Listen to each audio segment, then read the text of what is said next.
reasons why GSI is so important. First of all, this GSI project has been doing leading role for the CCOP doing some implementing digital transformation. Actually, digital transformation is the most important issue at the moment in global world. And the theme of the GSI is quite in line with our new CCOP strategic plan for coming 5 years from next year, 2021 to 2025. We have a very important agenda, which is the adapting to digital transformation in geoscience for future Earth. So GSI project is quite in line with our new strategic plan. Sorry.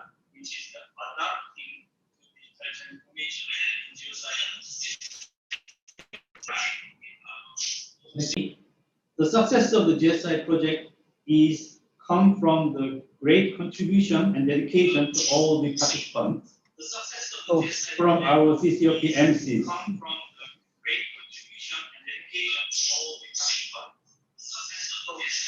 Which is the most essential part of the project.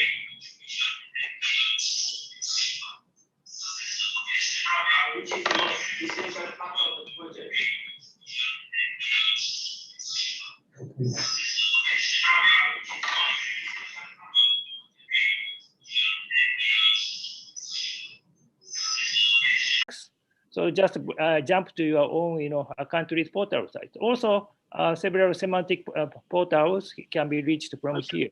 Jump to your own, a country's portal site. Also. Okay. Also, you can click here, so you can back to the normal, previous, screen from here. Okay. So this, as you know, this, system was launched, several years ago, and 2 years ago in September. So also this is a cartoon showing the system of the GSI. Now we are invited to all the countries in CCOP countries, and so now Brunei is join us. And not only the geological map, also geohazards, geoenvironment, groundwater, and geophysical data, remote sensing, and mineral resources, and topographic maps will be joined, should be onto the system. So now we're trying to make a huge, kind of a big, sharing system. So this is a scope of the project. So compile various geoscience information in CCOP countries and make a database on the open web using the world standard format and GIS. And sorry. Okay. And each member country responsible for updating the database and maintaining the data quality, upload the published geoscience data and maps with GIS format, and establish a geoinformation infrastructure in Asia and for the world. So as you know, our project starts in year 2015, and then the phase 1 starts at 2016 to 2020, and now we plan to start the phase 2 starting from next year for 5 years. So this is the target, and as I said earlier, so compile various geoscience information to the open web and using world standard format and GIS. So this project will promote the digitalization of geoscience data in CCP countries in high quality and establish the geoinformation comprehensive database infrastructure in Asia and for the world. So this is a work plan, and we agreed, and this is the final year, and we are at the end here. And so now we wish to start the next, a phase soon. So we make our grand design in the initially, and then we make a mobile version, and we selected a large number of geoscience data, currently more than 800 data on the system, and the system development, the data upload is ongoing, and we make our operation manual. We also did a lot of capacity building, including training course, web service, Geoinformation team, and we'd like to make an introduction with other major projects such as One Geology and also CCOP GDR, and we make several servers already. So, this is a current strategic plan, and also another strategic plan will start. So our mission is quite important for the CCOP strategic plan. So including outreach here, and also knowledge enhancement and sharing, and data information. And this is a very important scope and goal of the GSI project. So information sharing and deliver our geoscience knowledge to society, international standardization, and capacity buildings. So information is collaboration among CCOP member countries, increase our communications, comprehensive database in East and Southeast Asia, and data archive automatization and data analysis on the web. And useful geoscience information for society and increase accessibilities for our users, geohazard mitigation and geoenvironment, and freely available, understandable for users and visualization, and useful for outreach programs. And for the international standardization, and this is promote interoperability. So you can use this, our system to show on our any other systems, also the GI software. Use our OGC standards such as WMS, WFS, WCS, WMTS, and also we use the open source software.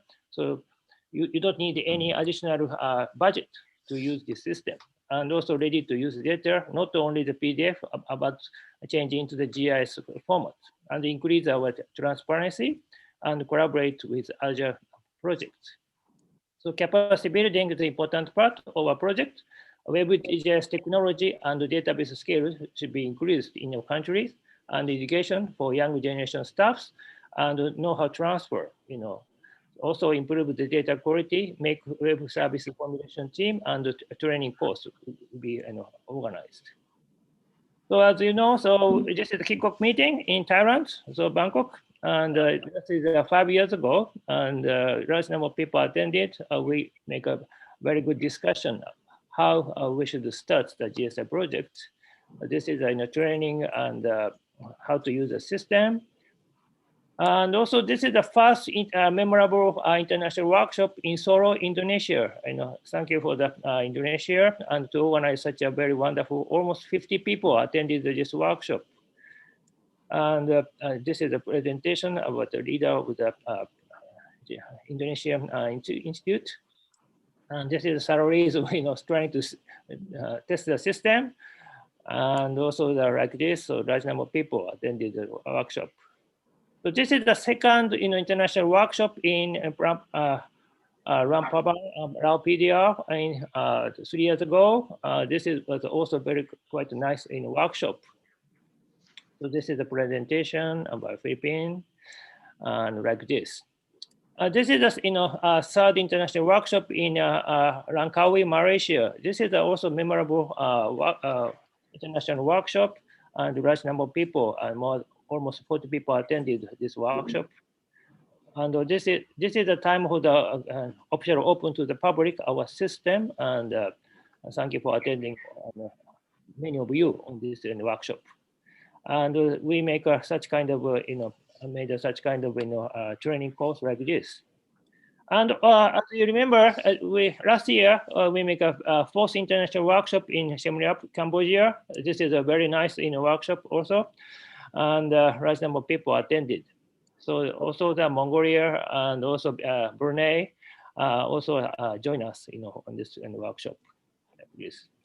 So this is data example, not only geology, but also geophysical data, geophysics, mineral resources, groundwater, geohazards, geoenvironmental data, remote sensing, energy resources, carbon storage. A large number of data should be included on our system. So we use One Geology technology. This is a world standard technology. So people we can use this technology, including WMS, WFS, and WMTS, something like that. So please visit One Geology website, so you can use large number of things. So this is the portal site. So large number of geological institutes, we visited this site, so huge number of data included on this site. Recently, we registered our more than 130 data on this one geology portal site. So now many people are aware and how progress of the East and Southeast Asia countries. So this is a cookbook, so please visit the website. And so if you are interested to build up your own system, so you can go to here. So you can download a large number of manuals to set up the servers, WMS servers and map servers and WFS servers, something like that. So, and also we can make some system and automated web GIS generation portal. As you know, so we can make the new portals as much as you want. It's not only country portals, but also semantic portals. Many portals you can make. If you have some project, you can make the own portal site quite easy way, as you know. So also the data access privilege is one of the important points of our system. So you can set, who can access your data. So if you don't want to show your data to open to the public yet, so you can just share your data on your colleagues initially. After everything is right, so you can open to the public. And also, if you wish to download the data, you can just set 7 so people can download your data from the outside. So this is now main site. So currently more than 825 data is included on the system, and surprisingly we have more than 110 map catalogs are included, and more than 20 portal sites here. So we made a big progress in last 5 years. So also people can make a data download, and you can change the transparency and change the order, something like that. So also you can search all the data, because now we have more than 800 data. The search system is quite important. Also, this is an interface of each portal site. This is Japan GSJ portal site. So this is map layers and map catalogs. So you can change the catalogs here. So you can change also layer controls here. And if you double click each polygon, you can get the detailed information of each polygon. So please make the as pop-ups as detailed as possible if on site. So now thank you for joining us, Brunei. So this is Brunei Darussalam new portal site. So and also the Cambodia portal site here.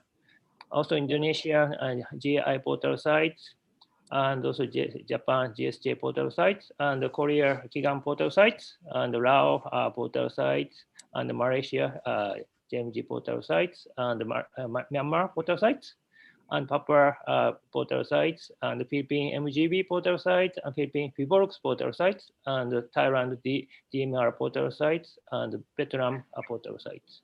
And also many semantic portal sites, including one geology Eastern Asia portal sites. As you know, so if you like to know the more details of each data, just click the layer, so you can get the more detailed information. Please fill all the information so people can reach who should be contacted on your data and who is responsible for your own data, something like this. So we made a mobile version. You tested last year, and so this is quite useful. You can use your iPhone or iPad to use this system. So currently we have several servers, including CCOP GSI server, and also another mirror server, Geoinfo server. So in case if something crashed, so we can use another server, right, like here. So also the Indonesia and the Philippines have already provided some servers. So please consider you prepare your own server so you can open to the public your own data from your own servers. So this is the role of each in this is role of CCOPTS, coordinates the member countries and implementing the project, maintain the project main server, and monitoring the progress of the project. This is the role of GSJ, provide a leading role in the implementation of the project and the development of the system, technical support, and this documentation, and train the CCOP staff and use and maintenance of the server, provide the expertise, the capacity building related activities. Role of national coordinators. So many of you are national coordinators and coordinate the implementation of the project at the national level and lead and guide the data coordinators of the member countries, monitor the reports of the progress to the of the project to CCOPTS. And this is important, and the role of data coordinators responsible for data collection and upload to the system and responsible for data quality control. So this is the most important part, and maintenance and update, and provides documentation about the data and answer users' queries, and work closely with the national coordinators. And this is the phase one, as I shown earlier. So thank you for joining us. This is the final stage of the phase one. So this is a work plan starting from the last meeting. So we wish to, make this is a fifth workshop. Also increase quantity and quality of the data, and also we wish to, make original vector data download available, and system development and improvement and data analysis system, but still ongoing, and develop in a semantic portal site. We make, as you know, we made hazard related system. So I'll introduce you later, and last March, and also make interaction with other major international projects such as One Geology and also CCOP GDR, and promote mutual collaboration among member countries and try to provide on WMS server and in the future. So as you know, this is a portal site. This is groundwater portal site. So we wish to put all the projects ongoing with CCOP projects on this CCOP GSI system as soon as possible. And this is a new hazards in system. So we call Asia Pacific Region Geological Hazard Information System. All the data which was inside the GABA system is now migrated to this system. So all the data we made in the GABA in the project is now hazard related information, including your hazard data such as earthquakes and volcanic eruptions. Everything is here. So currently more than 83 data is on this system. So please visit this geohazards related websites. Also here is an example in near central part of Philippines. So this is showing the landslide susceptibility map, and also the tsunami prone area hazard maps, and so such kind of information can be seen as much. But also this is Lahar distribution near appearance of volcanoes. And we made a good collaboration with CC One Geology, and so we register more than 130 maps, including 200,000 geological maps, and also the more volcanic related data is on the system. So if you visit to the One Geology website, people can, so we just register the data, and then people can reach to your own data. So please let us know if you are interested to register your data to the One Geology portal. We can help you to register your data, your country data to the One Geology. So this is a very important part of the contribution to the World Geological Institute. So as you see here, so you can see the large number of data can be selected from here. So also interoperability is one of the important parts of the project. Project. So as you see, you can use URL as on the metadata. So you can show on your own data on your own GIS software. This is the QGIS software. So you can just use links. So you can display on your data, which is on the GSI, can be display. Of course, in some data allowed on the system can be downloaded, but most of the data browser only. So you can just make register, put on the system using WMS from here. So you can just display on your own, GIS software, something like that. Okay, thank you very much for everybody. Any questions? And the comment? Ask questions Yeah. or comments. Nobody asked? No questions? No comments? Okay. Okay. Dr. Lee. Thank you very much for very complete explanation of the project. Actually, so what is the phase two, the next step? So you will have another presentation during the meeting, or which is included in your presentation at the moment? Actually, I wanted to know more about the phase two activities, some plans for the phase two. So do you prepare another presentation, or which is included? Yeah. I already prepared, during the discussion, after 4 o'clock today. Okay. So, and then I will have a question when I hear your presentation afternoon. Okay, thank you. Thank you. Any more comment or question? Okay, none. Okay, thank you very much, Takarada-san. You're welcome. Thank you.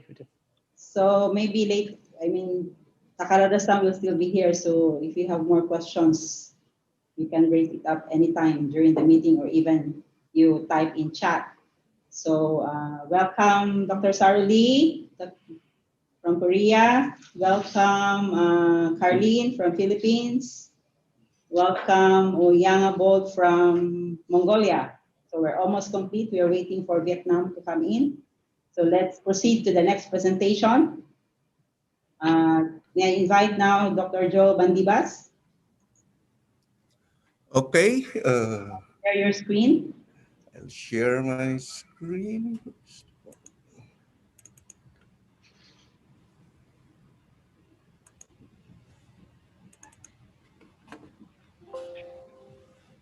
Okay, good morning, everyone.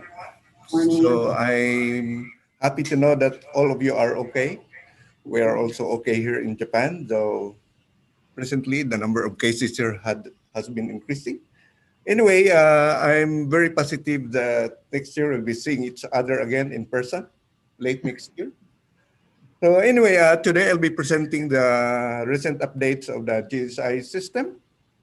These are the different improvements we made so that the system can be easily used by many users, and sharing of data can be easy also. So this is the general outline of my presentation today. As always, I have to give general information about WebGIS, the standards used, and so on and so forth, so that for those who are not familiar with the concept can have an idea what is WebGIS. Then in the second part of my presentation will be about the updates that I made, and I'll be making a demonstration. So these are the updates.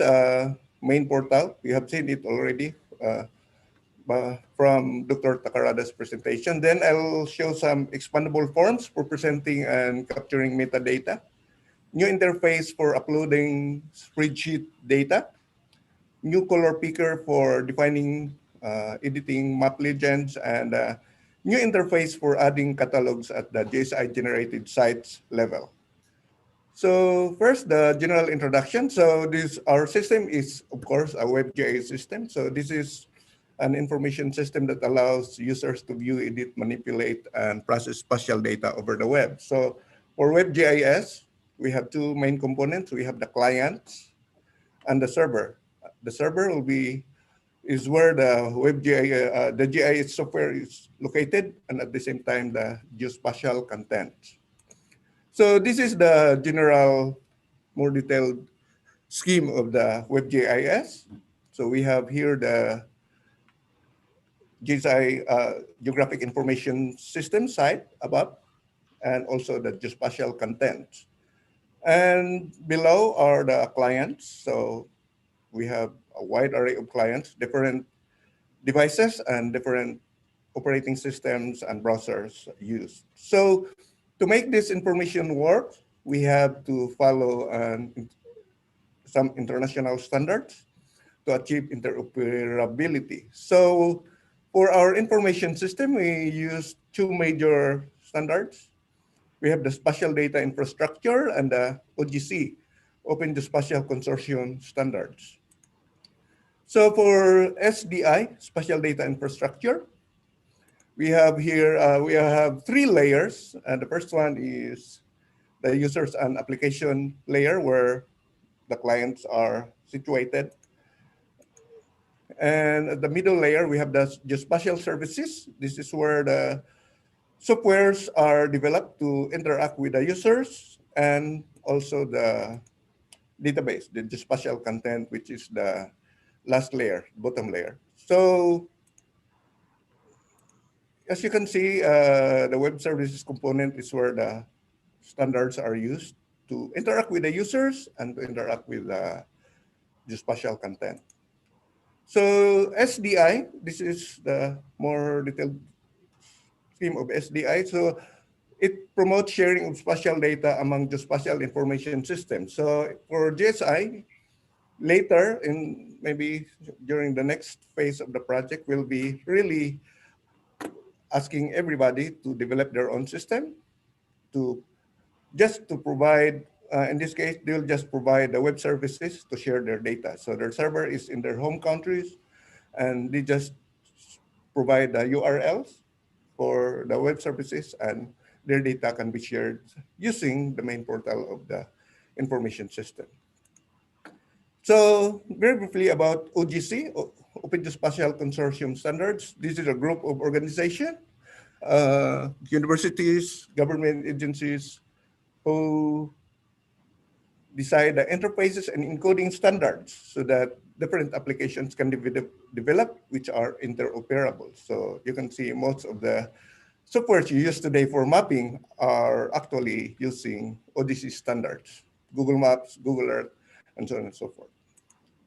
So for our system, we use mainly 3 web services to run GSI. We have the web map service for sharing our geospatial content in images form. So we display our maps online using web map service in images form. Then we have web processing service for processing geospatial content. You can do, so we are planning in fact to do WPS for landslide mapping. And we have web feature service. This is similar to web map service, but in this case, we share data in their original form, vector form. So this is an example of the scheme of web services. We have here web map service and web processing service. So for example, if you want to display a map, the client has to send a request, process it in the web services software, and then the web service will query the database. So this is a online part of the server-side part of the system. Then the web map service, after getting the information, will return it to the client and display the result as a map. So this is an example, map image. And if you query the database or some vector information like this, so if I want to know the information about an active fault in the Philippines, the user will fire a web processing service request, and then the result will be returned back as vector information. For this, in this example, we have Philippine region, confirmed active fault, how many kilometers from the user, and then the data owner. So this is a pop-up in an application. So just an example of the interaction between the client and the web services to get the information you want dynamically. So this is an example. This is a fault finder. This is wait a minute. Pointer, laser. So this is the result of a WPS, and the active fault map displayed is the results of the WMS request.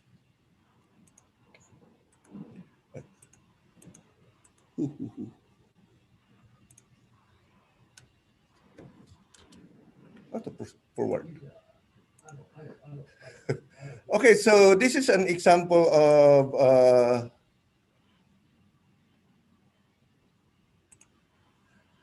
this is an example of WMS request, Git map request. So this is what we call a URI. So you have here the URL of the service, and you have the parameters that you want to, the user want to get information from the database. So in this case, this is a Git map request to get the geological map of Cambodia. So this is the if you want to display the data from a database to the web page, you can use a WMS client. So in this case, the data will be displayed correctly and nicely on computer screens and mobile devices. And in this case, the client will do the Git map request for you so that the information can be displayed properly. So this is an example of a Google Map client to display the geological map of East Asia. So this is Web Map Service WMS request result. So now we'll go to our information system, the CCOP Geoinformation Sharing System for East and Southeast Asia. So as I mentioned earlier, this is GSI is an SDI, of course, and we have here the different layers of the SGI. So the users and application, this has many applications. We have the GSI main page, individual WebGIS portals, GSI mobile, and we have the field data capture application, and so on and so forth. And here in the web services component, we have here the WMS, WCS, WFS, and other web services. And at the bottom, we have the database. We use the PostgreSQL, PostGIS database. So this is the scheme. We have here the data owners. And each of these data owners formulate the web services for their data. And their data are stored in our database. And they formulate the web services so that these web services will interact with the database to provide information to the different applications at the upper level here. So for the, very briefly, the introduction about the information system, we have here a hierarchy of data access points. You have the WebGIS portal, data catalog, and inside the data catalog, we have the map layers web services.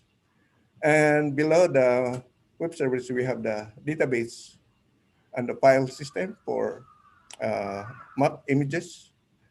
And we have the users group and the users.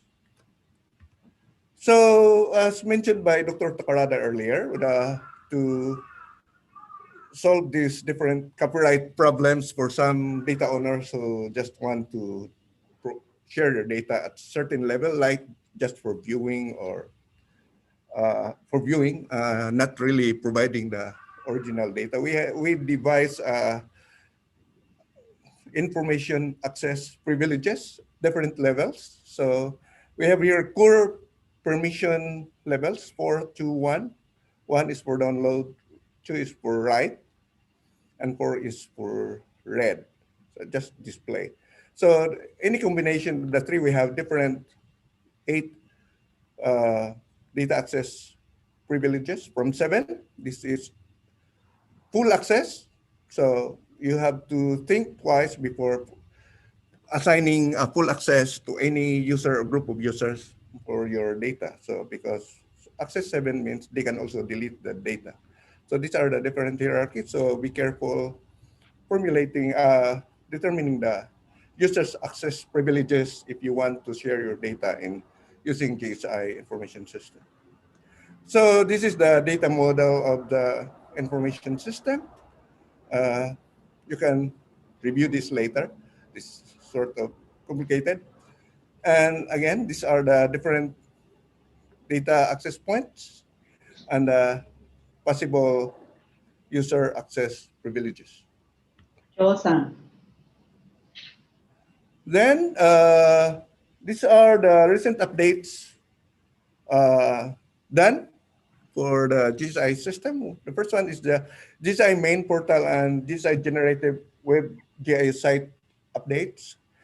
New expandable forms for presenting, capturing metadata. New interface for uploading spreadsheet data. New color picker for defining, editing legends, and a new interface for adding catalogs at GSI generated sites level. So as mentioned by Dr. Takarada, the old version was version V2.1. The new version is GSI V3.1. So this is the appearance of the new version. So this is the CCOP member countries. Some countries here still have to formulate their own web GIS site, GSI generated web GIS site. So later maybe you can formulate your own. We have Mongolia, PNG. I think some these countries still have to create their own portal. So from time to time we will update this portion, the feature GSI thematic portals. So presently there are 4. Maybe we can change it later if there are new thematic portals set up by some organizations. And very briefly, this is the main component of GSI. We can just browse through this because this is already explained by Dr. Takarada. And this is the GSI individual portal level. This is a website of Cambodia. So this is to change the appearance of your WebGIS portal. And this is the different color scheme of the GIS portal. So you can customize how your portal looks. And we have the recent update of individual portals. So I'm sorry. Now you can add directly. You can use your develop portal to add catalog to it. So this is the latest addition. So you may notice that you have an additional choice here. So map catalog registration module. So in this case, you can directly interact with the GSI database and look for catalogs that you can incorporate into your WebGIS portal. So of course, this depends on your access privilege, whether you can put that catalog on your portal or not. So of course, you can create your own catalog and you have all the rights to privilege to add it to the WebGIS portal. So now we have also a new module for uploading spreadsheet data. This is very important because we have lots of data in Excel file. And before we first convert this data into shapefile using GIS software and then upload this to GSI. In this case, we can directly now upload spreadsheet data. So the spreadsheet should have these geometry columns, latitude and longitude in decimal degrees. Okay, so you can place it anywhere in it doesn't matter. So this is just the requirement. And then you have to save your data as UTF-8 CSV. So Excel, there's a option in Excel to do this. So this is now the appearance of the data upload. So you have to choose this spreadsheet option. And then this is the the file. In this case, a practice file. I have here the Manila hospitals. And when after finishing uploading, you have here you have the option to change the data type of all the columns that you have in your data. So you can change it to character, integer, float, or date here. So prerequisite, the north, in this case, the column name for latitude is north coordinate. You have to change it to latitude. And for the east coordinate, you have to change it to longitude. Anyway, the system will remind you to change it when you submit the data. So it's not a problem. And also, we have here a new interface for generating legend. Now you can click any legend item when you formulate the web map service, and you can change the color of that item here, color picker, or you can directly, if you want a precise RGB values, you can directly edit the RGB values in this part using the keyboard. And you can change the text of the legend here at the top, and then apply change, then you can have your new legend appearance. So this is just very briefly, these are the different modules of the information system. You can browse through this later. And these are the different modules and the number of lines of codes for that module. And here we have the number of lines for the individual WebGIS portals for this information system.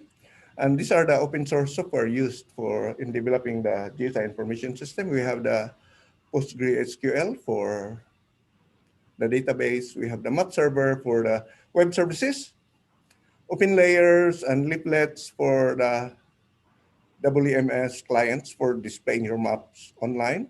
We have the PHP and Python for the web processing services. And soon we'll be using C or Java for the say different special information system processing services that we will be formulating later.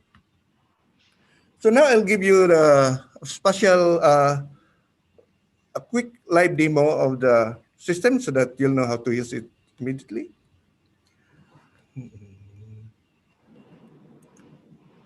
So, where is it? Stop share. Share screen. So this is the, I have to log in first.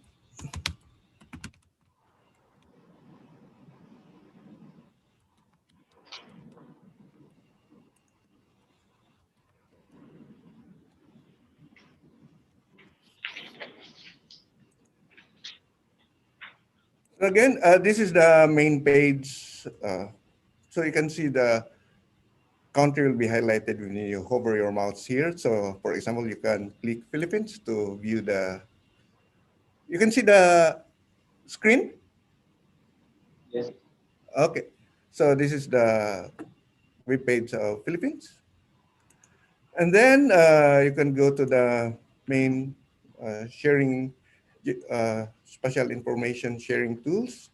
So here you have upload, and then you can choose the spreadsheet option. This is a new function. Then browse. So for example, I have here the test data, hospitals in Manila. And you upload, then immediately you will see this interface. And in this interface, the system automatically determine the column names of the data. If the column names have spaces, it's not possible in our database, so the system automatically correct the column names to make it legal. So here we have, and if you, in this case, if you submit immediately, you see it will have this prompt that you need a column named longitude and a column named latitude. So here you have to change this north coordinate to latitude.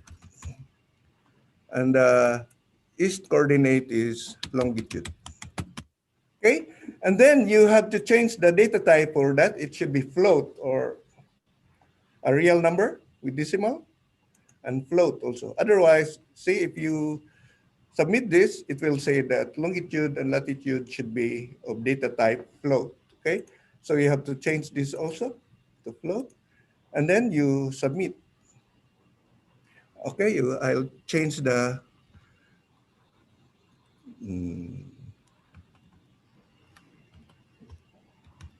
okay. This is a test. So our database table is named this. I just use AA so that it's easy to look for this in the database. So submit. So now the data is included in GSI. So if you want to formulate a web map service, you look for that data. Say, and then you have here the data that you just. So here you define the legend. So you use the hospital name. This is a hospital map of Manila. And then create the legend. So Joel-san, Mm. I have a question. Yes. So the only required column names are the longitude and latitude, right? Yes. Only. The rest That's all. okay. So it should be, we should have longitude, latitude, and then change the is this Data one? type to float. Type to float. Yes. Otherwise, The system will not agree if it's not type float. So you will know. okay. And then you here, again, you create a legend, and then the new legend interface is here. So if you want to change this legend item, so this is the text of the legend. You can change this, okay? And then you can change the color, okay?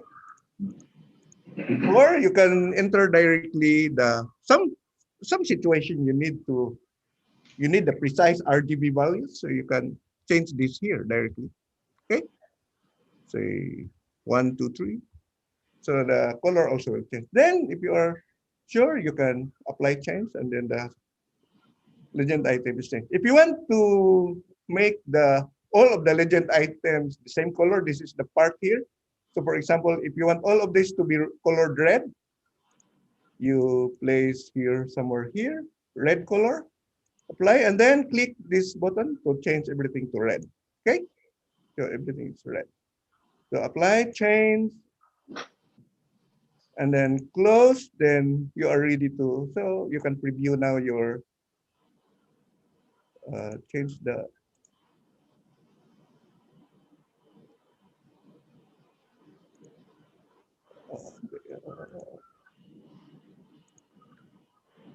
okay.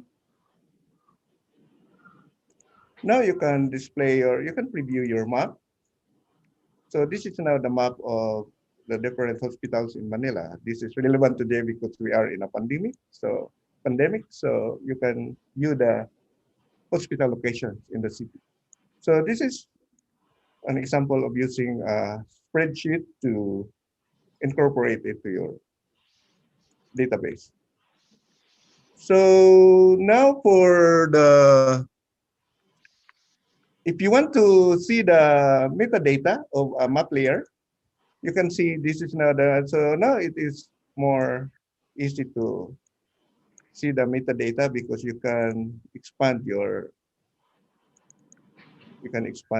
metadata, something like that. Okay. Now we'll go to the individual portal site. So for example, I use my website. So now you can directly place a catalog to your individual WebJS portal. But in this case, I have no permission because I'm guest, so I have to log in first.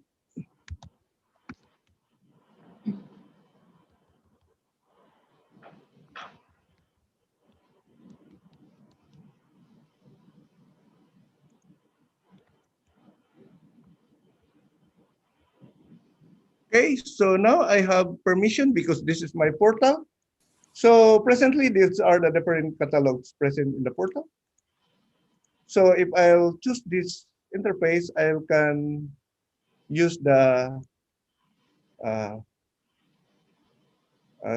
this catalog addition or removal. So for example, if I want to add Aster satellite data Lao PDR. So if you click this, you can see the different layers of the catalog here. And if you click add map catalog, so Lao PDR is now in the web page. Or you can choose another catalog to remove. So this is Aster satellite data of Lao PDR. I have to remove it, so I can remove it easily. So remove everything. So this is here if you just created your WebGIS portal and you need to add content to that portal. So this module can help you. So I think I'm done with my presentation. Any question? Any questions? You can just unmute your mic. Or you can send me question later if you want. Especially especially Thailand, who is actively adding data to their WebGIS portal. So you can ask me question later.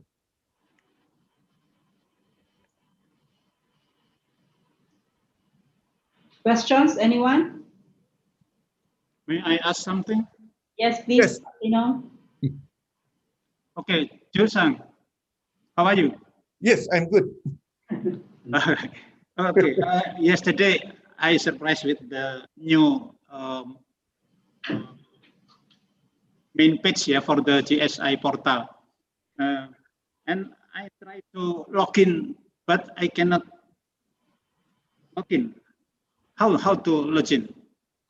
To Log in. to log in? The flag also I cannot click. There Really? is, Indonesia, where's Indonesia? yeah. Yeah, maybe that time it's not yet, the update's not yet finished. That's why it was not working. So you can click? I cannot. What? So reload first. Maybe it's not yet updated. Maybe you need to log in first, no? No, this is a main page, so no need to log in. Guest can. Yes, I lost the left side for the older main page here for the login and register. So you click here. I can click. Can you try to log out, Joel-san? Yeah. Because you are now logged in. No, even if you are a guest, you can click. Yes. I mean, just to try. Or maybe something error maybe with my laptop. I don't know. Yeah, maybe you clear the cache. Maybe when you access that, it's still in the process of updating. Yes, I already try for the. What, you are using Macintosh? No. A Firefox? Windows 10. Windows 10. What? Windows 10. Windows 10. The browser, I mean. The browser, Google Chrome. Google Chrome. Oh, it works in Google Chrome. Wait, I'll check my Google Chrome. Yeah, this is Google Chrome. Yeah. Yeah, it's okay. Joel-san, just about the access rights. Yes. So the access rights, is there a default access right? Yeah, default is 4. 4. Yeah. 4. right? Only Yes. right. Mm. Okay, anyway, Indonesia, maybe we can try it again later. It seems that the old version, part of the old version is still in the RAM of your computer. Okay, thank you. I have Okay, a question for Mongolia. Okay, please, from Mongolia. Hi, Joel-san. I enjoyed listening to your talk. Thank You you. mentioned in your talk that Mongolia needs to create the portal. As of now, when I click on our flag, it just says that there is none for Mongolia. What do I need? What do we need to do to actually have Mongolian database integrated into? So first, Okay. you create your portal. Can you see my screen? Yes. Look at my screen. Create my portal. Here, yeah, create your portal. Okay, so from the main page, click this screen, logging and sharing tools. Okay. Yep. Then you hear WebGIS portal creation here. WebGIS portal Okay, that's creation. what I need to do. And then there's, I have to log in first. I just created my credentials so I can log in. It may be a too individual related question. I could contact you later if you'd like, if there is Yeah, any no problem. questions, but I'll definitely go onto this WebGIS portal creation and see if I can actually follow everything. Yeah, so just send me a question or chat in Zoom. Okay, thank you. Okay. Joel-san, Yes. I think you have also the previous PowerPoint how to create the WebGIS portal. So maybe you can share that with her. Yeah, and it's in the user's guide. Also, yeah, that one. You can direct her to that user's There's guide. a user's guide here on the right. It's here, detailed. I see. Okay, got it. So I'll This is definitely go on. creating WebGIS portal here. Okay. Yeah. Okay, thank you. Maybe you can check it out, and then if you have some questions, then you can just email him. Okay, got it. Thank you. Okay. Any other questions? Sir Joel. Hi. Yes, Mr. Joe. Hi. Yes. Hello. Turn on your camera so that we can see you. Yes. Okay. Okay. Thank you. Thank you. Okay. Hello. How are you, Master Joe? Yes. I also had one question, and I guess through for the one problem for the now we can our colleagues also they cannot be log in and this GSI web portal, but now is so okay because firstly has browser as the Chrome. Yes. Now now our browser as the Mozilla. Yes. Now Mozilla is also the okay. Chrome is no okay now. I think that's depend on the Chrome or Chrome version. Chrome, maybe when you used before the old version and then you use the new one, you have to clear the history. I think it's cached. Yeah. Oh, yeah. My Mozilla browser is also okay. So Chrome is really saving the history and it stick to the old one. So you have to clear the cache. Okay. How clear? Okay, we are now understand that. Okay, thank you. Okay. Okay. Any more question? Hello. Yes. Who is that? AJ. Okay. Okay, AJ, how are you? I'm good. Hi, Joe. Yes. I'm actually very happy to see the feature to upload table format data, which is actually very useful. Actually, I have more. I have some suggestions and requests during my presentation. Maybe I'll share them later. Okay. Yeah.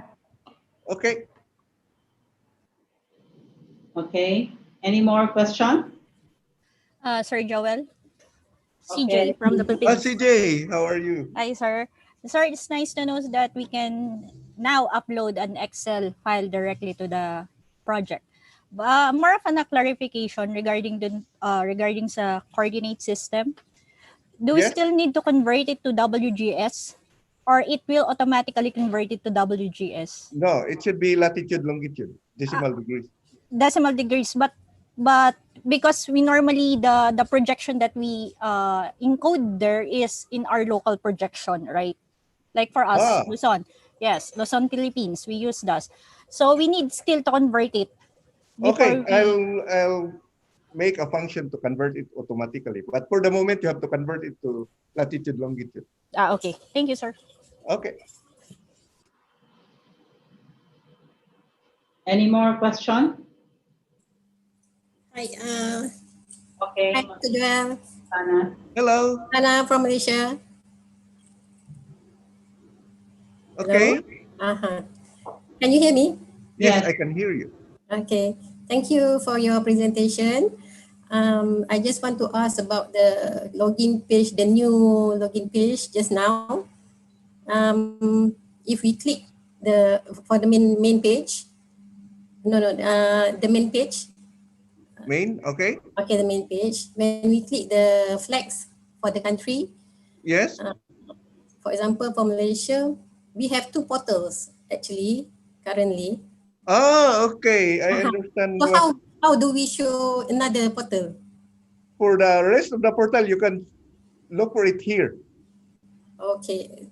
So Because that button is just for one portal. oh, just for the main portal, is it?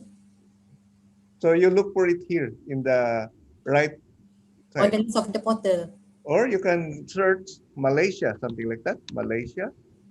And then you'll see your portal on the right side. Okay. So you decide which portal Which for Malaysia you want to show in the main page. You want to change it? Not yet.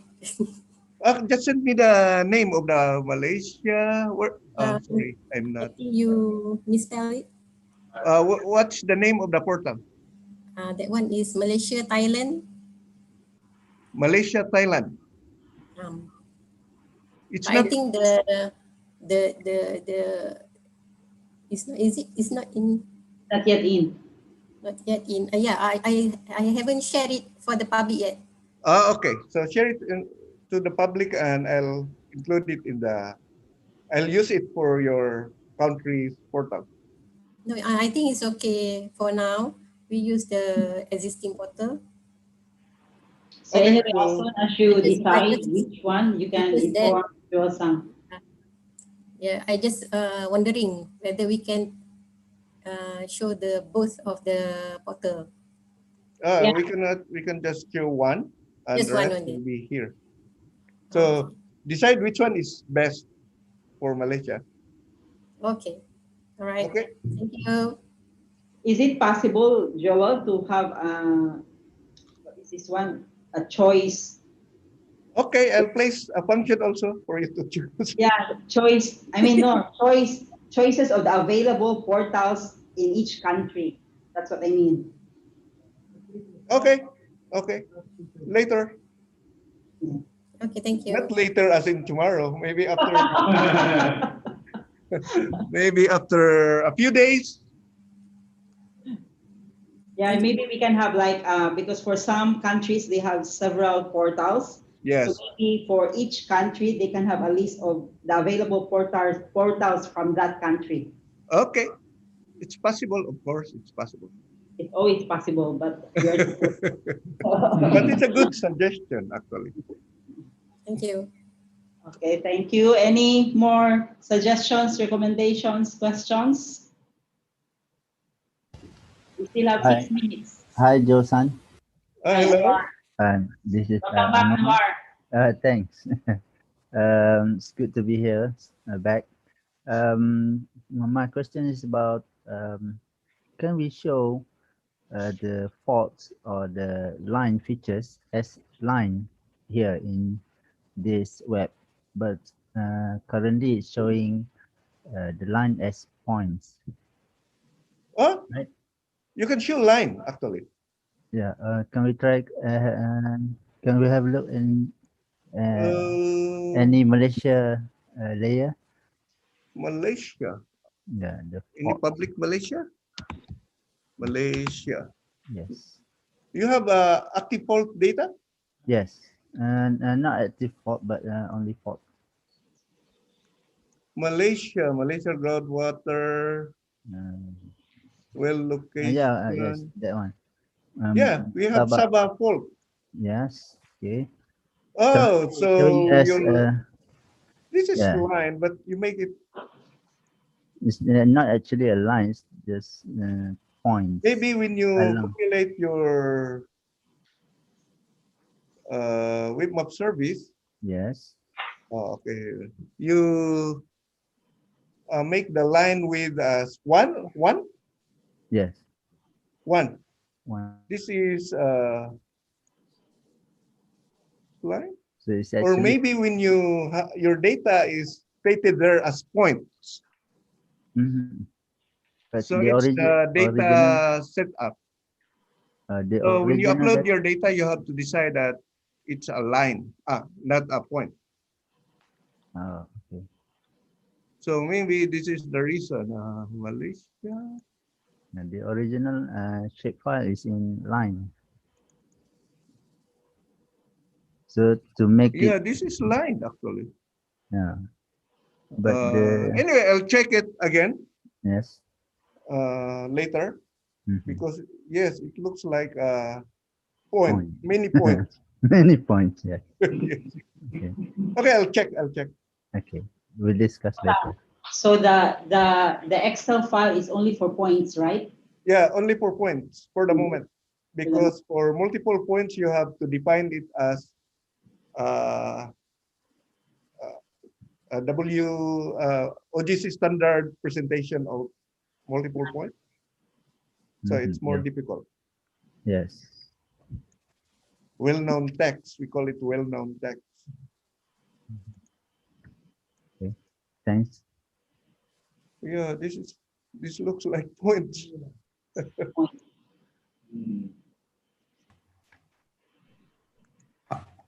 Okay, any more questions or comments?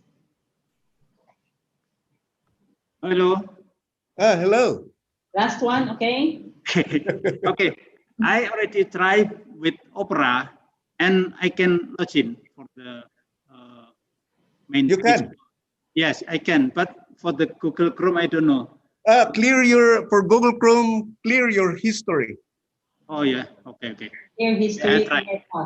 But I want to, yes, when I click the flag of Indonesia and then go to the web GIS Indonesia, yeah, but that is the old portal. Last year I already make the new one. Okay, so you give the new one to which portal? To Joel Sang, Pak Sino? Just send me the URL of the new one. Indonesia Web GIS portal. Indonesia Web GIS? Indonesia with the capital. Indonesia, this one? This one? This one in the screen, in my screen. It's, still not changed. This. Okay, so anyway, I'll change it to this portal. Okay. Indonesia with GIS. Indonesia with all of capital, yeah. Yes. Okay. Okay, so let's reserve the more questions later in the discussion.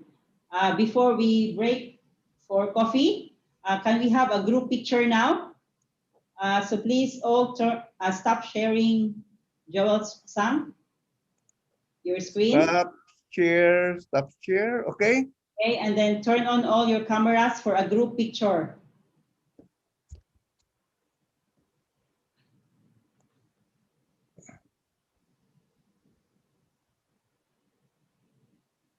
Arlene, CJ, can we all turn on our cameras for a group picture?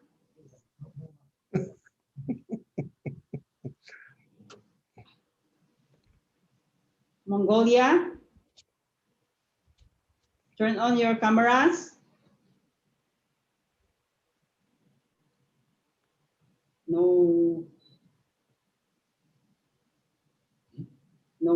Saruli. to Mongolia and turn on the cameras. Miss Oyanga and Min Chinsor. We are ready for picture.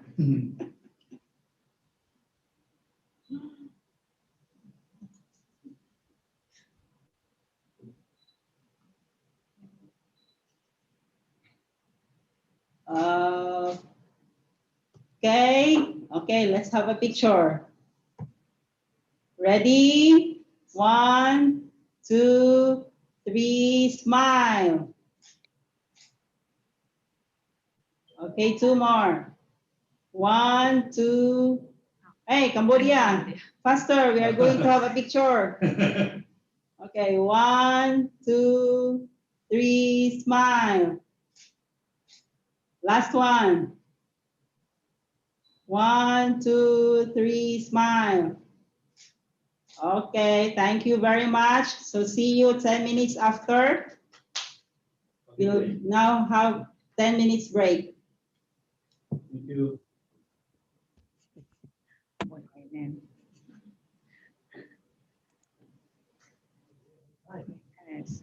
Very much on time.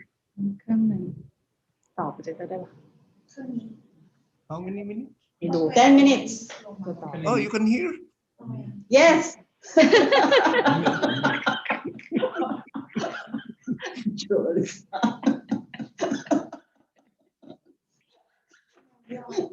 But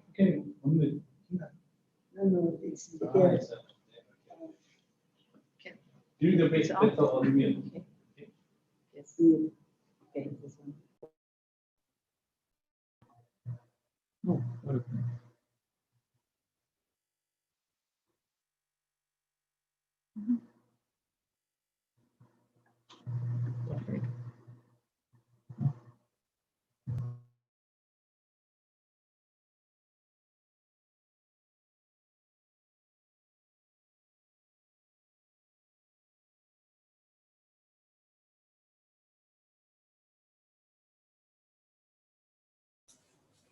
일단 민지 씨 같은 사람은 되게 싫어해.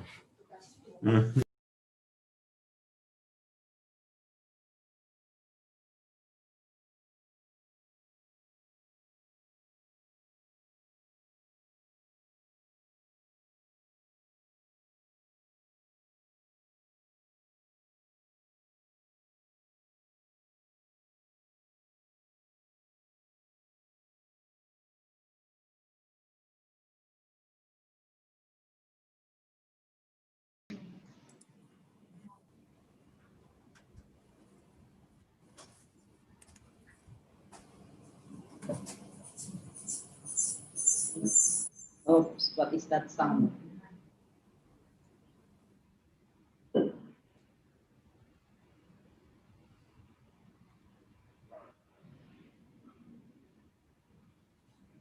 So from our program, we will have the member countries report at this point, and we will begin with Papua New Guinea.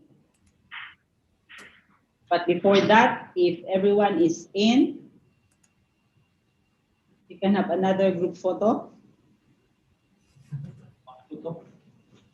If anyone, Another?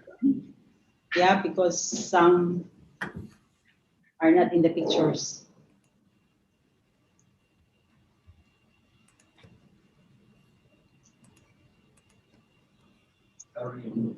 Yeah, Mr. Zo, your colleague, another Zo is not with us?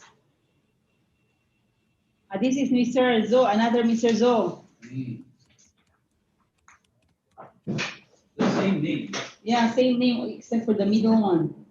Win. It is Win. Zo Win. Zo Min. Win. The other one is Zo Min Win. Hi, Joe. Hi, two Joes.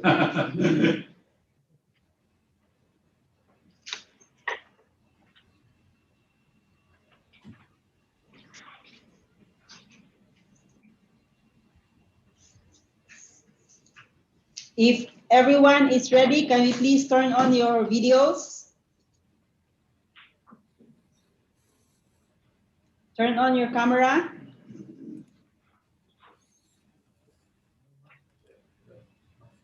Oh. Okay. If not everyone is ready yet.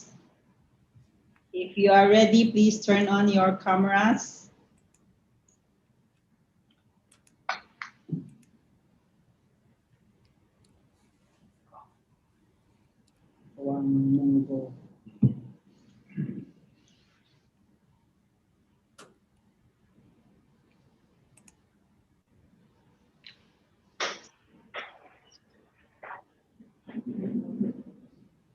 If you are ready, can we turn on your cameras?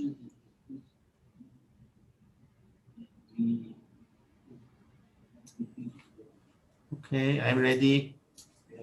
Yes, good. Huang, are you ready?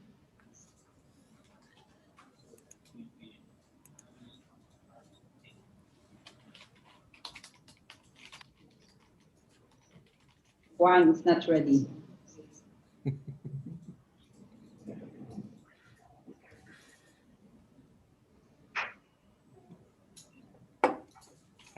So it's difficult to have all in one. Okay, turn on your cameras. Kwang is there. Okay, Kwang, good. Okay, okay, one more picture, please. Two more, three more. They are not here. Okay, ready? Face the cameras. 1, 2, 3, smile.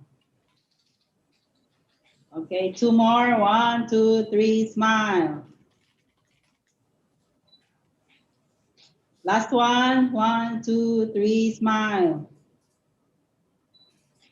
Okay, thank you very much. So now may I invite Wilfred to share the screen for your presentation.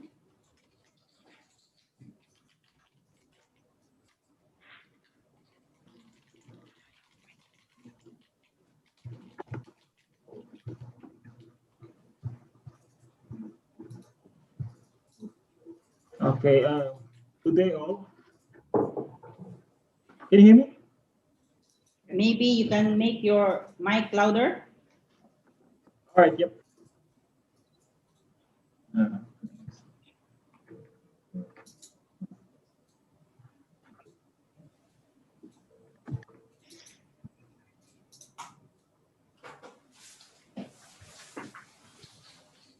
How about now? Okay.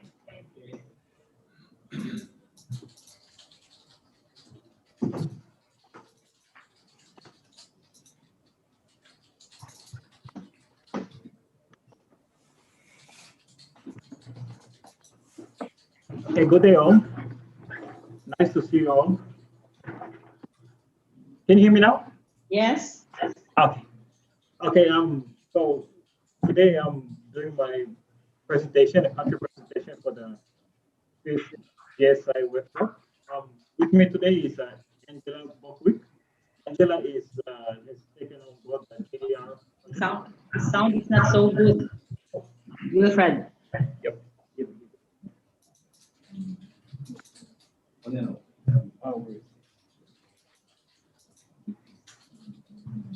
Can you hear me now?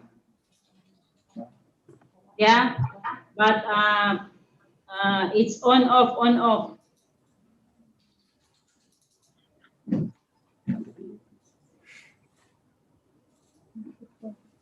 Yeah.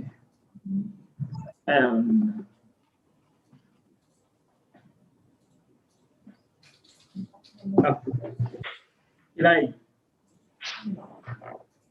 Okay. Now?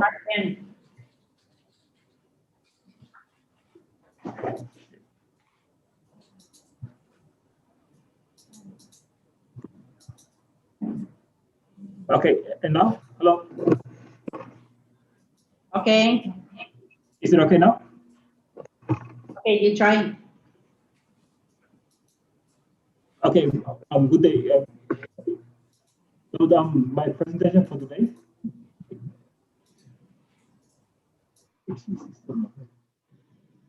Marvick, is it okay now?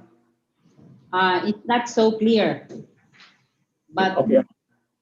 It's okay. I'll just gonna. Yeah. Can I just maybe do a second presentation after if you don't possible someone to do a presentation now? Your sound is on off. Yeah, I just need to go and get something for the ear. For the headphones.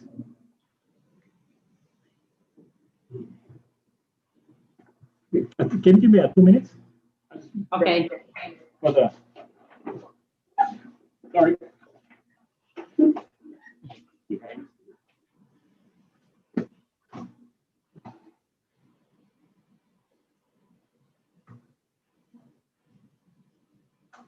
Or we can screen. I don't have this PowerPoint.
Hello? Yes, better. Okay, much better. All right, sorry about that.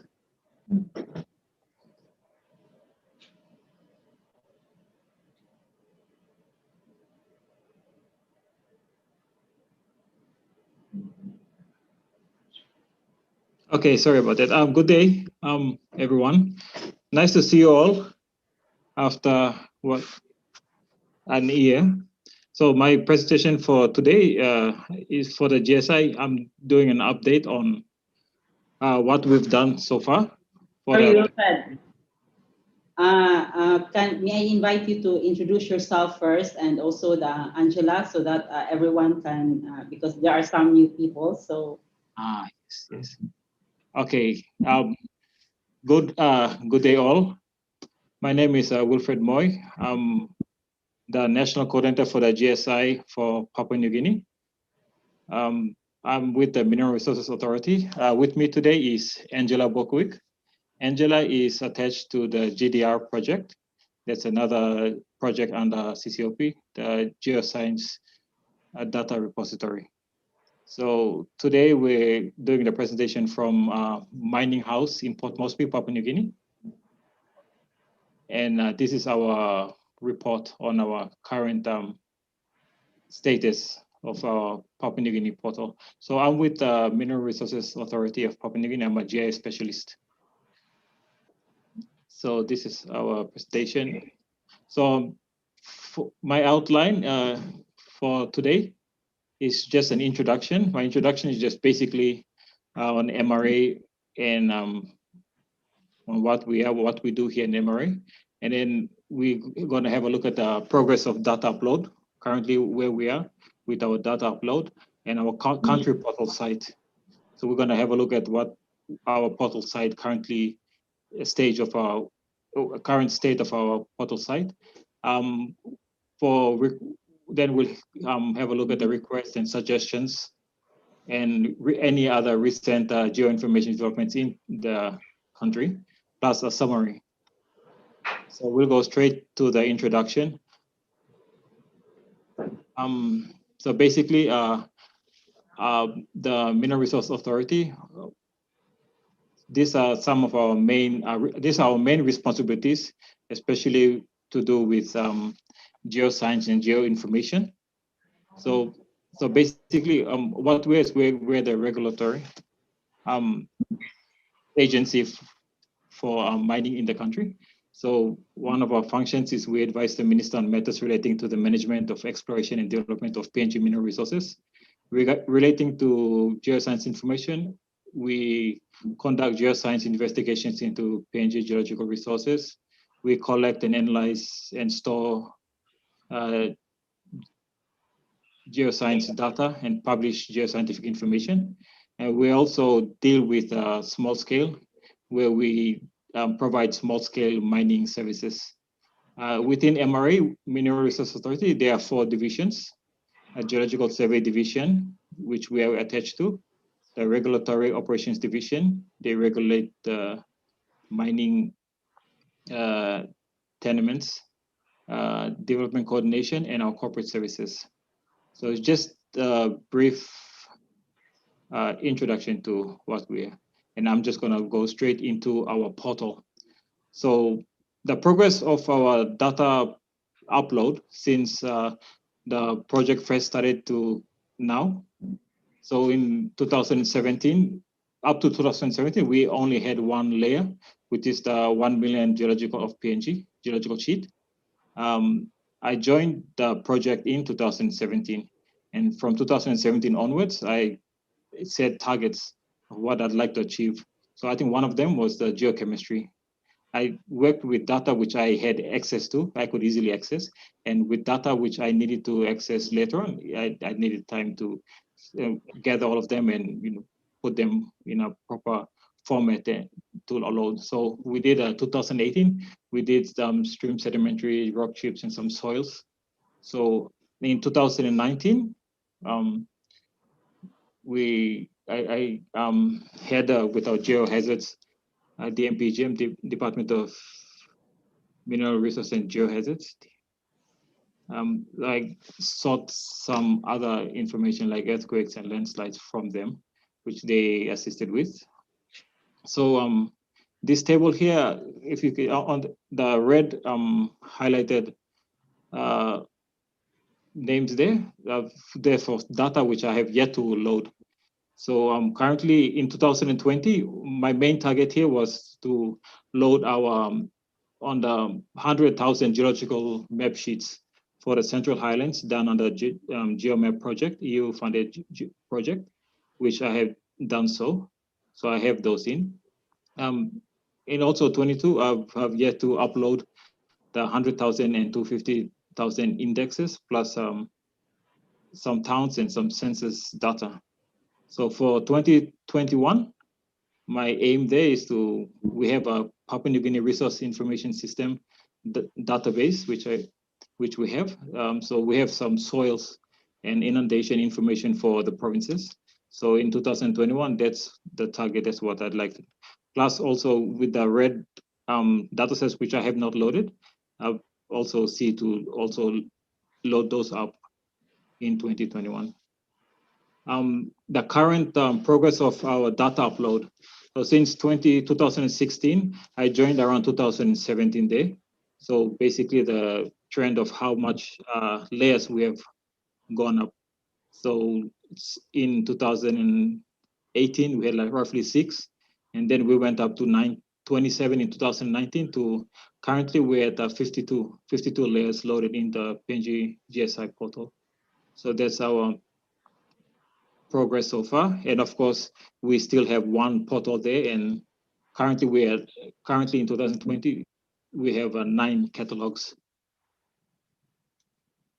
So this is our country portal site. So our portal name there, Papua New Guinea Web GIS portal. There's our portal URL, and of course our mobile URL for the portal there. The portal status is just an update of what we have from 2016, 17, 18, 19, and currently in 2020. By end of 2020, we plan to have 58 layers. So layers to be loaded, yet to be loaded, are 6. We have 6 identified layers of alluvial sites. There's an SRTM for PNG, major towns and centers. So those 6 layers we currently are in process of loading, and hopefully we'll have them loaded before end of 2020 to bring our layers up to 58. Country portal sites. So we have 9 catalogs. So the first on the left there is a geology, and those are the layers in geology. There's geochemistry, and there's a list of the layers in geochemistry. Then we have a geohazards and geothermal. So the geohazards, I've color-coded them. I put them into one column because of space. So geohazards, landslides and earthquakes there, and the historical geothermal and current PNG geothermal locations. And mineral resources there, we still have the alluvial sites to be loaded there. The remote sensing data, if you can remember last year I had ESTA as a separate catalog. After some suggestions, just put everything into remote sensing there. And that's where the SRTM would be. We have our tenements. At the bottom are the abbreviations for those stream sedimentary samples for our licenses, ELs, AMLs, LMPs. So those are our mining tenements. So the abbreviations are there. And then we have our field capture. We have one data there, layer, and others. So we have roads. And of course, major center sensors and our indexes will be loaded there. So regional portal sites. So this is just a snapshot of our portal sites. Of course, figure 2, that's our web portal, the page there with the 250,000 geology backdrop there index.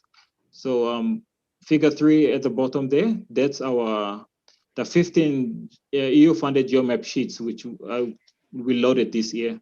So those 15 sheets have been loaded. They're not color-coded. The colors are randomly generated.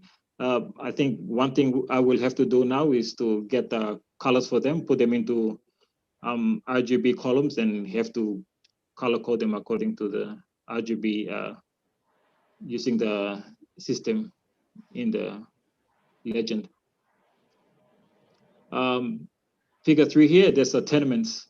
So of course, I have all the tenements up there loaded. So our tenements usually are updated dynamically. So every time there's a transaction, new tenement, it's all loaded. But what I'll be doing is I'll be loading them monthly. So every month I'll have a new tenement update. So these current tenements that are currently on the system are from the October updates.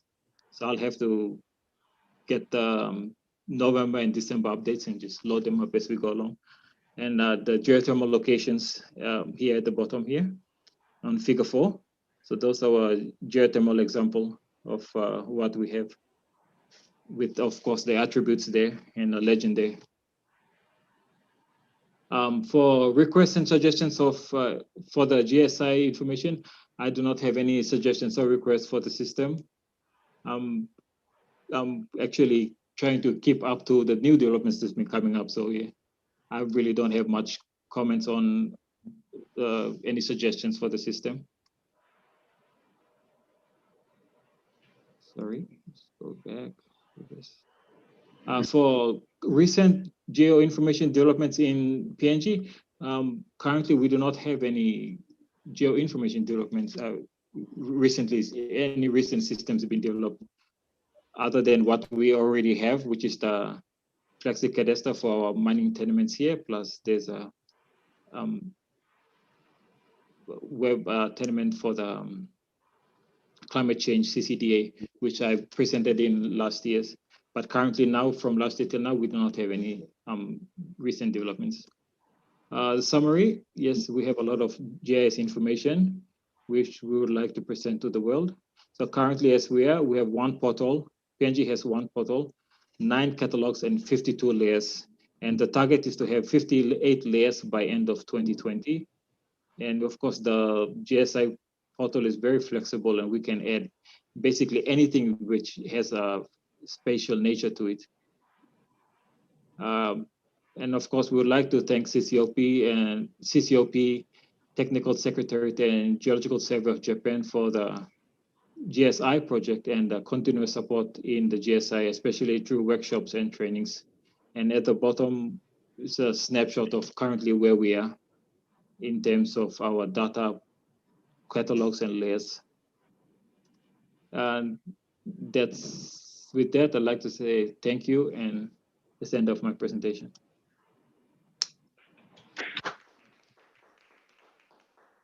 Any questions or comments? I have a question, Marek. Yes, Takarada-san. Thank you very much. Very good contribution, and I'm surprised. So you got a very nice, progress. I have a suggestion, because some your layers on the system is not follow the naming convention. For example, your 100,000 K Jericho maps, you may put the country name in front of the layer, something like that. May please follow the naming convention. That is my first suggestion. And also, do you have any hazard maps in your country? If you have some, maybe very good contribution to the system. Okay, yes, the naming conventions, yes, I shall do that. We have just point locations of volcanoes and earthquakes, and which I had loaded, plus I think the landslides. So we have those, but it's not to such a stage where we have a whole coverage of the whole country. So that's something that we still need to work on. Okay, thank you very much. Thank you. Wilfred, how about the what is this? The department? Department DGM. DMPGM. Yep. Do they have hazard maps? Yes, they have some data which I've got from them. The landslides and the earthquakes, which I had loaded. It's from them. Yes, but I'm sure I still have to visit them some more to see what else they actually have in, which I can extract them and just. I think it would be good to also share it in your portal. Okay. Thank you. Yep. Thank you very much. Very good contribution. Thank you. Okay, Dr. Lee, last one. Last one. Wilfred, nice to meet you again, and thank you very much for your nice presentation. Sorry. Nice to meet you again, and then thank you very much for your nice presentation. Actually, my question is not quite related to this project, but basically, I would like to know the PNG, because you are the one of the experts in terms of mineral sector, mineral and mining sector. So, do you have any concerns about the critical minerals, which is economically very valuable minerals at the moment? So, my question is that, do you have any kind of special activities or surveys more focused on critical minerals in PNG or not? Very simple question. Thank you.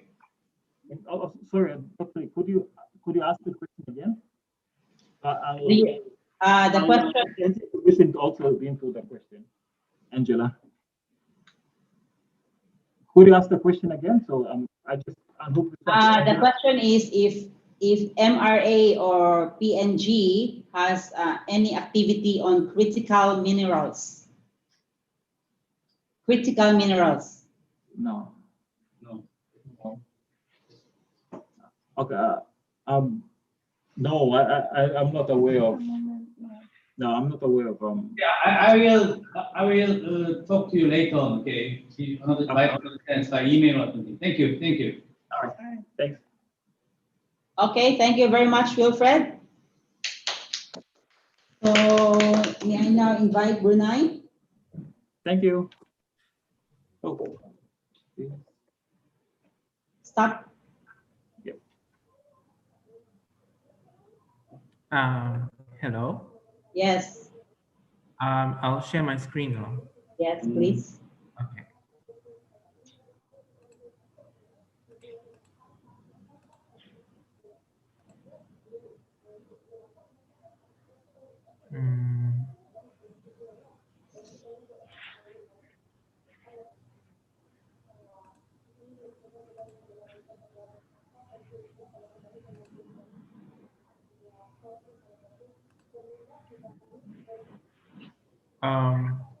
Okay, I'm showing. Can you see my PowerPoint? Okay. You can see your PowerPoint. You can? We can, but you make it slideshow. Slideshow mode. Okay.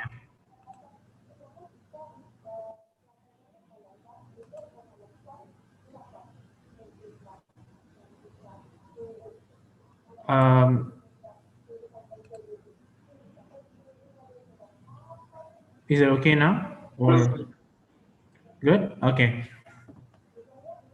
So you introduce yourself first, AJ. All right. Right. Thank you, Maravik. Hi again, everyone. It's nice to see you all. There's also new faces, especially Mongolia. Just to briefly introduce myself, my name is Afik Aiman Binjaya. You can call me AJ. I'm the national coordinator from Brunei for the GSI workshop. I'm from Geotechnical, Geological, and Research section of the Public Works Department under the Ministry of Development in Brunei. So I'll move on. Okay. My presentation consists of I'll be introducing the portal site as a whole, and then progress of data upload, and the recent geoinformation development in Brunei, and some research works, recent research works, and the future planning, as well as some requests and suggestions. So we actually joined last year as an observer. It was in Cambodia, Siem Reap. Actually joined the workshop with another officer from the survey department and myself. Some of the accomplishments from the last workshop is that we managed to actually create our own Brunei GSI web portal and uploaded 9 Aster satellite data. And also during the workshop, we also tried uploading 1:100 geology map of Brunei and Mora district. So just to update everyone that we actually recently became a member of the CCOP. So and officially now a member of the Brunei of the GSI workshop.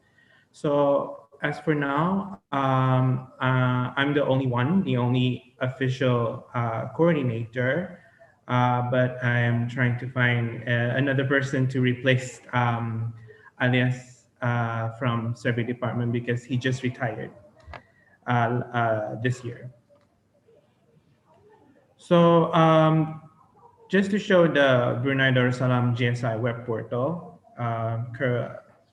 with the recent update, from the previous from last year we created 2 map catalogs. Now we have 6 available map catalogs. We also uploaded a few more layers.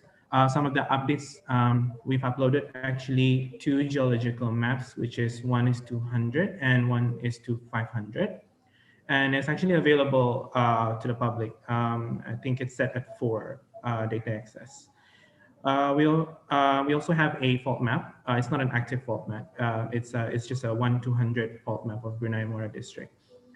I also uploaded a 1:55K landslide hazard map at one of the road, or one of the ridges, which is at Jalan Kota Batu. 3 geoenvironment maps, which is the hydrology map, topsoil type, as well as soil investigation borehole maps. If I'm mistaken, I have not set this to public yet, except for the hydrology map. I think it's for the public. We have not uploaded any geophysical data, geochemical maps, or groundwater and geothermal, but we have uploaded minerals and oil resources map, but only specific for just non-oil and gas minerals and non-metallic minerals. Just one map, which is one. I also have uploaded, which was last year, 9 Aster satellite image, which is part of the workshops, part of the activity during the workshop last year. We've also uploaded the topographic map, which is the contour map. And other maps such as the road map and as well as the village boundary map. So all in total, progress last year was 9 maps. This year, progress is 11 maps. So in total, we uploaded 20 maps. So these are the progress of the data upload in 2020. As you can see, that's the Brunei 1:500 geological map. It is showing formations for now, but we want to make it standardized. So we will try to convert it to a standardized geological formation, which shows the bedrock geology instead of our local formation, so that everybody understands. And we do have the contour, we have loaded the contour map. That's our contour map. It shows, the legend shows the different elevation height. And that is our mineral map on the left, which shows the different types of minerals, mineral resources, not reserves, but they're just actually rough area. And on the right is the soil type map. So 1:500. It does not cover the whole of Brunei Darussalam. It only covers the borehole coverage we have, the soil investigation borehole coverage we have. So that's why it's in a weird shape. But we are looking into the future to actually cover most of Brunei. So maybe slowly, and then I'll be able to update the soil interpolation map. So now we move on to the recent geoinformation development in Brunei. So as you know, from last year's presentation, we have mentioned that we have our own geo portal survey, which shows the geoinformation in Brunei, which is actually being maintained and also being stored in the survey department under the Ministry of Development. So it is actually now focused and actually updated by only 3 departments, which is the Land Department, Survey Department, and the Town and Country Planning Department.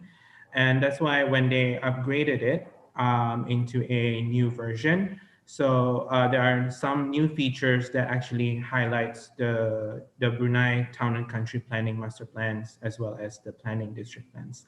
These are actually available to the public. If you can see the link there, you can actually go to the website and access the public. You're able to see the public that is available for the public, the polygons. And you are able to also register as a user, but it is only available for within the Brunei government's officer. So registered user will have more privileges, for example, to download, as well as to download specific files and into ArcGIS shape files as well. With that recent upgrade, actually we have we approached survey department, and now early this year, we've approached the survey department and we have been collaborating together. The reason why is that we want to be inside that triangle and probably make it into a diamond. As you can see that underneath, there's like three existing departments. Now we want to get involved and actually share our data, most of our geotechnical as well as geological data. Some of that we've been working on testing and data upload, and as also to test the display in the survey geoportal.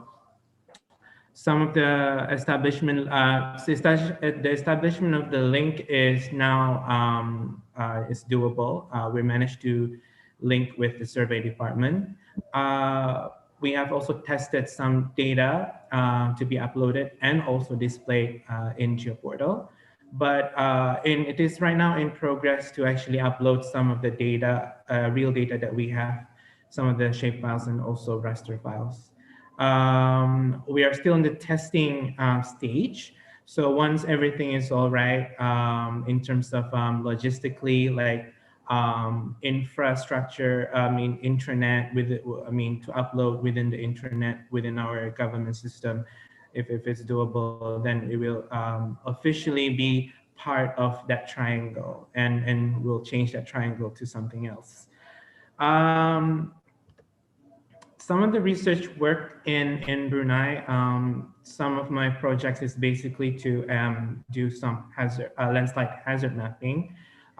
We have been doing for, in total, six cluster villages, which is called Mukim. One of the Mukim is Mukim Brakas A. And every year, every month we have been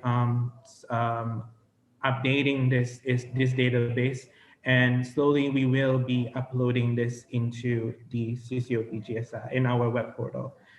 And another data that we are actually looking into is actually the University Brunei Darussalam data. They have been doing very actively mapping the geochemical data, and they are doing the introduction to geochemical atlas of Brunei. But right now, it was actually too late for us to actually make them involved in this project. But we will have more discussions in the future to have them actually share their data with us, or them be part of this project, so that they be able to upload their geochemical data into our web GSI portal. I think they're also expanding their mapping outside of the Brunei and Muara district. We have, for information, we have 4 districts, so they are now looking into the other 3 districts. So this is a summary as a future data upload. I think what we can achieve, what I feel I can achieve, depending on the collaboration and also effective collaboration with the other departments within our government, if I'm able to sway them into sharing their data with us and actually upload them into GSI. So some of the things that we have also within the department, which is the geological map. We can upload 2 more maps, which is small scale maps, which is much more specific to mineral areas in other districts, such as the Tumburon district, which is rich in sandstone, gravels, sandstone, cobblestones, and also our silica sand and other areas. Then we can upload those geological maps. The earthquakes, I was thinking also to upload areas affected by some of the nearby earthquakes. We have actually been collecting data of felt earthquakes in Brunei and their location, their coordinate location within Brunei. So if there were earthquakes within our region, Southeast Asian region, we are able to feel them within Brunei. So we have been mapping those areas. So I think I can upload that as well. And also maybe I can upload the location of or the earthquakes that have induced the felt earthquakes. For volcano, it's not actually, we don't have a volcano in Brunei. So I guess for that one, it's not applicable to Brunei. Geohazards, I will be focusing more on the geohazards because we have a lot of this data on the landslide hazard mapping. So I can actually commit to this and upload 5 more data, or actually more than that, but 5 for now. Geoenvironment, we will try to find more data for this, but I think I already have some data in mind and which department to go to as well. Geophysical data, we have not we will try to find if we can upload some geophysical data. I'm pretty sure we do have within the country, but I think it's more on the oil and gas industry. So I've yet to actually collaborate with them, and maybe if they want to share some data, that will be great, so that I can upload some data. So geochemical data, this is totally dependent on University Brunei Darussalam if they want to share. I think last time their concerns was that some of the data that they have are not published yet. So if they are published, so meaning it's available for the public, then maybe they can share it. Groundwater, there are some works within Brunei on the groundwater mapping, but it's in another ministry, so I've yet to actually talk to them whether they want to share data with us or not. Geothermal, I might find out. I'll find out if we have this kind of data, but right now I'm not sure if we have.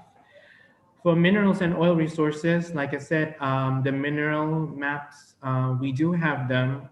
We have small scales, large scales as well. All the listed minerals within all Brunei, we have the maps, so we can upload 2 more actually in 2021. The remote sensing map, we can maybe find out other satellite images that we can upload.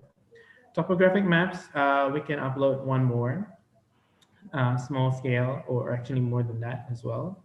And the other maps, we can, I put that at 0, but as you can see in our GeoPortal website, there's the TCP, the district planning. So if we're able to get that data and upload it into CCOP, GSI web portal, so maybe we can get instead of 0, I can maybe get 2 more data from the TCP. So to upload our district planning and also the overall master plan. So possible upload in 2021, maybe for now, let's just stick with the 16. I'm confident with the 16. So maybe in total, we'll have 36 uploads for Brunei. Okay, next is this requests and suggestions. Suggestions, I guess, along the way when I was uploading data, I find it, would it be possible that we can view our attribute table when of the data that we are uploading? Because I'm so used to seeing the attribute table as well as the map. Maybe we can also edit the data within the table as well once you've uploaded, and then if you miss out something, rather than re-uploading, and then maybe we can upload it, we can edit it in the table. Another problem that I found out was when the polygons are too small, the outline thickness overtakes.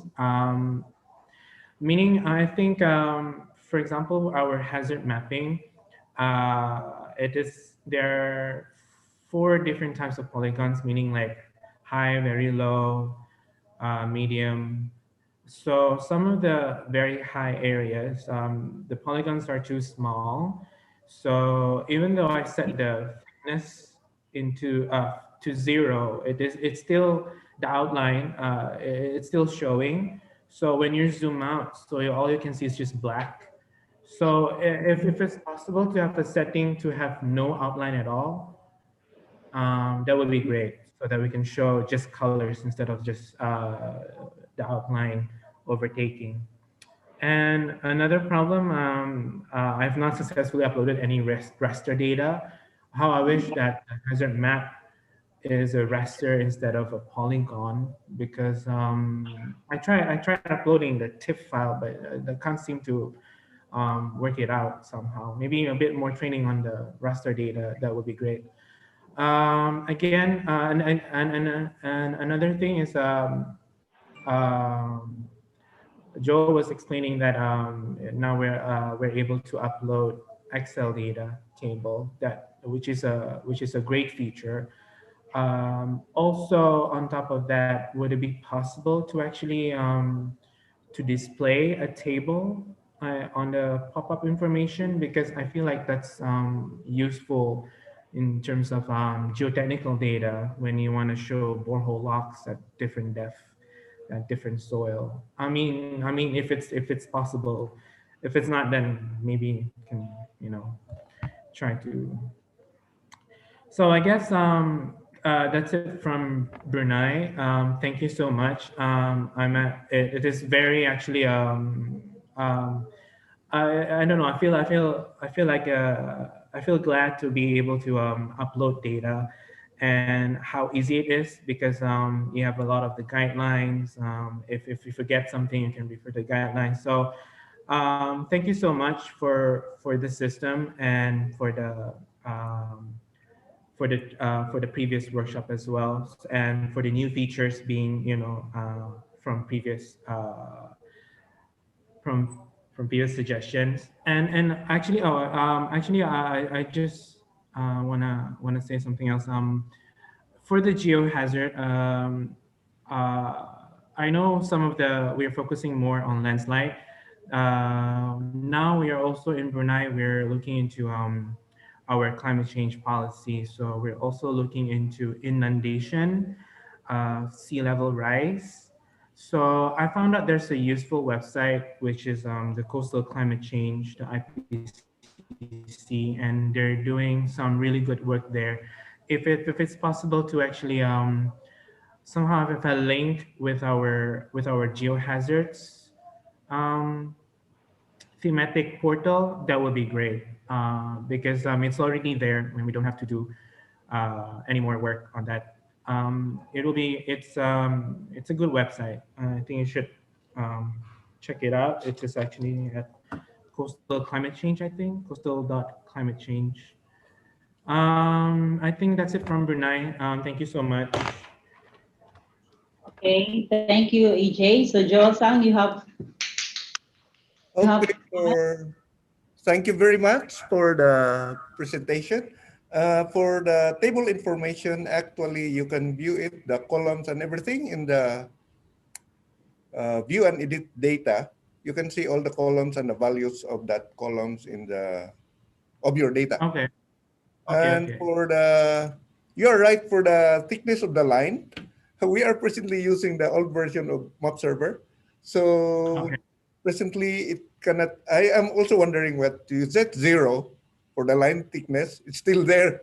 So I found out that that parameter is no longer followed by the software. So now I have to update the software to the new versions, and we can change that line setting. So maybe in a day or two, we'll be following the new version of map server. Thank you for the suggestion. I forgot about it actually. Okay. For the table, table. You want the table information to be included in the pop-up? Yeah. If it's I don't know if you've seen borehole lock information data. So you have different depths, or maybe you can. I don't know how. Is that separate from the legend? The pop-up information, yeah, I think it's the legend, and then you have different depths, showing different soils. So you cannot include it in the pop-up setting, or you want to include the table name and other information in the pop-up.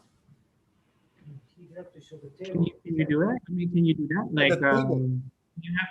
can you show different depths? For example, at 0, it is clay, and then 1 meter, something else. Okay. So Especially for boreholes. for boreholes. Yeah. Okay, we can it- figure it out later. okay, Send yeah. me an example, an image of how you want to the appearance for that. Send Yeah. me a sample image, and I'll make a function for that. Okay. I will send you something. Yeah. Okay, just send me that sample. AJ, currently we can show the image in the pop-up. So maybe you can currently you can convert the data into the image as I shown, so you can display the table itself as an image. Oh, you mean like a PDF, like a Yes. The image is possible. Oh, image. PNG, you can include. Oh, okay. Because right now, just a background information, we are doing that. We're using Google Earth, but because it's just internally uploading the images into Google Earth Pro, and then so that we can see the location and then the borehole image. But what we want to do now is to extract from the JPEG, from the image, the specific data like the depth and the thickness and the soil into ArcGIS. So we managed to do that, but it's doable in ArcGIS. But I was just wondering if it's if it's doable to also display a table using the GSI system here. Okay, it's doable, but it will take a bit of coding. But anyway, give me your suggestion in detail, and I'll I'll do it. Okay. Okay. I will craft something here. Okay, last comment from Dr. Lee. Okay, AJ, thank you very much for your nice complete presentation on Brunei education. So what I would like to comment is, of course, related to this GSI project. So you have some kind of discussion with other agencies to have some to collaborate to get some data or some maps from other agencies. So my suggestion is that in this case, many of the CCOP member countries, they have a kind of CCOP domestic national committee. Yeah. So I highly recommend you to have a more official national committee with other agencies. Right. Such as groundwater. So in that case, you can have more relatively easy to get some data set from their own data. So my recommendation is that we have some kind of domestic national committee within Brunei. So if you want to have some more details, I will give you some more details by email. And then I think it works quite good in CCOP member countries. So for example, in Malaysia, DJM has collaborated with Petronas. So different organizations can join as a domestic national committee. Okay, thank you. Yeah. Thank you for your comment on Dr. Yang. Actually, when we had the confirmation that and also officially became a member of the CCOP, the officials at the Ministry of Development, they also advised us to form some sort of national committee, and we actually have that on paper. It's just that we have not able to materialize, meaning in operation right now, because one, at that time it was COVID, and also now we are looking into, it's just public works department, so we are lacking human resources to actually bring in people. So, but we are slowly bringing in. If you do realize that in the GDR, we brought University Brunei Darussalam with us because they are the most relevant in the country. So they are going to be part of that national committee. We were about to actually announce it during our annual sessions and our steering committee, but Our director, our director Norazmi, he was not available. So maybe the next year we will officially announce that we have a national committee geoscience, but it's in the works still. We are trying to bring in all these people together and highlight the importance of actually sharing the geoscience information. Right now we are taking it slowly with UBD and the other university, survey department as well. But yes, we're trying our best. Right now, it's just within the committee itself, me as a secretariat, and Ahmad as the deputy. So we're trying to extend. So maybe next year, we will do more. Thank you, sir. Thank you for that. Thank you for the comment. Thank you. Thank you. Just a quick question from me. Your oil, your mineral data. Yeah. Is it the same one that you provided to the AMDIS? Yeah. Actually, that one is the recent one that I provided for the IGF forum, but not the AMDIS sighting. AMDIS is very old. Yeah. This one is the latest one that I provided to the ASEAN IGF forum. So we presented this data. It is the most updated one. Okay. This is not updated yet because I think they are doing something. So maybe we'll see that in the AMDIS as well.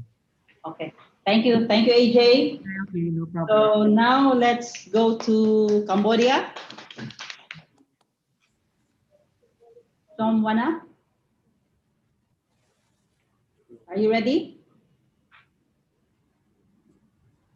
You don't have presentation?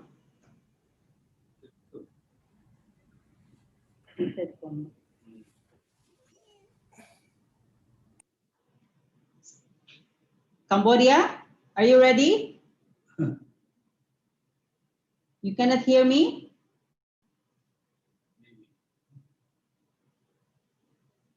Nobody's. Cambodia, can you hear me, Cambodia? Yeah, I hear you. Okay.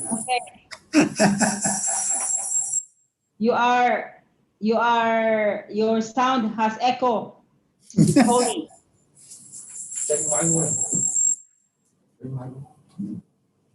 Wait a moment.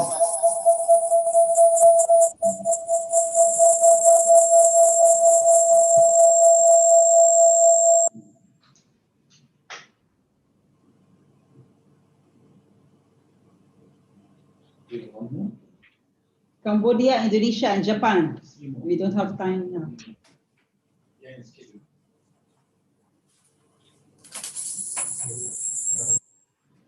So can we go to Indonesia first, Cambodia? Yeah. Echo sound. Your sound first.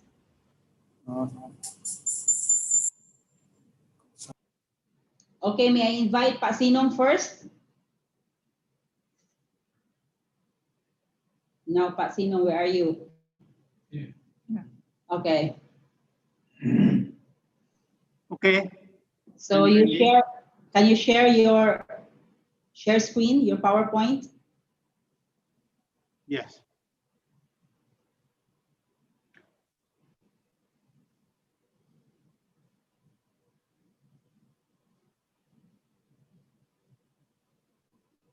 Okay.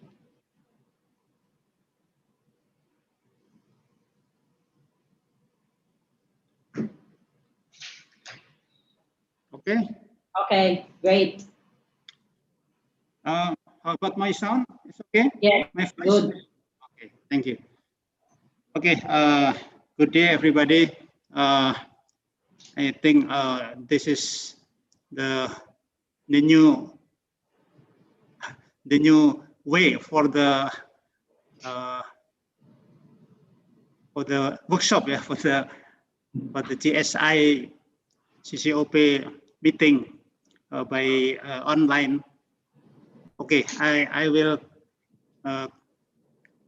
talk about the country report of my country, Indonesia, for this the 5th international workshop for the GSI CCOP project. For the outline, the first is introduction, and then 2 for one map policy, and 3 for the contribution for GSI project, and 4 the conclusion.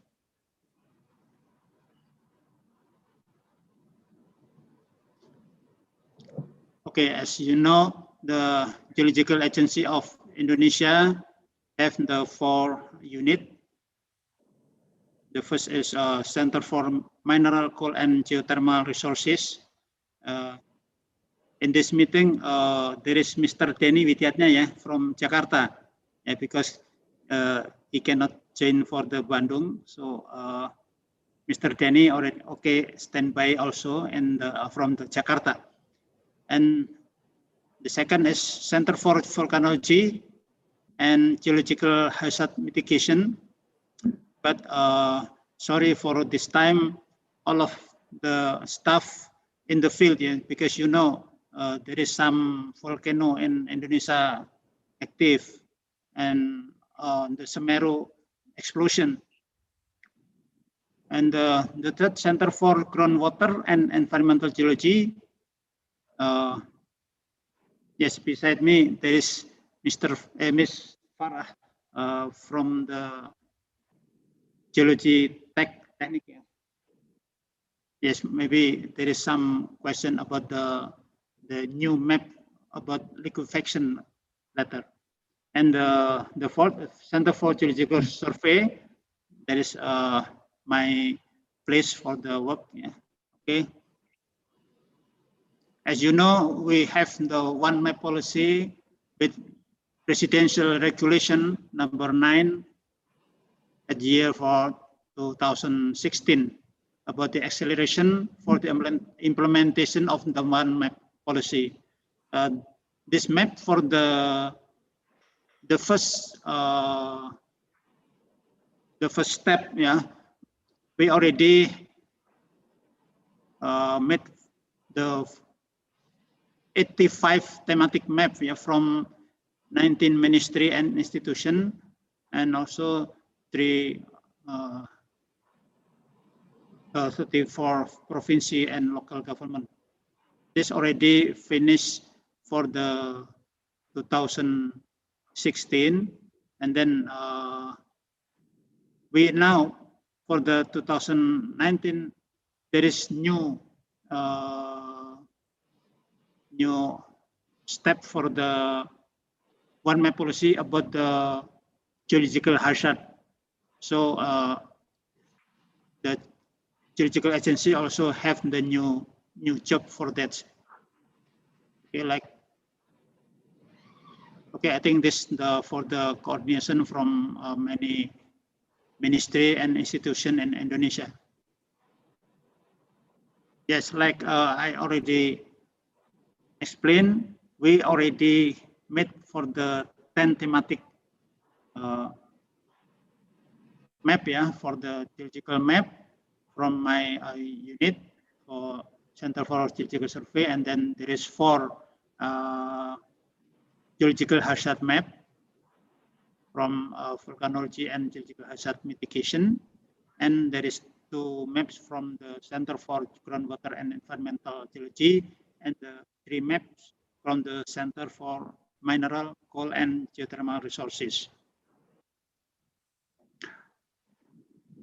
Yes, for the first step, we already finished the 10 thematic map, and then plan for the 2020 now, until 2024, we have new plan about the making active fault map and the liquefaction susceptibility map. Yes, but it's pity for this year we just finished this work, but we don't have time for the checking in the field, because the COVID-19. So we we just make the map, but not yet to check in the ground check.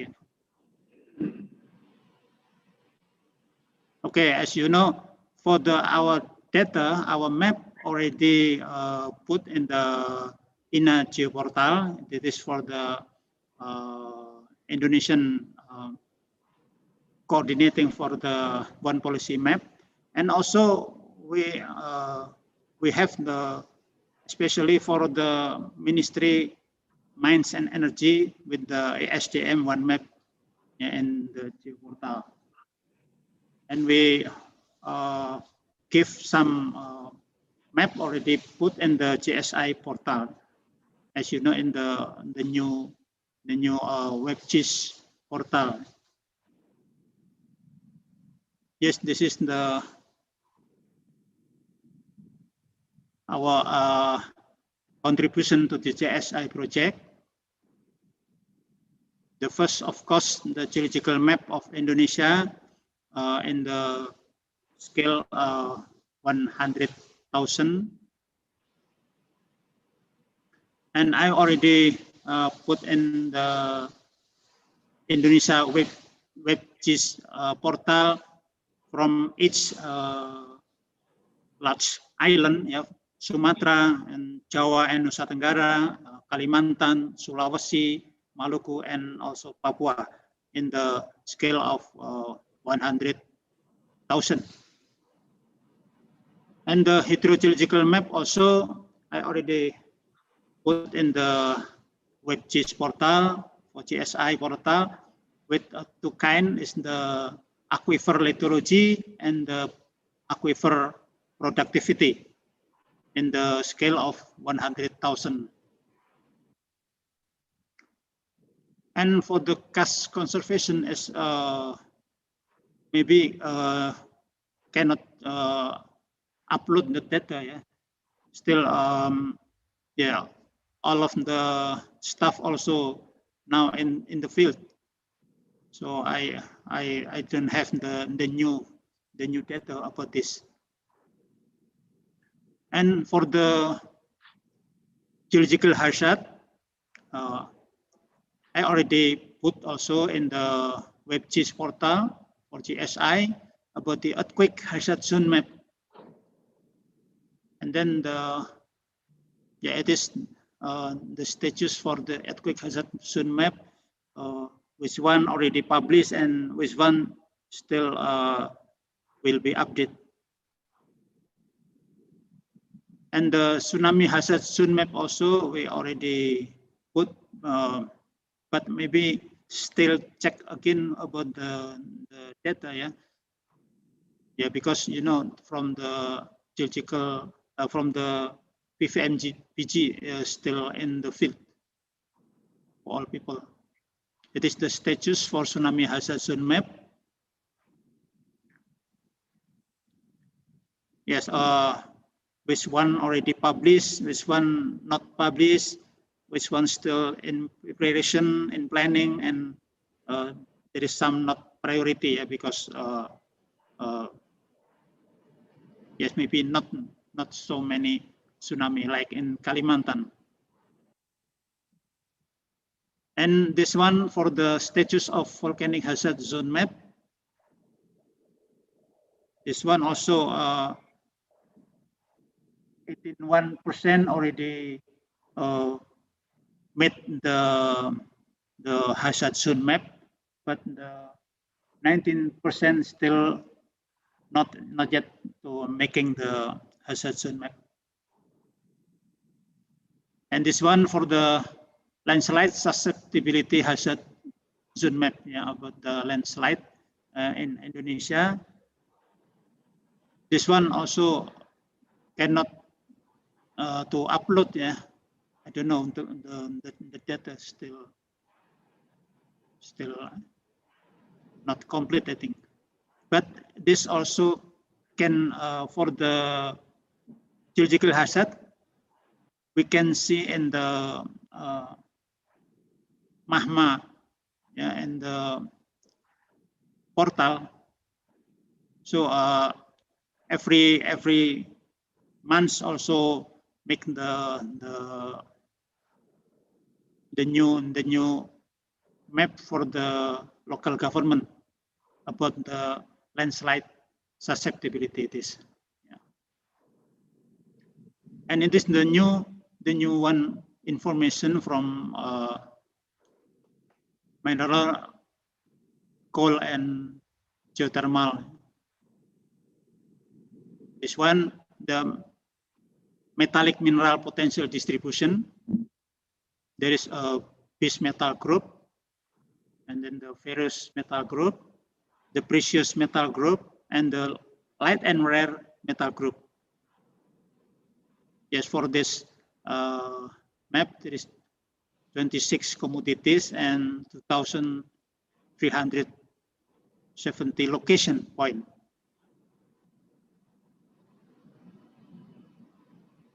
And for the non-metallic mineral potential distribution, we have the map for industrial mineral group, and for ceramic material group, and building material group, and also precious stone group. There is 57 commodities and 3,870 location points. And this is for the coal potential distribution in Indonesia. There is 1,463 locations. And this one for the geothermal potential distribution, for the total resources is 23,965 MWE, and reserve is 14,626 MWE, and there is 351 geothermal location. And for the next plan, start from this year, 2020 until 2024, we have make the new map about the active fault map of Indonesia. We already finished the 5 million scale, but we will make the detail one and the 1 million scale for 5 years. Yeah, now already finished the Java and Nusa Tenggara, but as I planned, we don't have time for the ground check in the field. Yeah, but still from the secondary data. And the second, we also have the plan to make the liquefaction susceptibility map of Indonesia already for the all of Indonesia in 1 million scale, but we make the target for complete one in the 100,000 scale, yeah, for 5 years. Okay, for the conclusion, the Geological Agency of Indonesia has made 10 thematic maps that have been integrated with other thematic maps from various ministries, institutions, and local government, which coordinate by the Geospatial Information Agency and the coordinating Ministry for Economic Affairs in the One Map policy program. For the plan 2020 until 2024, we'll make 2 maps, active map and liquefaction susceptibility map. So currently the Geological Agency of Indonesia is a wali data or data guardian of 12 national thematic map.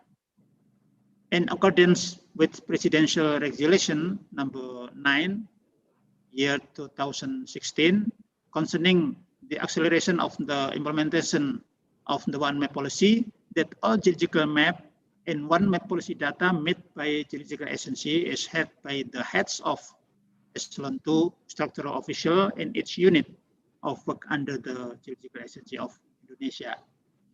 Whereas in the Minister of Energy and Mineral Resources Regulation number 13, year 2016, concerning the organization and work procedure of the Ministry of Energy and Mineral Resources, that the rule and policies in the utilization and sharing of energy and mineral resources data are managed one door by the Center of Data and Information Technology from the Energy and Mineral Resources. Next, okay. Geological Agency of Indonesia can share one map policy data in shapefile format for geological map that are contain general and basic information, including geological disaster information that must be known by all the public.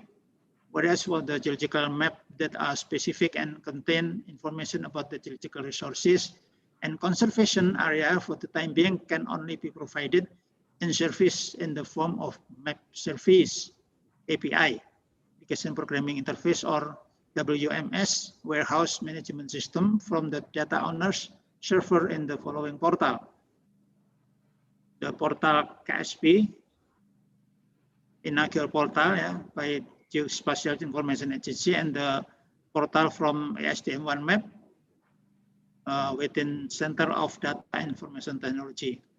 For the special purpose, waiting for legal certainty from the Center of Data Information Technology, Energy and Mineral Resources as the data manager for energy and mineral resources data in Indonesia. Based on Presidential Decree number 34, years 2019, on one data, Article 36 about the dissemination of data. The first, dissemination of data is an activity of granting access, distribution, and exchange to data. Second, data dissemination is carried out by wali data or data guardian. And third, data dissemination is done through Portal One Indonesia Data and other media in accordance with provision of law and regulation and development of science and technology. Well, I think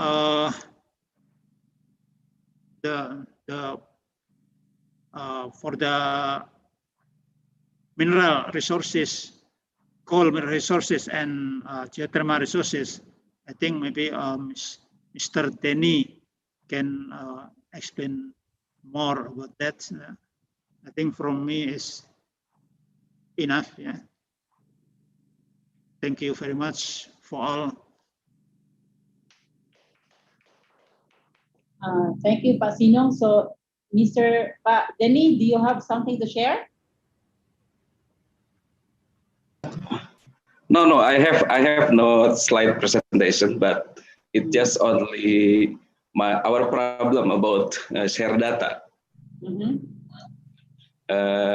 Yeah, after we have Presidential Decree number 16 in 2016, our share data is not from our company, our institution, but Center for Data and Technological Information in EMR, Energy and Resources Ministry. So I think this is our problem to share data to CCOP, GSI, CCOP after one map policy.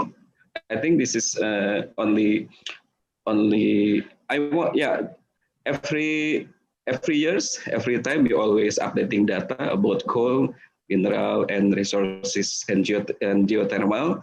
Every years we always updating data, but it only how we can share this data to your organization, to CCOP, because we have presidential decree. This is because the data guardian is not us, but not our company, but Center for Data Information in EMR. It's only this is problem. So okay, thank you, Pak Denny. Any comments, Takarada-san? But if you just share the data as webmap service, is it possible? I think it's possible, right? I think if WMS, only WMS. web service, Miss Dr. Jul, okay. If it's okay, so it will be very Yeah, good. yeah.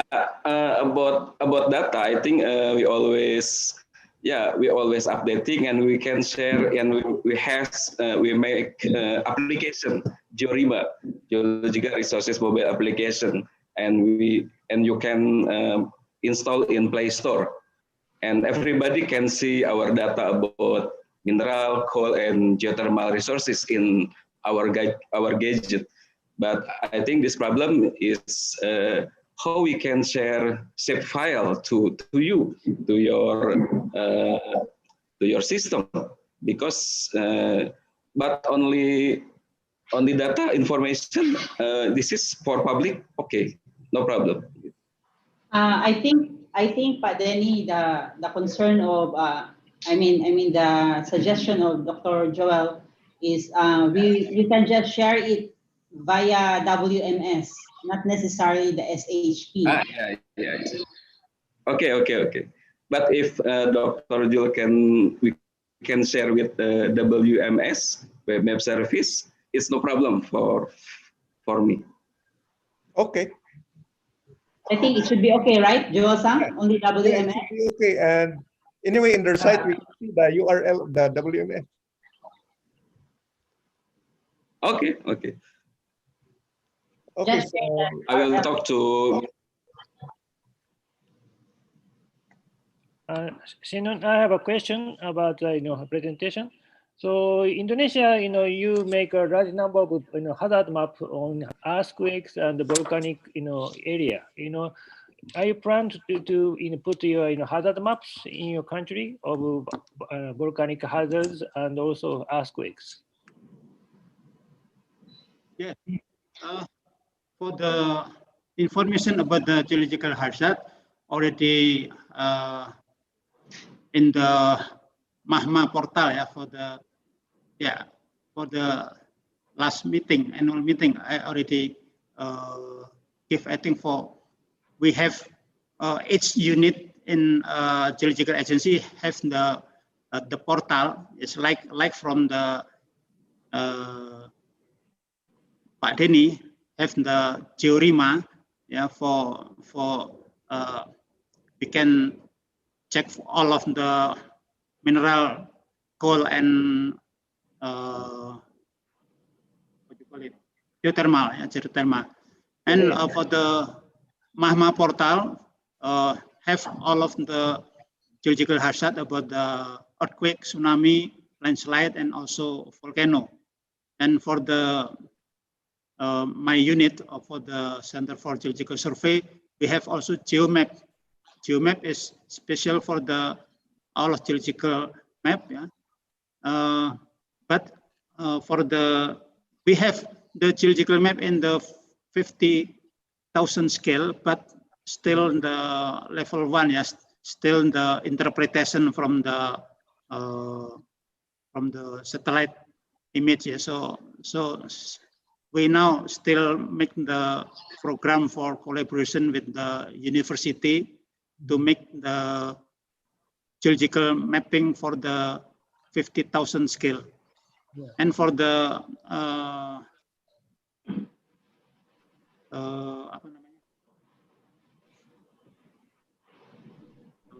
hydrogeological, still under construction, for the portal. Yeah, so I know that Indonesia already published more than 200 hazard maps in volcanic area. So it is possible to share on GSI. I think for the geological hazard is okay. Yes, it's pity as there is no stuff from the volcanology for give the information about that. But it is okay. We can put everything about the geological hazard I think is very important for the public Yeah. How about active fault? Active fault.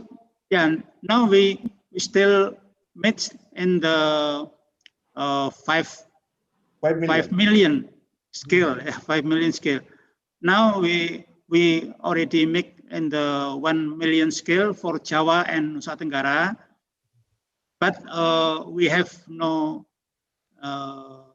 time, yeah, about the COVID. It is for the checking in the field, yeah, about the new data. So we just make from the secondary data, yeah, from the reference and from the other institution.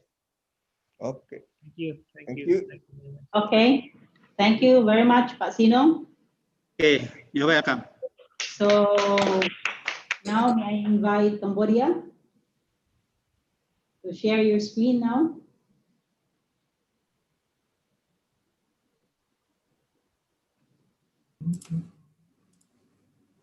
Can you see my full screen?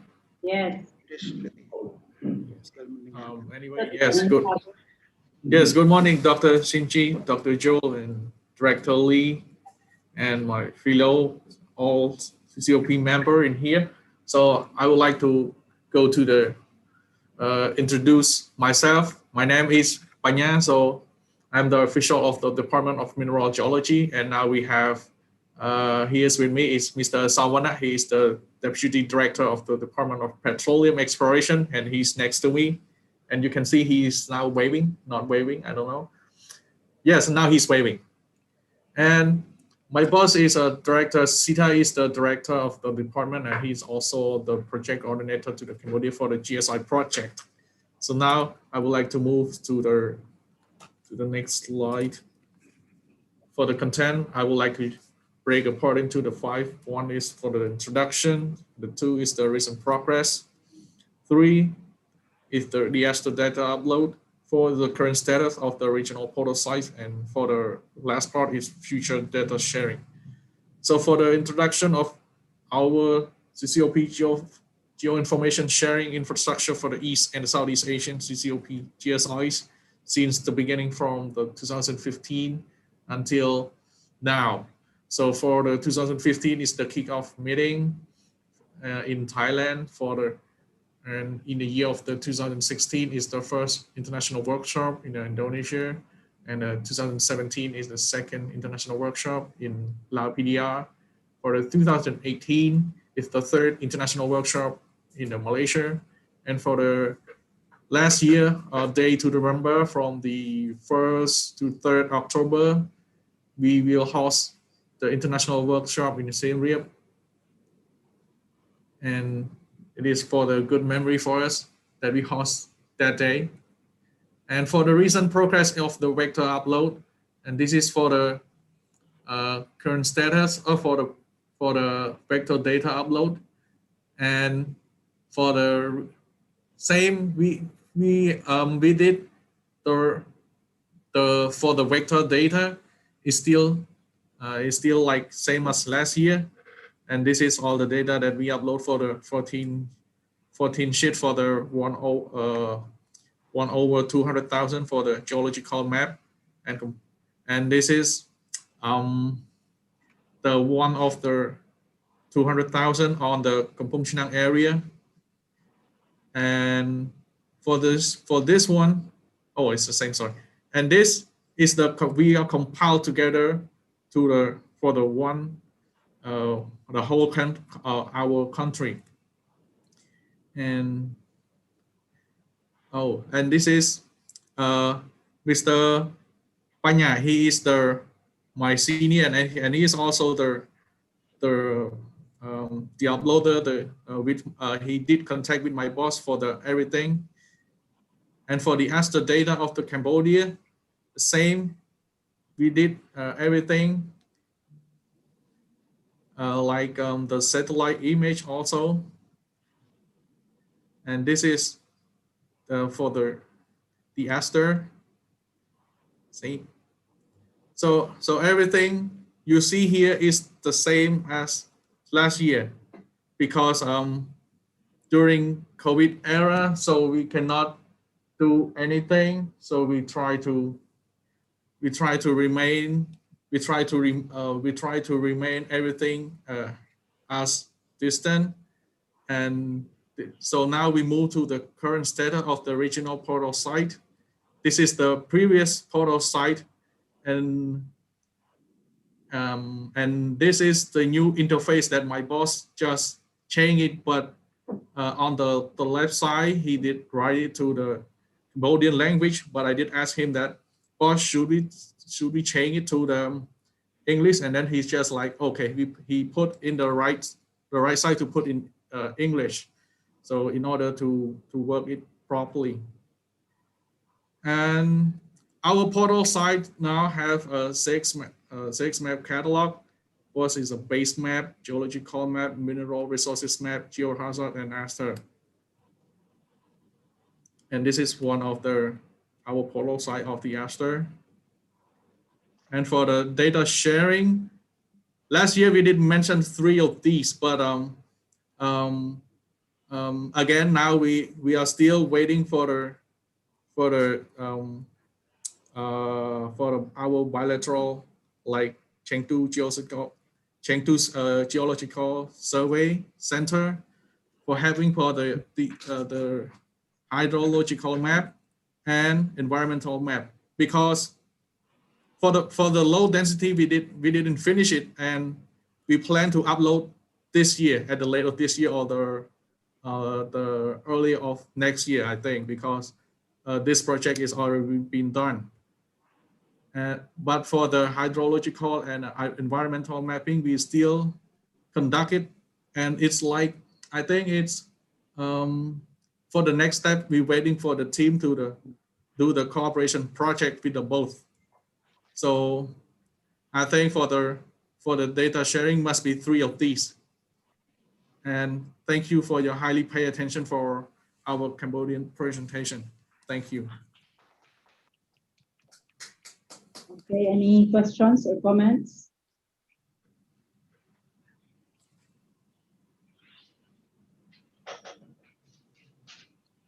None? Takarada-san? So any comment to our system, your suggestions or? Oh yes. I think we have no comment or suggestion, because we are trying to keep up what we plan to do, and then we will looking forward for the new update, and we will follow all the new phase, and I'll try to keep up with my boss for the next coming, for everything we are ready to upload. And okay, thank you. That's it. Yes. Or if you are interested, you can make a local language version.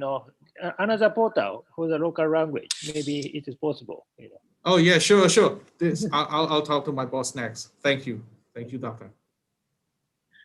Okay, thank you very much. And I think that's it for the morning session. And we're going to break for lunch. Oh. And we come again, what time? 1:20? 1:15. After 1 hour from now. 1 hour. 1 hour break. 1 hour break. So okay. we come back 1:15. Thank you. Okay, see you. Have a nice lunch. Okay, thank you. Have a nice lunch. Yes. Have a nice Too late. You share your screen. Okay, thank you, Marvik. So I just give my country report.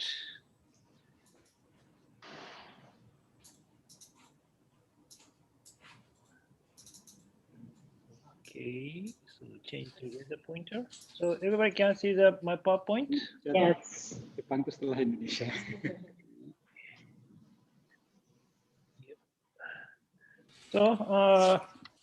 So my name is Shinji Takarada. As you know, I'm myself and Joel reading this project. Thank you for joining us. So this is the content of my presentation. So progress of data upload and the GSA portal and the GSA country portal site, and recent geoinformation activities in GSJ, and the publications and the databases. Okay, would you wait? Just stop the Okay, so progress of data. Oh, I mean the sound. Stop the sound. Okay, progress to data upload on the GSA portal site. So as you know, myself and Joel is the national coordinators, and also in GSJ we have four data coordinators: myself, geology and geohazards, and Yohei Uchida, groundwater, and Tetsuji Ono, mineral resources, and Kokiwa raster satellite data. So it's four coordinators. And now we are trying to put all kinds of data in GSJ on the system, and including the geographical maps for seamless geographical map of Japan. Now we put on version 1 and version 2, and also 1 to 200,000 scale geographical map of Japan, and 1 to 1 million, 1 to 2 million geographical map, and also 1 to 2 million geographical map of East and Southeast Asia. And also, we're trying to uploading, 1 to 50,000 scale geographical map in Japan. This is quite a lot of maps, totally, more than 300. So it takes time. So in volcanoes, geographical map of volcanoes in Japan, and also 1 to 200,000 volcanoes of Japan third edition, and tephra for caldera, Guinea distribution in Southeastern Asia, and distribution of active volcano in Asia, and for earthquakes, active faults, tsunami affected area, and earthquake source region, and for geohazards, fatalities due to major earthquake and volcanic eruptions in Asia.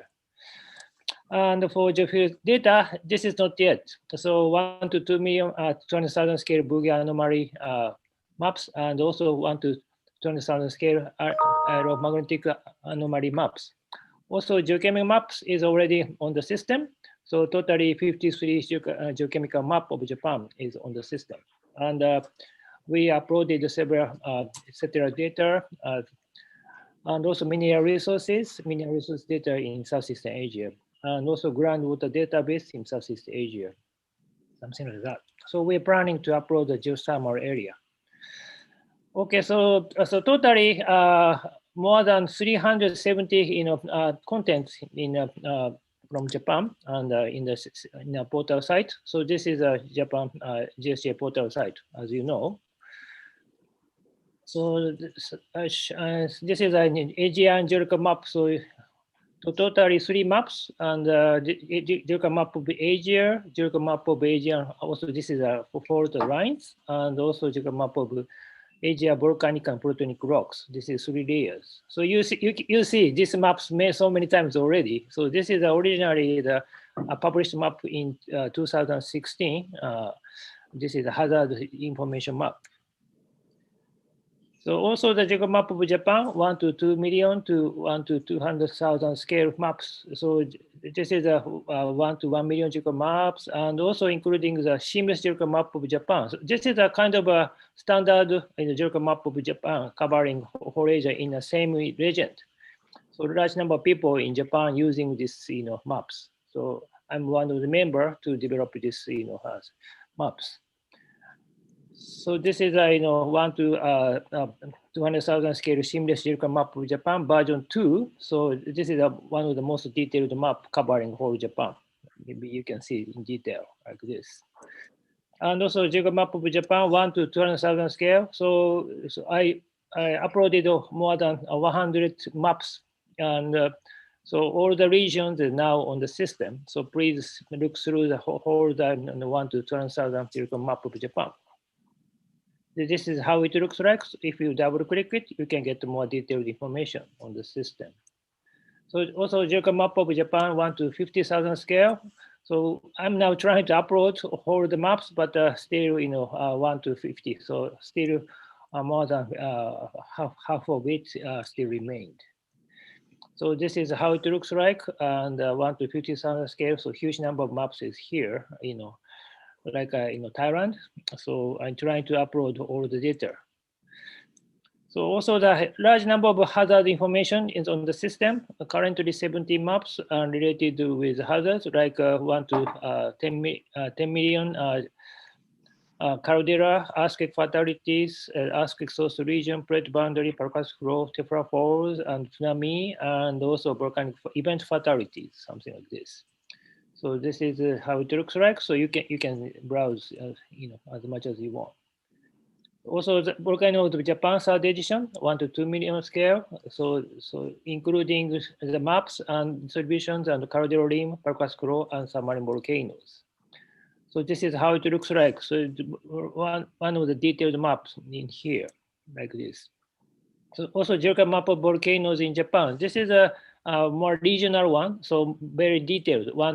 For example, 1 to 10,000 scale, 1 to 20,000 scale, something like that. So covering whole active volcanoes in Japan. So currently 17 maps, covering in active volcanoes in Japan, like this. So this is a geographical map of volcanoes in Unzen volcano, western part of Japan. Geochemical map is currently 53 maps for each element, like this. This is the geochemical map of Japan, 1 to 1 million scale. So you can see in detail. So this is a preliminary data upload plan for the next year, and 1 to 200,000 scale marine geological map around Japan, and 1 to 200,000 gravity maps, Brunei anomalies, satellite image, and 1 to 50,000 scale geological map of Japan, and still 150 remains, and 1 to 4 million scale magnetic anomaly map, and Asta satellite image, and geological map of geothermal area, and also seamless geological map of coastal area around Japan, something like this. We wish to be finished all of them. Okay, so I'd like to introduce the recent geoinformation activities in GSJ. So this is a catalog of geological map of Japan available from GSJ. So this is the content. So you can download from here in English. So we provide some viewer system. So GeoMap Navi is one of the major viewer system in Japan and GSJ, and provide this useful system. Mostly raster based, but quite useful. So this is a data list like this, or this is a 1 to 1 million scale geological map, and also 1 to 200,000 scale geological map of Japan. So you can see the original map like this. So people can see the legend more in detail. So you can zoom in like that. So also the 1 to 50,000 scale geological map of Japan. So more in detail maps can be seen. And also we provide the CD-ROMs, digital maps. So this is a digital maps in GSJ provided here. Also, you can download the whole shape files like this. So please visit here. So you can download an available shape files. So previously you have to buy a CD-ROM, but now people can download from the website for free. So people can a lot of people using this download service. So this is a 1 to 50,000 schedule map of Tateyama and southern part of Chiba. And also the large number of volcanoes here you can download from here. And also this is showing the distribution of the volcanic products of Sakuranjima volcanoes on the QGIS. So this is a kind of a list on people can download from map catalog like this. So people can visit here and they click one of the layer and then go to here and people can download the vector data, also the raster data from the system like this. So shape files are freely available, also KML files. Also this one is a 1 to 200,000 symmetrical map of Japan, and you can browse on the system here, and also you can download the data. And this is a version 2, and more details. That number of legends is more than 2,400. As I mentioned earlier, this is a new, Asia Pacific region geological hazards information system on the GSI. So we provide, such kind of, informations, so you can pop up the image of how many people are killed by this is due to tsunami, due to that time of the Sumatra earthquake, something like this. If you log in on the system, as you know, so I set many of the hazard information is 7, so you can download the shapefile from here. So please download as much as you want if you need it. Okay. So also the large number of databases available in GSJ. So currently we provide 28 databases from our portal sites. So this is active Fort database. So large number of people using this site, especially after the large earthquake occurred in Japan. Also cluster stress database here, and also AIST satellite data archive system MADAS. So you can download the original ASTA data from here. So to upload on the GSI system, please visit this site. Also the quick estimation system for earthquake maps. So you can see the distribution of affected area by the earthquake on this system. Also urban geological map like this, and also visualization system for subsurface structures and volcano Japan database. Recently in last March, so this system and geological map of volcanoes in Japan at 200,000 scale is available. So this is how it looks like. So you can visit this site. Sorry in Japanese, but hopefully within 2 years to be English version also available. So if you move your cursor to the one of the polygon, the distribution of the such kind of a product will be shown on the blue color like this. So if you click the polygon, detailed information will be popped up. So maybe Joel-san, you have to prepare such kind of features on GSI too. Right? Yeah, pop-ups. This is a table. Pop-up within table. Like this. So totally 440 volcanoes are on the system, and Kotane volcano on the system. So please visit on the system. Okay, so that's all. Thank you very much. Any questions? Any questions? Yes. Dr. Shinji, yes. It's a very nice presentation and very hard work of uploading something like 400 different data sets into your. Thank you. Thank you. So, and then the question is that you mentioned that you have some GIS system which can download your geological map over 50,000 scale, which is quite.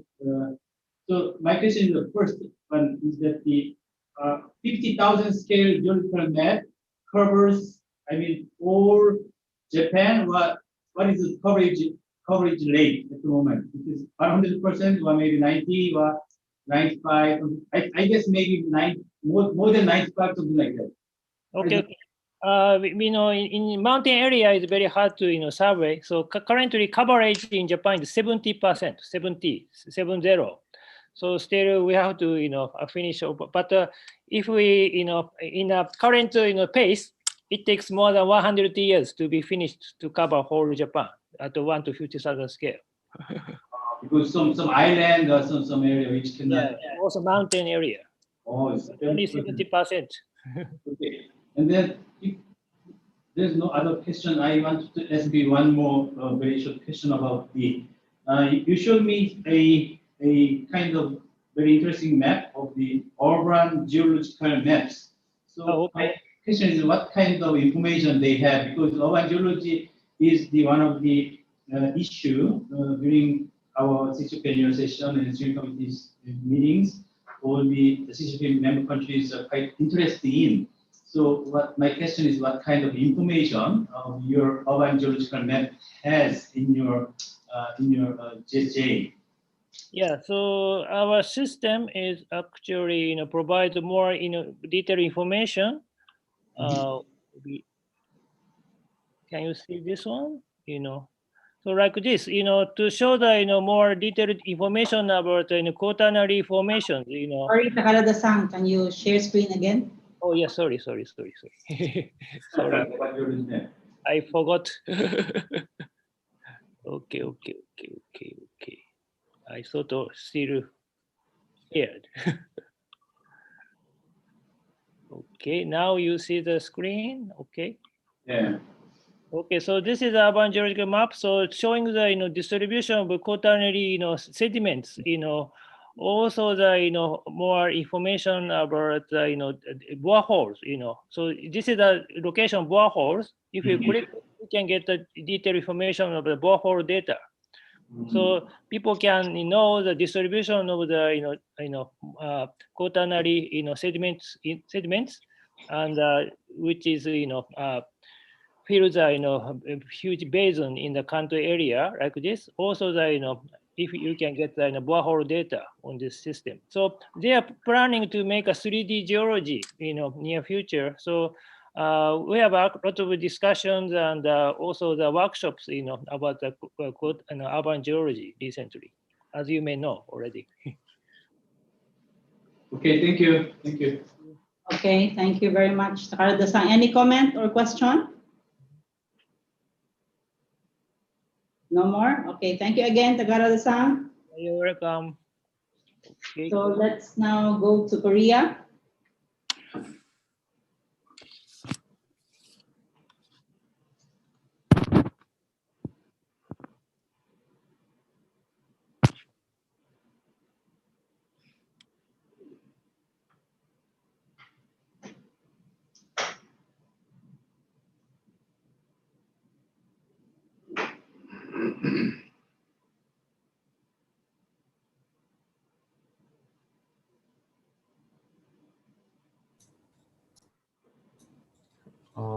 Do you see my PPT? Yes. Okay. Good afternoon. I am Sarori. From now, I will present of the country report of Korea. In this country report, I will present the new project, Geoscience Data Repository Platform in CCOP. Last month, 2 months ago, we have the workshop for the GDR. At that time, I and Dr. Han Jong-Kyu Han present the introduction of the GDR platform in CCOP. There are some, because of the participant of this GSI workshop is different from the GDR. Some people participate the GDR workshop, but most of now is the new for the GDR system. So I introduced the GDR platform in CCOP as the country report of the Korea. Okay, for the GDR, for the necessity or purpose of the GDR project is the currently many geological research and the survey are in progress in CCOP member countries, and the various research and survey data are being produced through this research and the survey. As this survey or research project progress data, for example, the site survey, samples, sample analysis, the intermediate product and the end product, etc., is in the additional to report. The data should be constructed to the Geoscience Data Repository, GDR, that is systematically collect, manage, and share this survey and the research data. Then the research and the survey data can be stored and managed without loss, and the data can be shared by CCOP member countries. So the purpose of the project is to establish a Geoscience Data Repository platform of CCOP. As you know, the CCOP strategy plan from the 2016 to 2020, the first in the number 4, data and information, A, facilitate data sharing, and B, efficient exchange of data. To achieve this strategy goal in CCOP, we'll need to improve the sharing, the delivery of data and information across the boundary, improve the data quality, encourage the culture of knowledge exchange, excellency within the CCOP, TS, and the member countries. So for the GDR project, the overview is the title is Estimation and Utilization of GDR Platform of CCOP member countries. This project is consisted of 2 phases. The phase 1 from 2019 to 2024. It consists of 6 years, and the phase 2, 2025 to 2028. It consists for 4 years. The total is 10 years. So this project is started from the last year, and last 2 months ago we have we have held the workshop. This year is the 2nd year. The participant, as you know, the CCOP member countries. The fund is from the KIGAM, and This is the very related to the CCOP GSI, this project.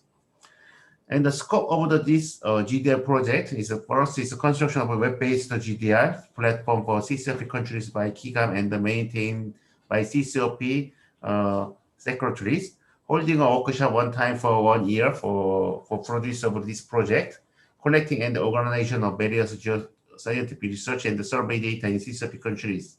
The example of the data are mineral, fossil, sediment, soil, water, and its analysis data. Also, the data should be digital file, photo, figures, numeric, or text only, not real and physical data. Upload the data and maintain the data quality by national coordinator and being constructed as a database, capability building and for the digital platform and the big data science, and registration to IGSN numbering system. There are many benefits of the GDR. The first is that after constructing the geological sample data in the GDR platform, the whole data is provided to the GCOP member countries through the CCOP GDR system. Data service for these CCOP member countries are expected to be used to solve many problems, which is related to the geological related problem. GDR will facilitate sharing the sample and the sample-based data more efficiently. The GDR gives the persistent identifier. This is the IGSN number that allows to track the sample through its history. The ability to identify the sample will advance the interoperability among these data systems, allowing the sharing and the integration of data across discipline. For the work plan, as I told you, the last year we have the kickoff workshop in the Bangkok. And this year we have a plan to the first workshop in the maybe Phuket this year, Phuket plan. But because of the COVID-19, we should cancel this workshop, and we held the online workshop in the last 2 months ago. And also I hope to from the next year I will hope to held the workshop in the offline. We wanted to meet each member, national coordinator, and each member. And anyway, in the 2024, the target is to officially open the GDR system.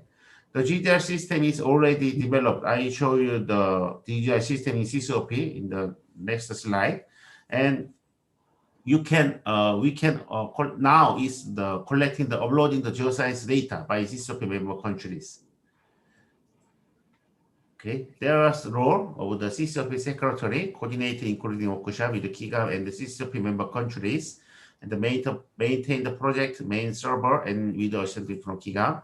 The server is now installed in the CCOP, and monitoring the progress of project implementation. The KIGAM's role is provide a leading role in the implementation of the project and the development of the system, technical support, and its documentation, and training the CCOP staff in the use of maintenance of the server, provide expertise for the capability building. It's the role of the national coordinator, coordinate the implementation of the project at the national level, monitor and report the progress of the project to the CCOP secretaries, and responsibility for the data collection and upload to the GDR platform, and responsible for data quality control, maintenance, and update. As I told you, the kickoff meetings held the last years, and the first workshop in this year, online meeting from 20th and 21st of October of this year. And from now, I introduce the CCOP GDR system. This system is already developed. You can upload the data. And we are now maintaining and updating over these systems. Why do we need the CCOP GDR system? As I told you, who has the data I need? Where is the data I need? What data are produced? Where do you keep the data? Have you ever lost your data? This is the why we are needed to the CCOP GDR system. We need something that can answer this question. The answer is the geoscience data repository system. this is a KIGAM GDR framework in progress. There are many kinds of data from the survey in the field and the exploration data in the online or the offshore, and the many geological map, geochemical map, and many drill core data, and there are many analysis data from the lab, and also there are many data. This is can collected in the digital geoscience data repository system. Then using this data system, we can service the data, and using this data, we can publish the papers. We can have the unique number, ISGN or DOI. In the CCOP GDR system, as I told, we should specify the scope of the data. First of the data is a physical geosample collected in the field, for example, rock and drill cores, fossil soil and water, etc. Only this one. Not the other is not included of this CCOP GDR system in now stage. In the future stage, we can add more data. But in this project, we all focus only the physical geosample. Also, the only digital data analyzed from physical geosample with the various equipment, geochemical data, ISOP data, EPMA, and data, etc. And the data format can be the TIFF, JPG, PDF for the sample photo, and MS Excel and CSV for the data analysis numerical data, and text data or MS documentation of detailed metadata. And also main function of the CCOP GDR system is submit metadata of geosamples and the digital analysis data by each countries. Review the approved submitted data by each country's review, and linking geosample to analysis data and vice versa. Search over the registration data using the keyword and the map data and the user management by review and the system administrator. The CCOP GDR system or system architecture is consist of data resources and data collection and data management and the data service. This is the basic framework of the CCOP GDR system. There are many user types of CCOP GDR system. For example, general user, a submitter, a validator, a representative validator, and an administrator. For the each user have the function of the data search and view, data submission, data validation, and the final approved, and the system administration. System develop operation environment is like this. We are used the OS is a Linux, Ubuntu, and the Java, JRE 1.8, container Docker, DBMS, MySQL, and IRS Lucene Sol 5.5, and also as the was we can Tomcat and the framework as being released. This the main property of this operation system and the software is open source software. That is mean that all is free. We don't need to pay to the software or operating system. This is the database of the entity relation diagram. Let's skip this one. This is the main screen of the CCOP GDR system. You can access over these systems. This is the main system. It's a GDR, and we will first log in with the email and password.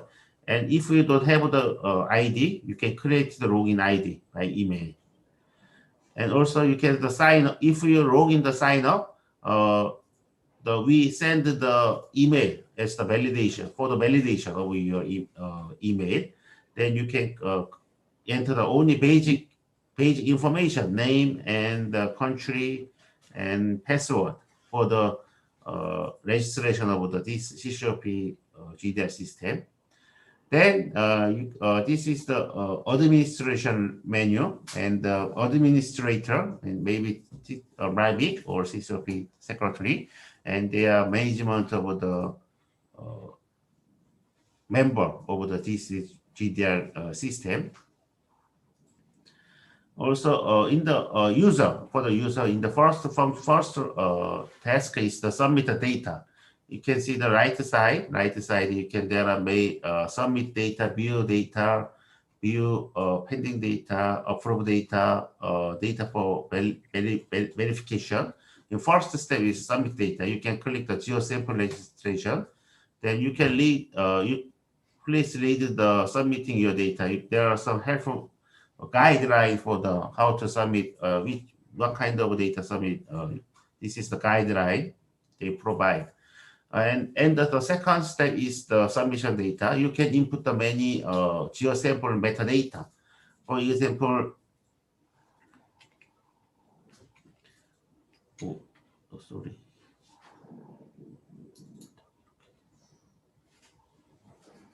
Okay, sorry. Submit data. There are basic information, sample type object, and the description. There are many information. We provide the blank for the many information, but you can to enter the all information, all metadata is very hard working. So we check you can see the red asterisk. This is a basic metadata information. If you want, you can input only this red color asterisk information. Then this data is saved as the metadata. Sample object, there are many object type. You can also you input the coordinate system, and this is others. You can upload the data, the photographs. You can also specify the CC license. And finally, you can submit the data. If you enter the some information, and you can submit. This is the finish. Upload the data. This is finished. If you have one sample, you can input the information for the one sample and then submit. Then this is a finish of the data. And then you can, after that, you can see my page in the view data for validation. So this is if you upload the data, submit the data, there are list of your submit data. Then you can click the import, and then you should approve after validation of your data. So, okay. Then this is the another input the geosample data. Then there are in the main menu is the geosample registration and the geosample analysis data registration, and the first sample search. This is because of the geosample analysis data it should be related to the geosample itself. So you can first, before the input the geosample analysis data, you can first link over the original geosample data like this. Then you can input the basic information, the number, ID, name, type, title, analysis method, and data file. You can upload it here, and also CC license. Then like this, you can upload the many data. It's up to you. And then we can search the uploaded data or submit the data. So from the many countries. Like this is advanced search. This is the basic search, and this is the advanced search. Keyword, category, subcategory, and the geographical coverage. Using this kind of the criteria, you can search the many kind of geosample like this. Because from the many countries, from Japan, Malaysia, some people already uploaded, for example, testing data or value like data, so we can search this data. And this is the measurement, the GDR system administration menu. So there you can see the submission status for the item and the many statistics of the data. This is the administration menu. Okay. This is not finished, not yet. And now it's under developing more better, but basically it's finished. In the future work, is get feedback from the user or CCOP member countries, and then we can develop upgrade of this GDR system. GDR system error correction and stabilization, develop a batch uploaded function. We can issue the IGSN number for geosample. For each geosample, installation GDR system as CCOP office or cloud server. Maybe the CCOP wanted to do this GDR system, the cloud server. you can remember the temporary web address of a CCOP system is this one. You can enter this number, then you can registration of this GDR system, then you can upload it and search of the data. Okay, thank you for attention. Thank you, Dr. Saroli. Any comments or questions? Saroli, thank you very much. Very interesting, very important project. So, do you have any idea of collaboration, between the, Oh, okay. Between the, GSI and the DDR, how we can collaborate together? Okay, basically, GSI is provide the map data, and the GDR system is provide the sample data. I think the in the later we can link over the geo sample data with the map data by the location.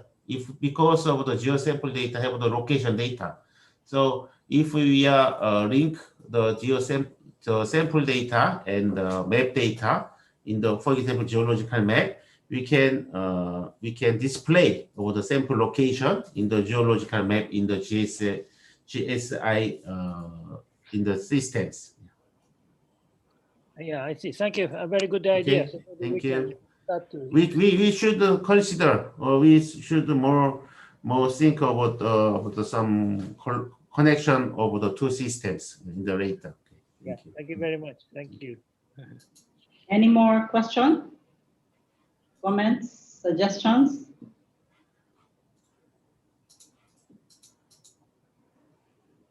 Okay, thank you very much, Dr. Saroli. Thank you. So let's proceed to Myanmar.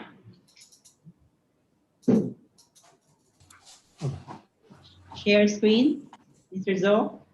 Yes. Yes.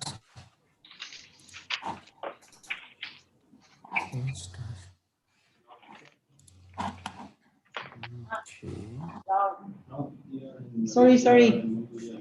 It should be loud. Loud, yes. Okay. Yeah. Sorry. What happened to me? Okay, Malivik. Sorry, Kwang. It's your turn. Okay, can you hear me? Yes, please share your screen. Okay. Yes, screen.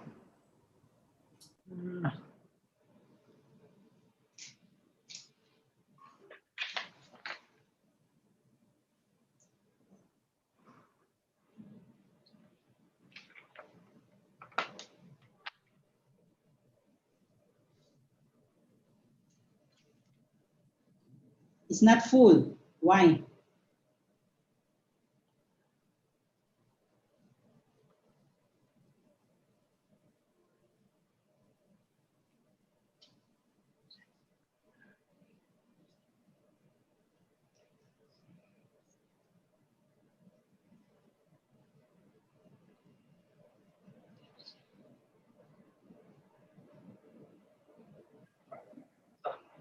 Kwang, are you okay?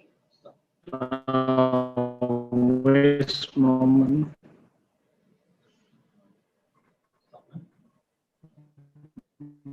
I'm not sure why it's not.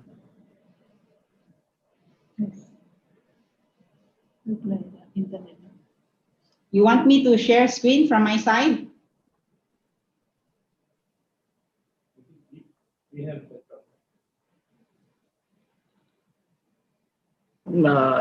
A few minutes. Okay. What do you mean, okay? Okay, coming. Close. Click close.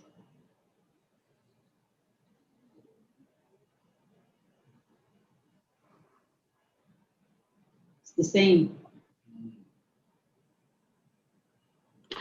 Okay, maybe I'll do it from my end, okay? Myanmar first, after Myanmar. I check my... No, Malaysia first. Okay, Malaysia, are you ready? Yes. Yes, you may share screen.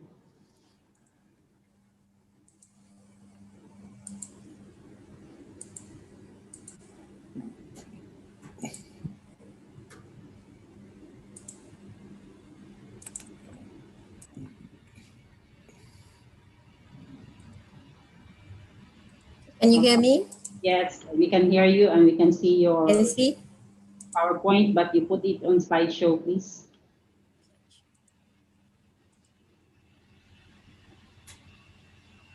Okay. Is it okay? Okay, good afternoon, ladies and gentlemen. I am Susanna. I'm from Department of Mineral and Geoscience, Malaysia. And with me today is Mr. Anwar bin Ishaq. Mr. Anwar, do you want to introduce yourself? Yes, please, Anwar. You are there. Hi, everybody. My name is Anwar Ishaq. I'm from JMG HQ Putrajaya. Thank you. Okay, move on to our Malaysia country report. Okay, this is the content of my presentation today, which comprise of 5 elements, which is the GMG GSI organization, B, the progress of data upload, C, the recent geoinformation development in Malaysia, D, suggestion for improvement, E, future plan. Okay, recently we have already formed our GMG GSI organization, which is led by Dr. Muhammad bin Abdul Manap as our national coordinator, and were assisted by me, myself, and Mr. Anwar bin Ishaq as the data coordinator. So as we know, Malaysia is one of the members of the CCOP that contributes to the GSI project. And we have already uploaded data on geological maps and geohazard, mineral resources, and groundwater. Okay, this is the details of the data that we have uploaded in the JMG CCOP portal. We have 2 portals. One is the JMG CCOP portal, and the second is the Malaysia-Thailand portal, joint border mapping portal. So for the JMG CCOP portal, we have 6 map catalogs, which comprise of the geology of Malaysia, seismotectonic of Malaysia, mineral resources of Malaysia, hydrogeology of Malaysia, mining areas in Malaysia, and the quarries in Malaysia. So under the for this year, we have already uploaded for the mining catalogs and the quarries catalog. Okay.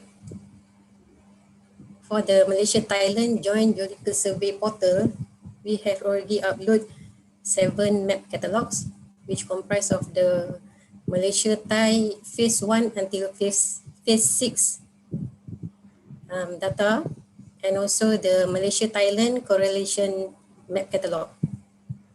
So under each of the map catalogs, we already upload data on geology, structure, fossil and miscellaneous, mineral, and strike and deep.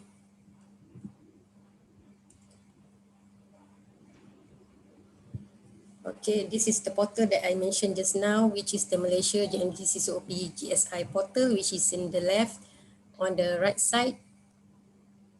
Okay, we already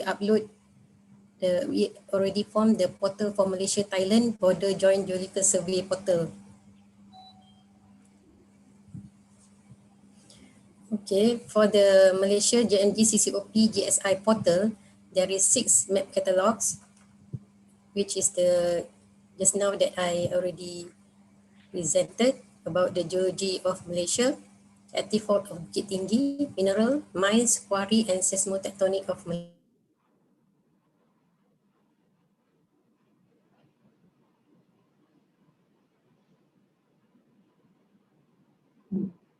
Malaysia. Okay, under the uploaded data on lithology of peninsula, geology of Peninsula Malaysia, Sabah and Sarawak, and the fault for Peninsula Sabah and Sarawak. For the active fault of Bukit Tinggi, we already upload the Peninsular Malaysia fault. For mineral, we uploaded the mineral distribution of Malaysia. For the mines, we uploaded the location of mines in Malaysia. For quarry, the quarry location in Malaysia. And for the seismotectonic catalogs, we uploaded the Peninsular Sabah and Sarawak lithology.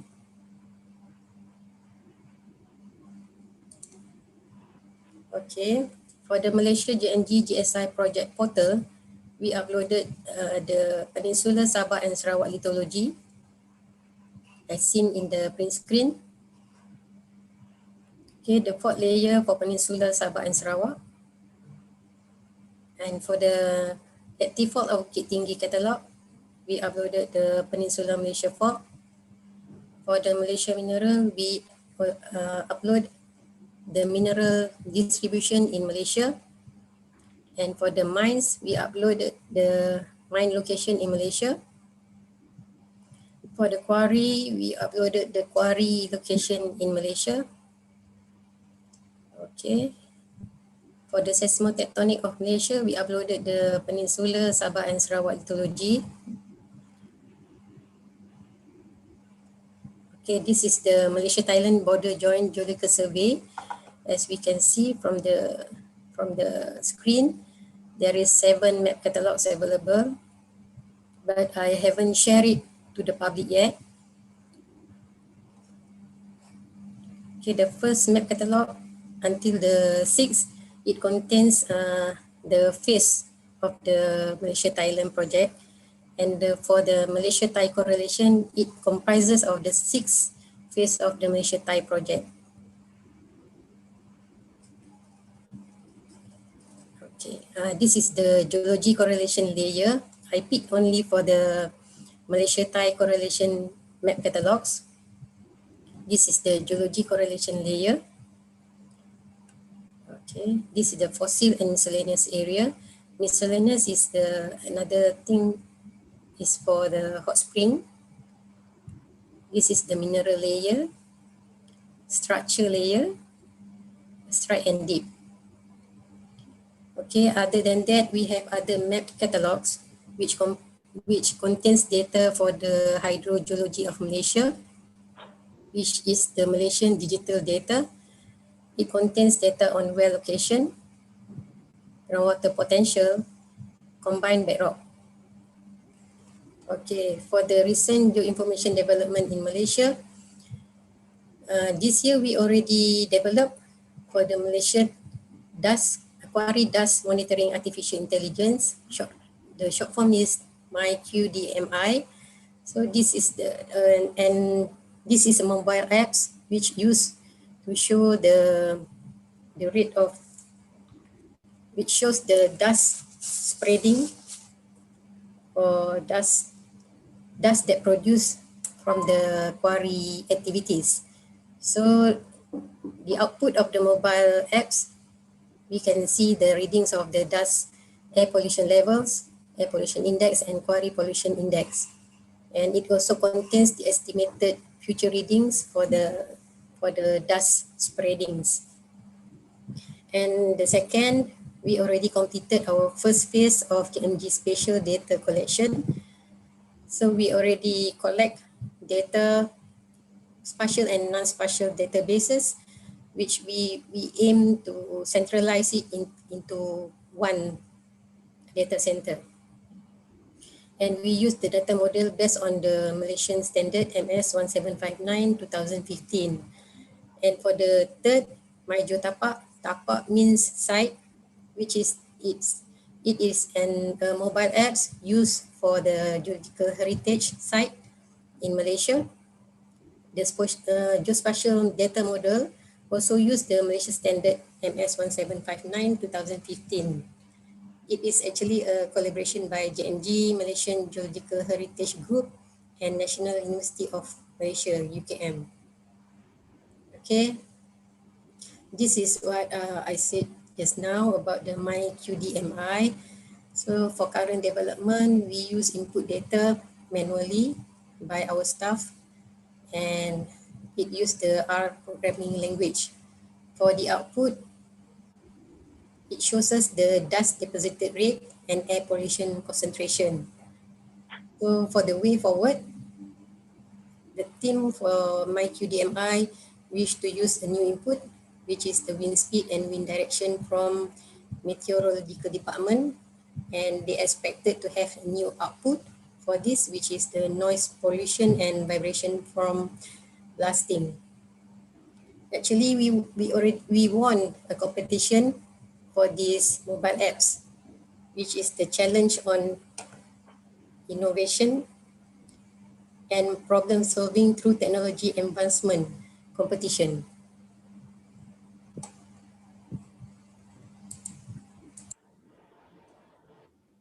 Okay, this is the GMG spatial data collection. For the current development, just now, like I said, we completed the first phase of collection of our spatial and non-spatial data, and we used the Malaysian standard MS 1759 for the geology category. So for the way forward, we wish to use the online data updating. Currently, we are using the offline data updating, and we wish to upgrade our WebGIS applications, and maybe we will develop the mobile application for selected module.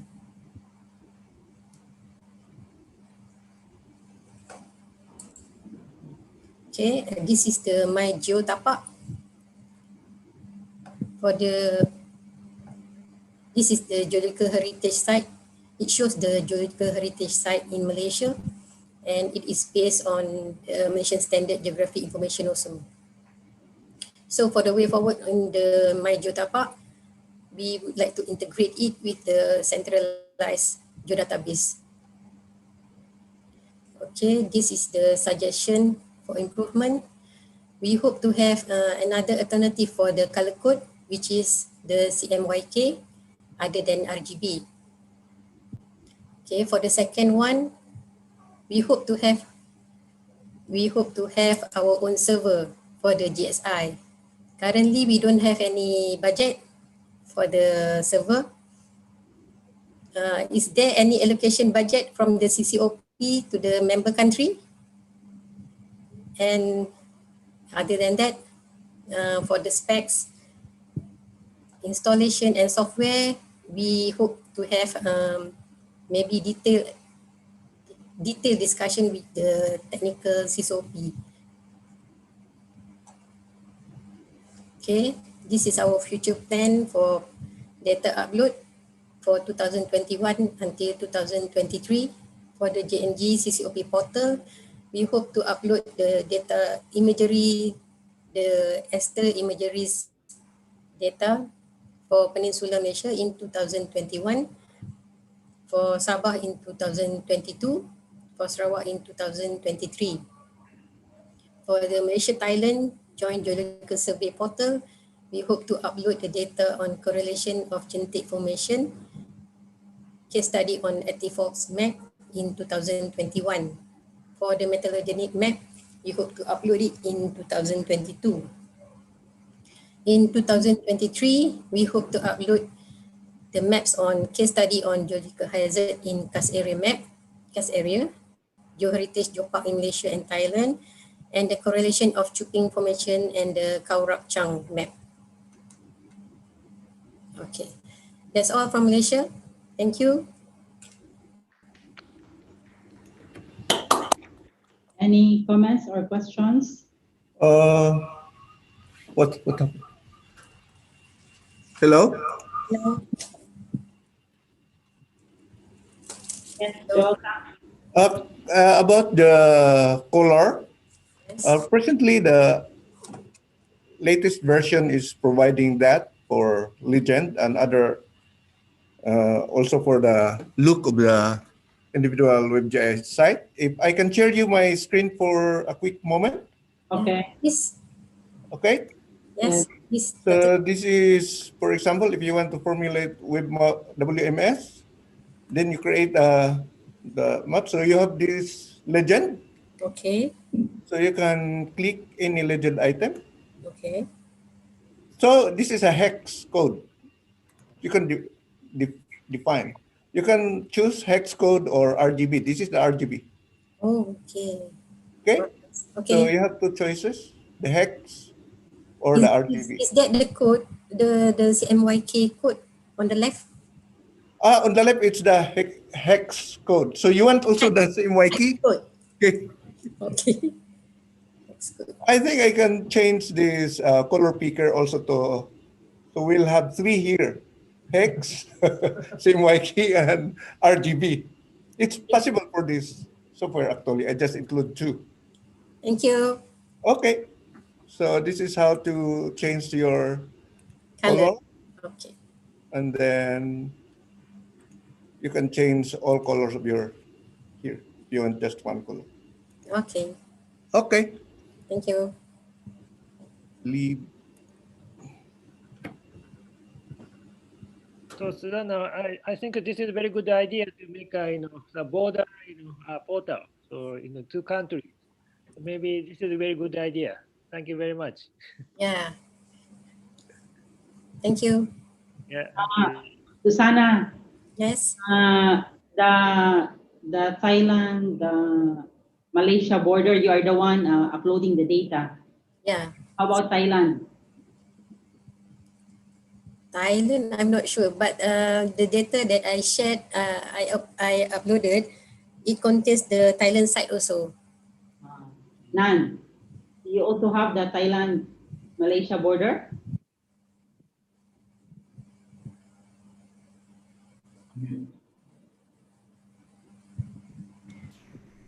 For me, I didn't attend for the this project. So my boss, she attend for this project. But before this, I introduced her and this leader from Thailand project to use this system to make this project Thailand and Malaysia border. I think for in that meeting maybe they collaboration and work with together. Maybe we also have information from the Thailand border to work in this project also. I think this is maybe in some of plan of this project that to input the data or use some system to show the results of this project.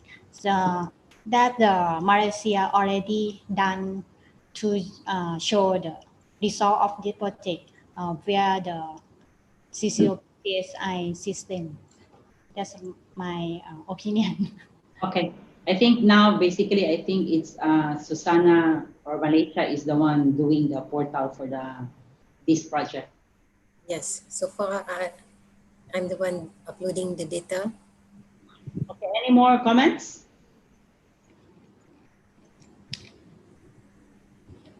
Okay. Thank you very much, Susana. Thank you. We'll go to Lau. Go back to Lau.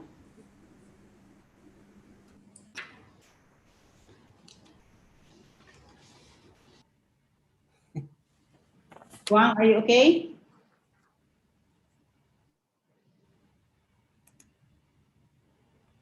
Lau. Same. So Lau, I will share your PowerPoint, okay? I have your PowerPoint. Why there's no sound? Okay, maybe your size better. Okay, I will share.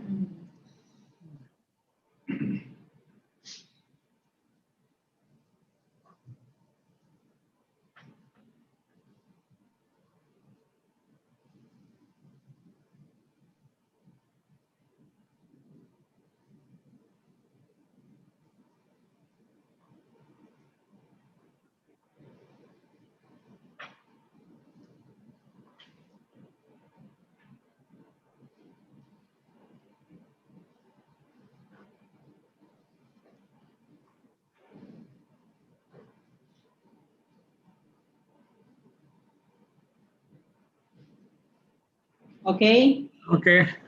Good afternoon, everyone. This Laupida country report about the CCOP GSI project. Okay, next slide. I forgot I'm the one. The outline is placed on the T part. Sorry. What's going on? Malik. And the slide missing. Yeah, it's back.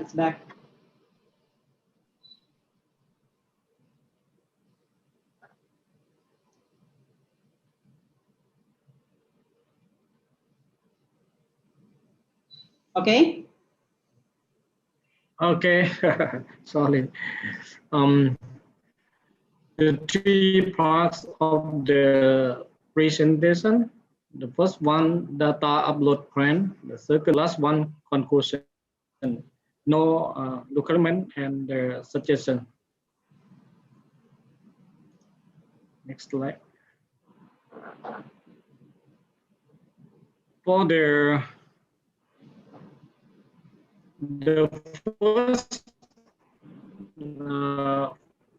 phase one start in the 2016 until now 2020, and the poster geological map, vector and raster file, and the mineral resource of 1,500,000 scale escape vector file. And after that, 2017, full data scale 1 million vector file, JICA and DGEO Corporation, and now DGM. And the another one, topographics map 100,000 scale raster file, and 2018 geophysical map scale 50,000 raster object in the northern part of Laos. Geological map scale 200,000 to vector file cooperation between the Vietnam and Laos intergeo of the Vietnam. 12 cities in the northern part of Laos also. And the last year, 2019, geological map 500,000 scale raster file, and the same projects also. And this year, for the raster file. Next.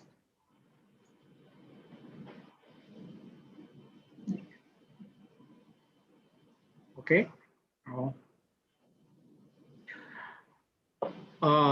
This for a geological map, scale 1 million scale. We published in 2016 to 2000, finished at the end of the project 2008, sorry, 2015. Under the JICA and DGM Corporation projects. And the another one, the mineral resource, 1,500 scale public in 1990. Next.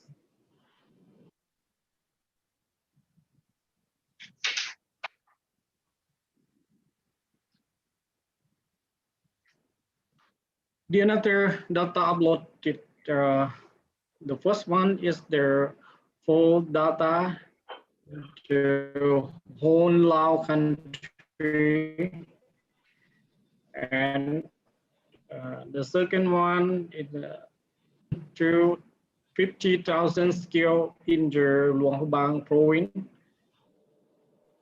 northern part of Laos, The area about 2,000 square kilometer. The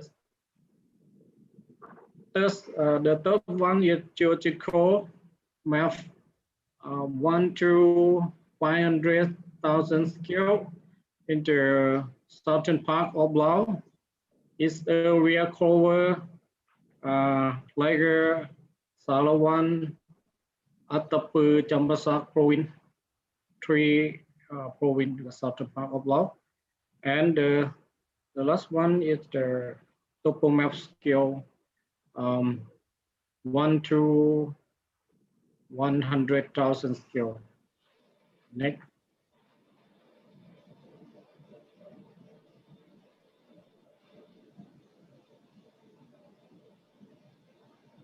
Next. Okay. This line shows the geological map in the southern part of Laos, 1 to 200,000 scale. Okay. Back. Okay, back again.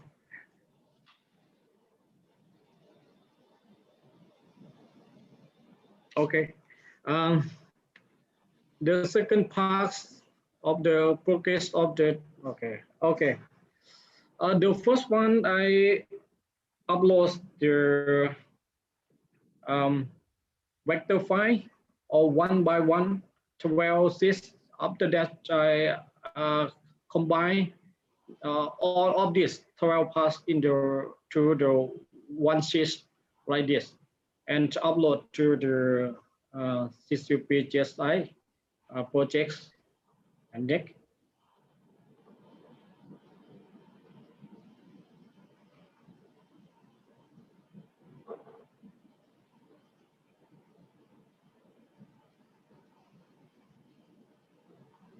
Okay, Nick. Okay.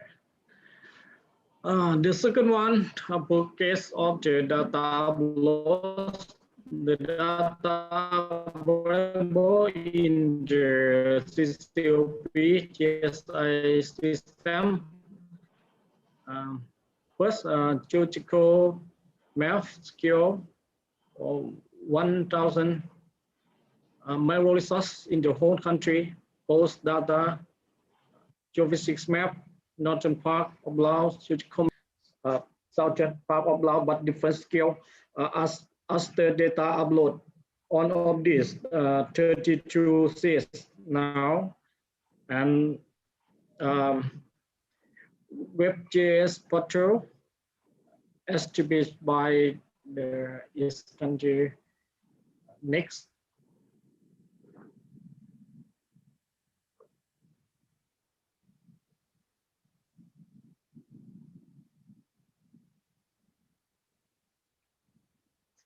Okay, next.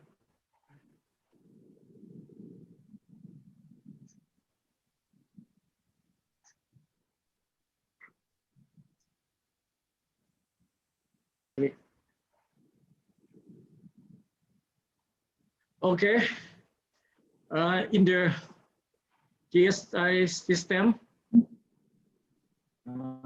show the 1,000 million geological map scale. The another one is the micro resource. Next.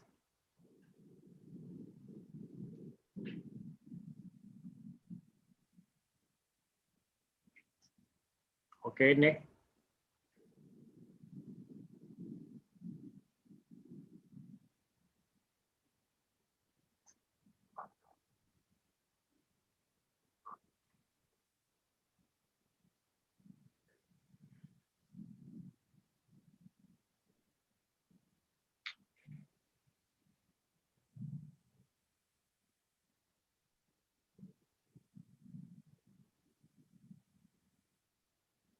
Okay, the another one is the geophysics map in the northern part of Laos in the GSI portal in the Luang Prabang province.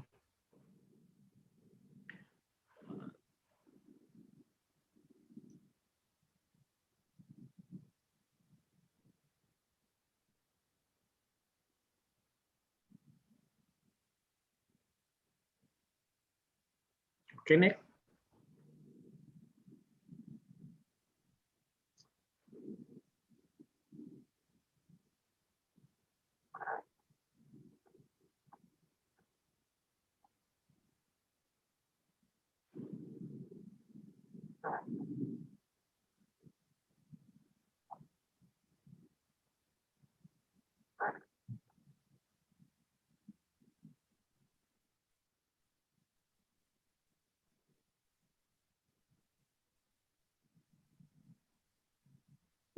Huang, are you still with us?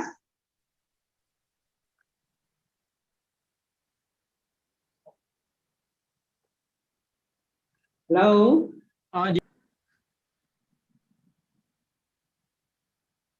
Yeah, yes, I hear. Can you hear me? Yeah, okay. Okay.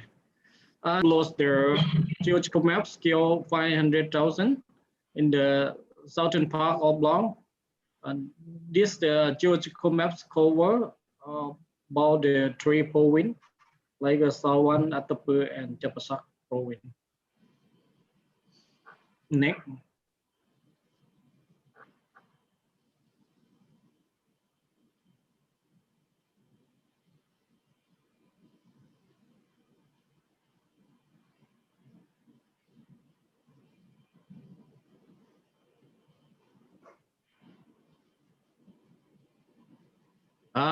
This year for this year progress upload after data upload now I upload all of this 32 SIS in the cover the capital of Laos and the northern part of Laos. But I have the plan to continue to upload the other data cover the whole country in the phase 2, 2021 to my plan to upload.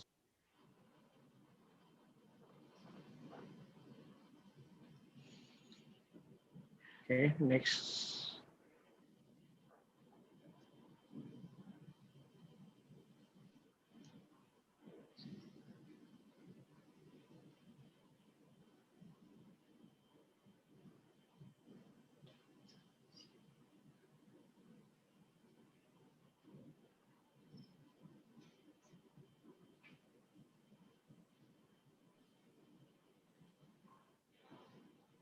Okay. Oh, okay. And the another one is Lao Patrol. Like a full and mineral resource. Lao Patrol. Next.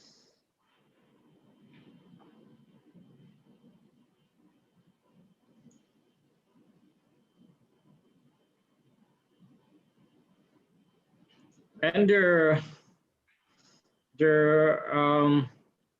CCOP GSI web mean all of this the member country with the geological map in the 15 member country.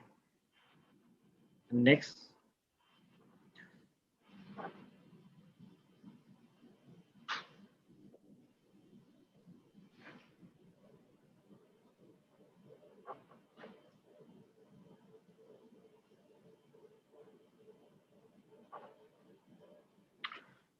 The last one, conclusion, to upload data to the plan of the CCOP GSI project. I'll continue to upload data in the CCOP GSI 2020 this year. And sorry, I forgot the plan that the next phase two. Maybe 2021, I will the report the detail of the plan for the upload in 2021 to 2025. Follow the Shinji plan, the phase two CCOP GSI. Thank you.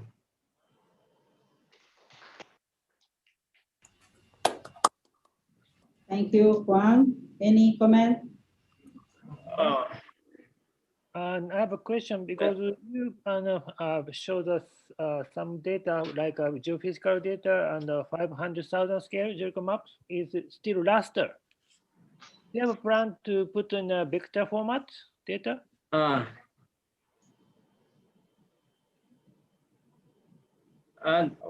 upload the raster data geophysics in the not part of law. And maybe phase two, I will try to upload the vector file also in the phase two. Okay. Thank you, thank you. Any more comment?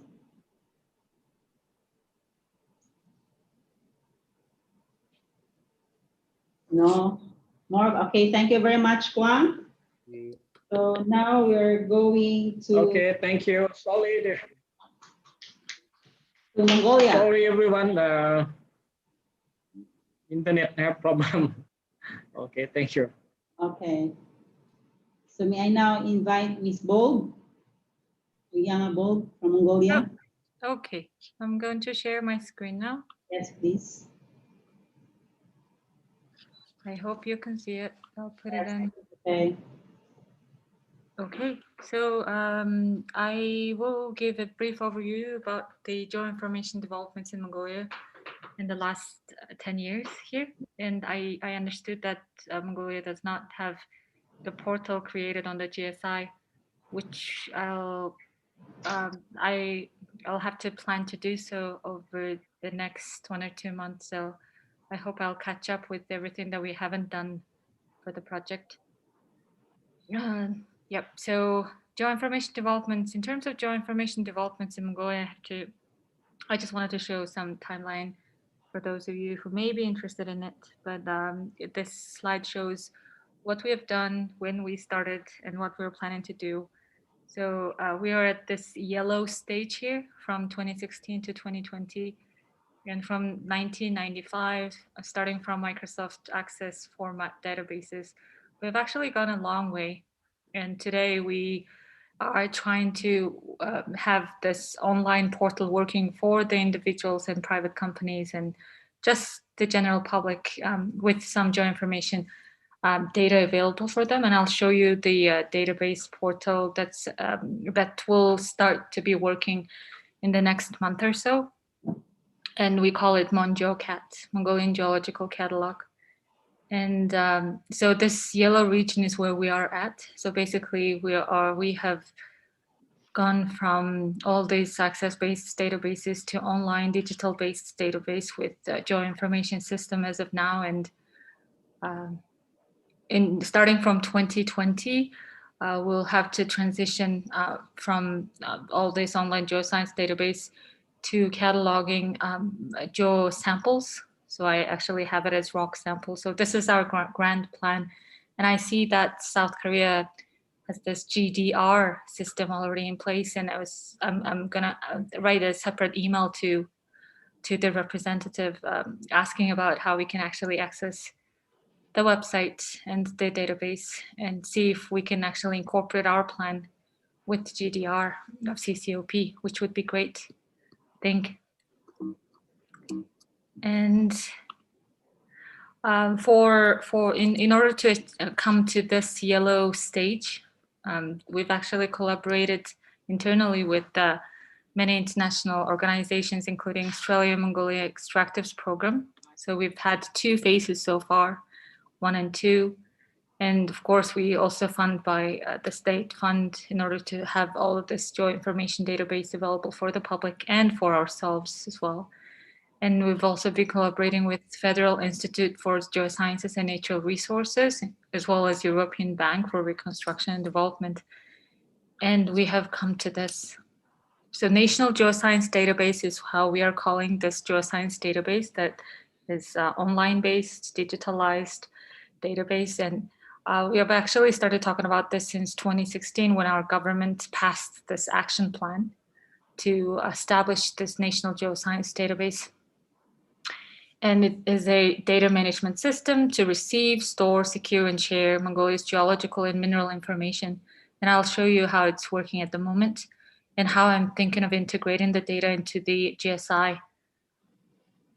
And it should play a fundamental role, of course, in geological mining sector policies to attract investment and policy regulation as well. And basically, the geoscience database would actually have to sit in the middle, the geoscience database, which will have to be enriched and taken care of by the National Geological Survey engineers and officers who will be enriching the data set. And this MonGeoCat search engine is actually for the general public.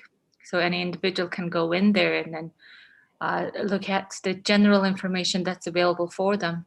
And then there's also other online services that we're planning to activate in 2021. And the sole purpose is to actually serve the users, which would include government organizations, private companies, and individuals. And this National Geoscience Database will be run at the National Geological Survey by a division called Geoinformation Division. And there, all of the officers are working towards putting together this database in a user-friendly format as possible so that the search engine will actually work within the country. So in 2020, including all of the achievements we've had in previous years, I could summarize the information as this. So we've completed, there's going to be this document management system in place for this catalog system to work online. So we've actually completed on-site implementation of this DMS, so it's ready to actually be working. We'll have to test several times to actually have it working for the final. And in terms of necessary hardware and related procurement, it's actually already completed and installed for our survey. And the server is ready. All of the other necessary hardwares are ready too. And we've also developed the first prototype of Geoinformation system to actually enter the data, store the data. And as of now, we've actually have this system management tool directed for geological data, including absolute ages, intrusive rocks, extrusive rocks, geological horizons, paleontology, and stratigraphy.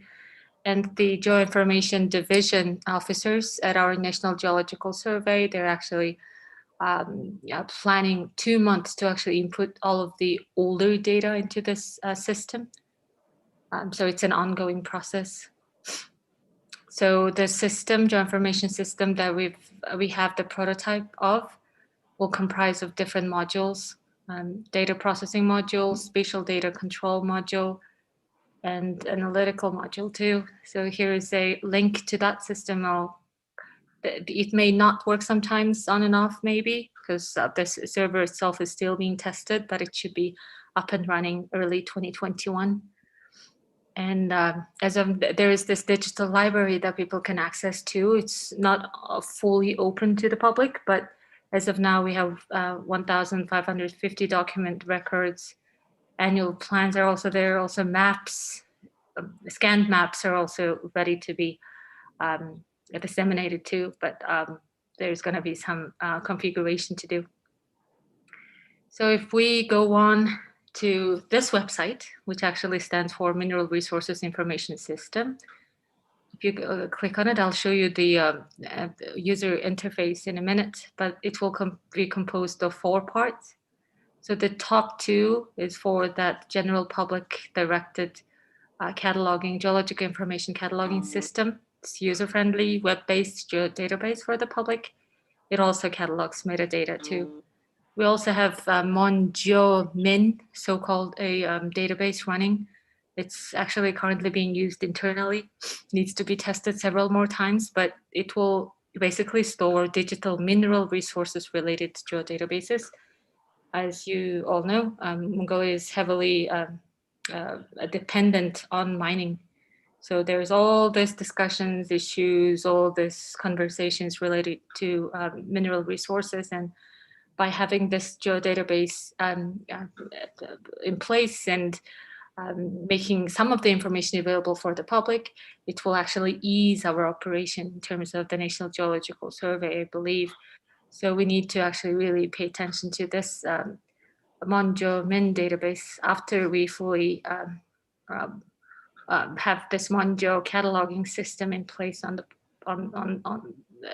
online. And there is another one already developed by the American Mongolian Extractive Initiative, MonGeo Collect. Call stands for collect. It's going to be used for digital field surveying. So as Mongolia, we have a lot of field surveys going on at the same time. So we're going to try to have some of the work online, so we don't have to have all this paper documents being created at all times. So I'm gonna go into the database itself. So if we go on to mris.mn, it's in Mongolian. I would like to apologize for that. But if we click on this MonGeoCat, that's a database that's directed for the general public use, it will actually look like this. So that's Mongolia. I don't know if it's actually freezing or it's working, but I hope you can see what we have prepared for the public to use. So the MonGeoCat here, yeah, and then we have 1 to 1 million geologic map available. I've been trying to load it, but it's been a little bit too large for it to load at the moment. But if we actually click on gravimetry 1 to 5 million map, it will look like this. So gravimetrically, we can show this database to the public. And then we could also bring in magnetic map too. So these maps are here for the public to freely access whenever they can. And we're also planning to put in, also in Mongolian, sorry about that, but the first one stands for strategic deposits. The second one stands for absolute age dated points. And there is all these geological, so this 1 to 50,000 polygons is actually, they're basically pointing to the regions where 1 to 50,000 maps were created within the country. As you can see in Mongolia, there is still a lot of work to do. Still a lot of regions that we need to do more detailed work. And if we actually look at 1 to 2,000, we covered basically the entire region here. And then hydrogeological reports are here. So this WebGIS, this MonGeoCat catalog will be available to be used internally within Mongolia very soon. We needed last minute approvals from the Ministry of Mining and Heavy Industry here, which we have already initiated the conversation a week ago. With this COVID quarantine imposed on our activities at the moment, everything has been quite slow, but it should be up and running pretty soon. What else do I have for? So that this MonGeoCat interface is for the general public to use. And this is more, and then there's another look at the MonGeoCat. This is basically what's running behind.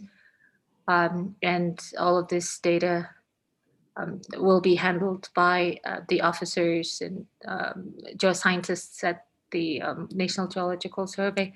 And I know that some of you guys have a lot of experience with this geoinformation cataloging, digital cataloging of your country's databases in general. And I would love to get any feedback, any advice from you if the time permits, or I could also do that over the email too.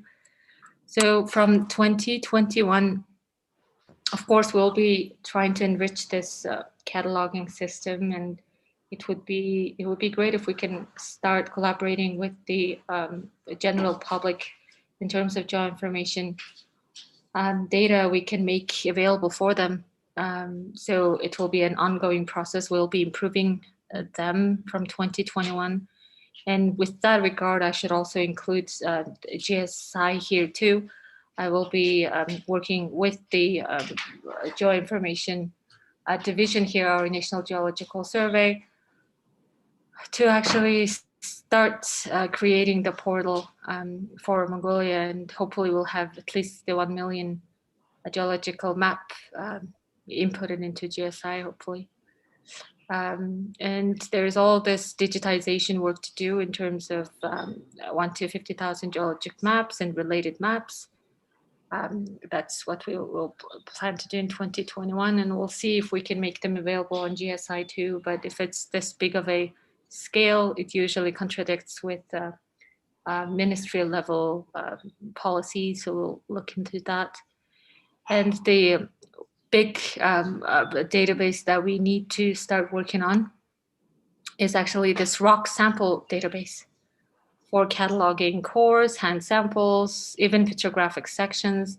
And we've actually heard a lot of good things about the rock sample database present in Kigam.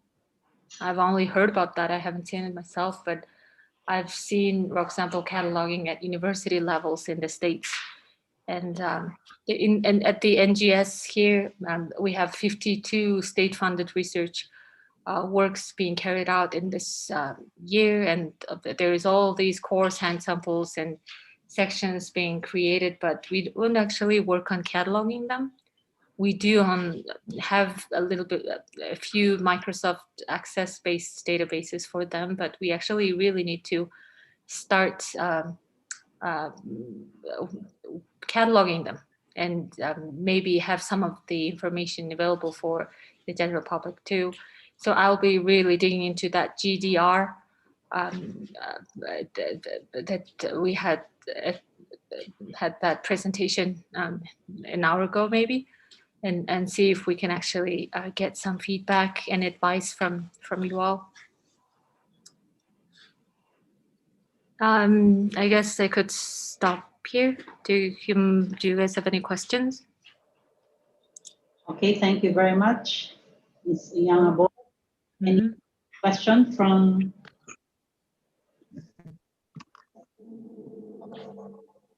Any question or comments? Okay. I have a question, because to develop your system, you have a good relation between the Australia and also Germany. So do you have some research plan? With Australia, we are actually finishing the contract in June of 2021. I see. So we are, so from the state funding though, we have successfully put in a few projects from the National Geological Survey on that geo sample database creation, and as well as some improvement with the local paper-based archives within the geoinformation division itself. So I haven't had that much of a time, but it would actually be great if we can find international collaborations on those matters. Thank you very much. Caroline, do you have any comments on GDR project? GSI projects, I will first probably need to create the Mongolia portal, and then and by doing so, I'll probably have some comments or some other. Leaders of the project. Yeah. Dr. Carly, are you still with us? Do you have any comment? No. So I would say on behalf of the GDR project that Mongolia is of course welcome. Sure. To the GDR project. So I can send you the invite to have access to the GDR system. Oh, thank you very much. Okay, I send my PPT to you. Oh, Please thank check you. the chatting window. Yep, I'll do There that. are address with the GDR system. You can access the GDR system, and you can log in. You can register and log in. Yeah. Okay, thank you very much. You're Yep. welcome. I've actually heard good things about you. I heard that you've actually been to Mongolia to give like some training. I wasn't here in Mongolia at that time, so I couldn't meet you. But... Yeah. Okay. We have the plan to the training after COVID-19. Okay, thank you.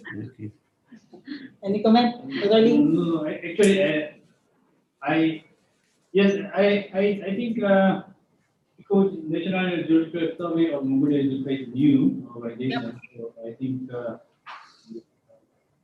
so you are have a plan to cataloging all your samples and some data and so on. So I think, of course, GSI is very important, but also I really hope that if possible, Korea, Darussalam and his team can help out to doing some cataloging of your samples because you are in the first initial stages. So I think it's important for them to have more special care with the Mongolia Geological Survey. Thank you. Yeah. Okay. Got it. Thank you. Any more comments or suggestions? Okay, thank you very much again, Mr. Bold. So let's now proceed to Myanmar.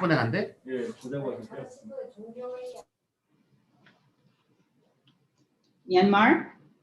Okay.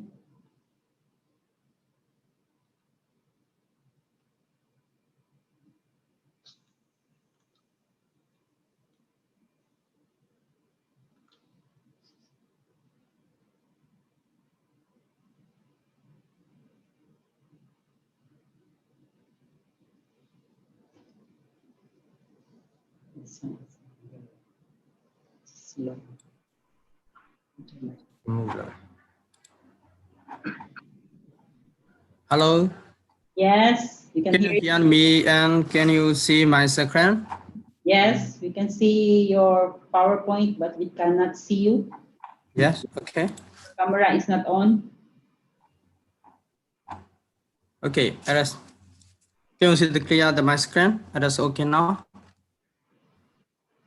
We can see the PowerPoint. Yeah, but the camera is off.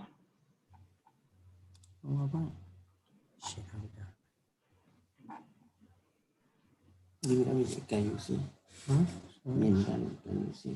Sorry. Can you see my PowerPoint? Yes. Okay, thank you. Okay. Good afternoon, everybody. Ladies and gentlemen. Firstly, I would like to introduce myself. I'm someone from the Department of Geological Survey and Mineral Exploration. Now, we are attended together with my colleague, Master Sowenwe. He also the geologist. He also the experience with this. He also the experience with this GSI medium. Firstly, in my presentation at the three title. One at the program or data allotted and regional portrait side. Two at the required and suggestion on the GSI information. And three at recent information development in Myanmar.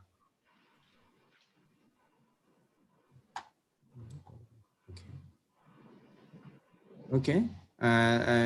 Firstly, the organization shares as our ministry our ministry organization shares. Now our ministry as the combined with the forest mining and forestry and environmental section. So we are from the Department of Geological Survey and Mineral Exploration. Next, this is our progress of data upload and the regional portrait site. This is, we are already uploading at the 6th catalog, and then one is the geohazard information of Myanmar, 2 as geoenvironmental of Myanmar, 3 as geological map of Myanmar, 4 as the mineral resource map of Myanmar, 5 as structural image of Myanmar, 7 as geographic map of Myanmar. And this one for the one geohazard information of Myanmar has weird the 5 layer seismic hazard mass and 1:1 million structure Myanmar structure mass. This mass is also the force mass. Another one is the tectonic mass. Tectonic mass and force mass are a little different. And another one at the, this is the one at the 50 kilometers scale geological structure map or Moline. Another one is to 50 kilometers square geological structure map out there Bambi. This is for the geohazard information maps of Myanmar. Another catalog is geoenvironmental of the Myanmar. This is the two layer. One at the one scientist map of Myanmar. Another one as the hospitals map of Myanmar. After this, we will be separated for the hospital. Hospital as will be created and another catalog for the geothermal. This is next plan. Okay. Another one is we are already allowed that catalog as geological map of the Myanmar. This is the sixth layer. One is the harmonized geological map of Myanmar. This is already adjusted with the color and the saline geology, color with the saline geology. Another one is the 1:1 million geological mass. This is only the locus symbols and locus color. And another one is the this 1:1 million geological mass. That number 3 is from the university. Yeah, this is university and our department geological section as a little different. So I would like to know, I would like to show in this data. So I allow that to 1 million map, but I allow the two data sets. And then another one is the 630 scale Mahoshao area. Another one is also the small scale as Mount Popa geological map area. You already know about the Mount Popa geological map as the different very different type in the Myanmar because it's a volcanic area. So I allow this geological mass. And then another one is the colon geological mass. That colon geological mass is a very different type and very famous in the Myanmar for the gold resource and copper resource in this area. So I allow this mass. And there's another catalog as the another catalog is number 4 catalog and mineral resource mass of the Myanmar. This layer is the 4 layer. One at the mineral occurrence that had around about the 2008 alluded data. This mineral occurrence around about the total 180 mineral occurrence. But some data is a mineral occurrence, but some data is the mineral resource. And then another one is the co-occurrence mass.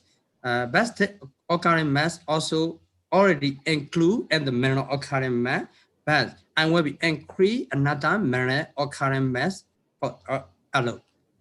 And then another one is the mineral belt of the Myanmar. Mineral belt. I will explain about the next slide, which is the show with the mass. Okay, another one also the industry industry mineral occurring mass of Myanmar. This is mineral resource mass of the 4 layer.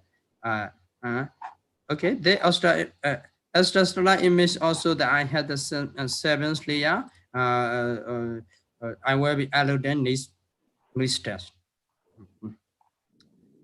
And another one is geographical map of Myanmar. This is we have the 5 layer.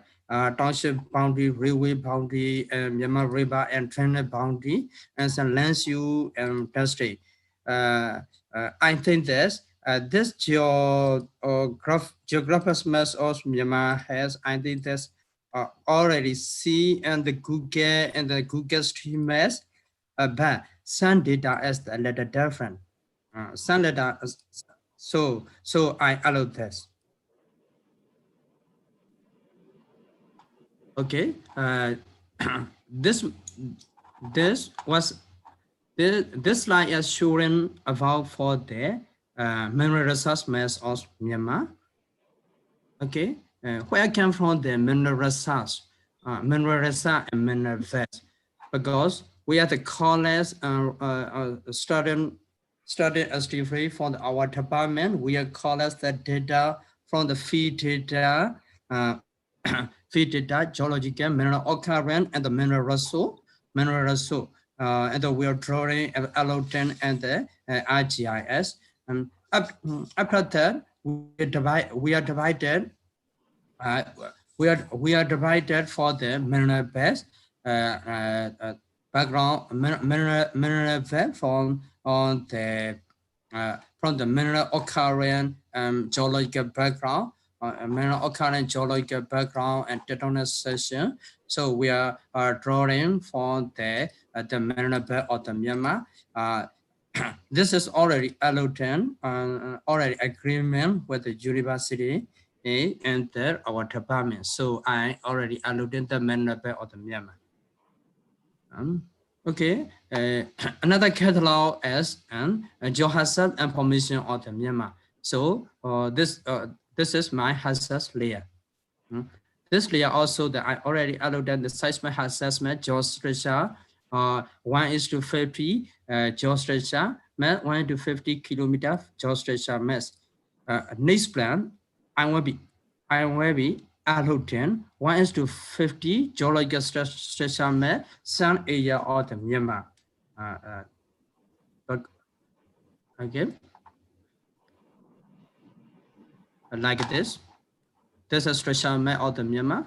This is structure map of the Myanmar. This data is come from the we collect from the feed data and the satellite image and photogeology. So we are drawing on the map. We are drawing this map. Another one the seismic assessment.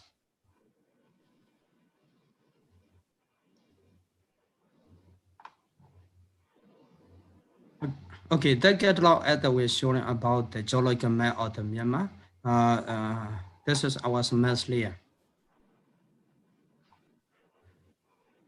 Okay, this map is Myanmar geological mass 1:1 million, the whole country.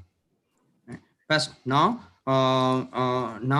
we are adjust when the other ASEAN country with the color code, and we already allow with the harmonic geological mass. Like this, we are adjust with the color code. Yes, another one this is we can see the detailed geological mass. This mass this mass and this area is very famous for the mineral occurrence and the mineral mine and density mineral mine. So I allow this mass. Okay, another one, catalog the mineral resource mass of the Myanmar. Yes, this is my catalogs.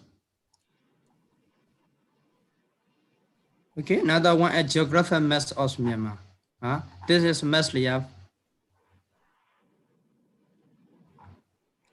This is also image of mass layer. Yes.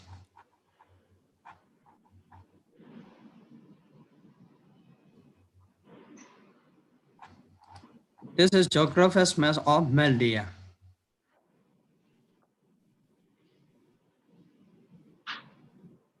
Okay.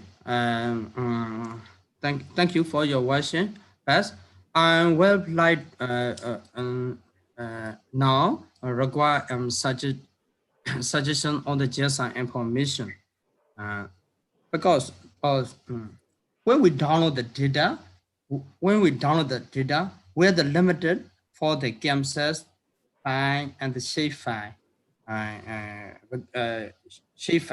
for the metadata. It is also go for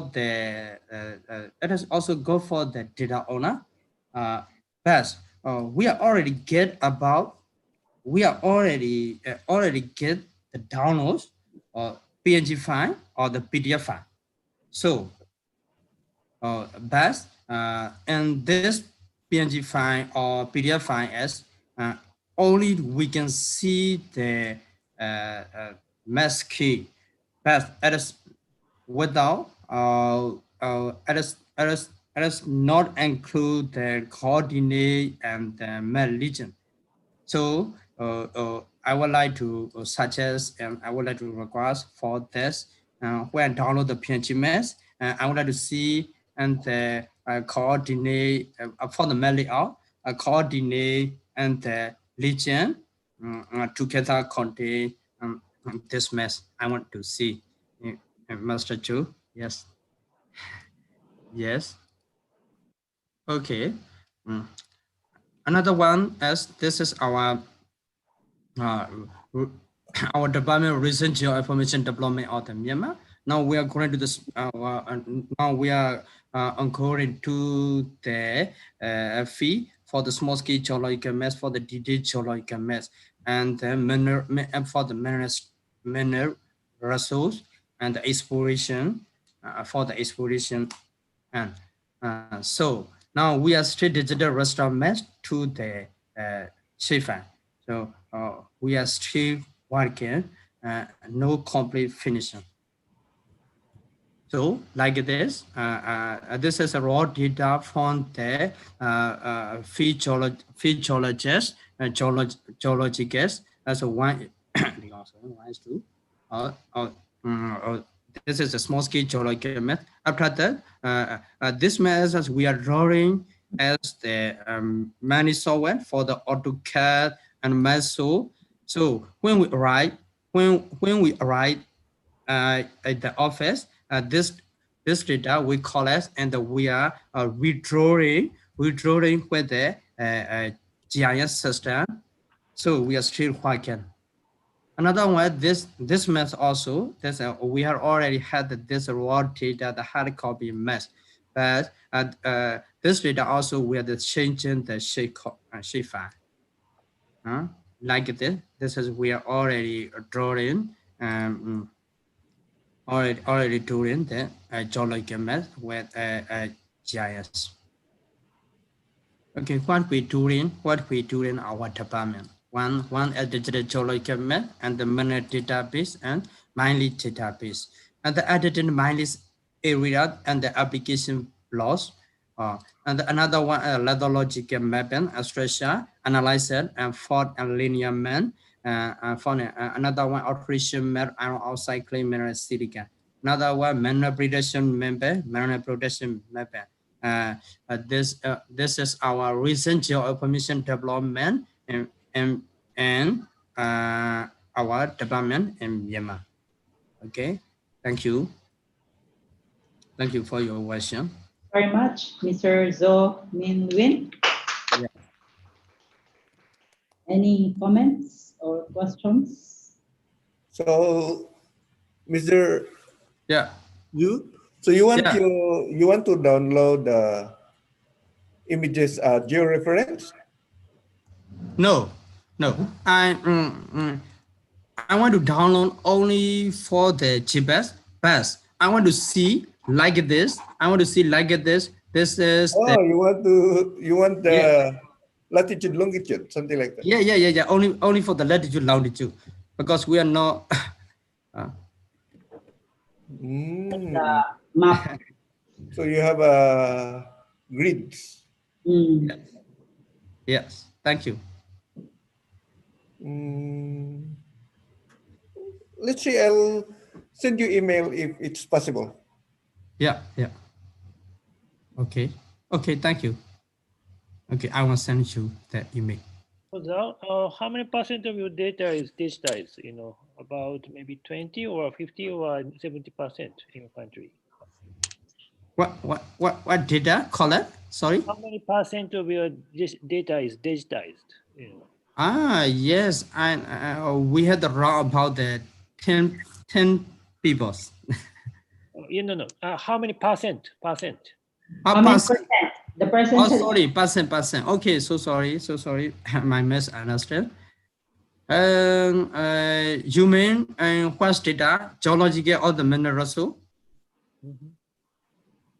What you mean? Geological data or the minerals? Large number of publications. Now, how many percentage of your published data is digitized? Oh, public base. I am wrong about the 50%. Oh, 50. Okay, that's good. Yeah. Good to us. Okay. Okay, any more questions? No more? Okay, thank you very much again, Mr. Zhou. Okay, thank you. Thank you. Now let's go to Philippines. Hello, can you hear me? Yes. I hope my internet is stable because I'm working from home and it's holiday in the Philippines.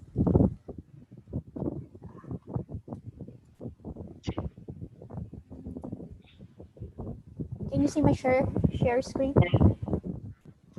Okay, good afternoon. I'm Cardine Gatdula. Most of you know me as CJ. So I'll be presenting actually what's from my agency country report.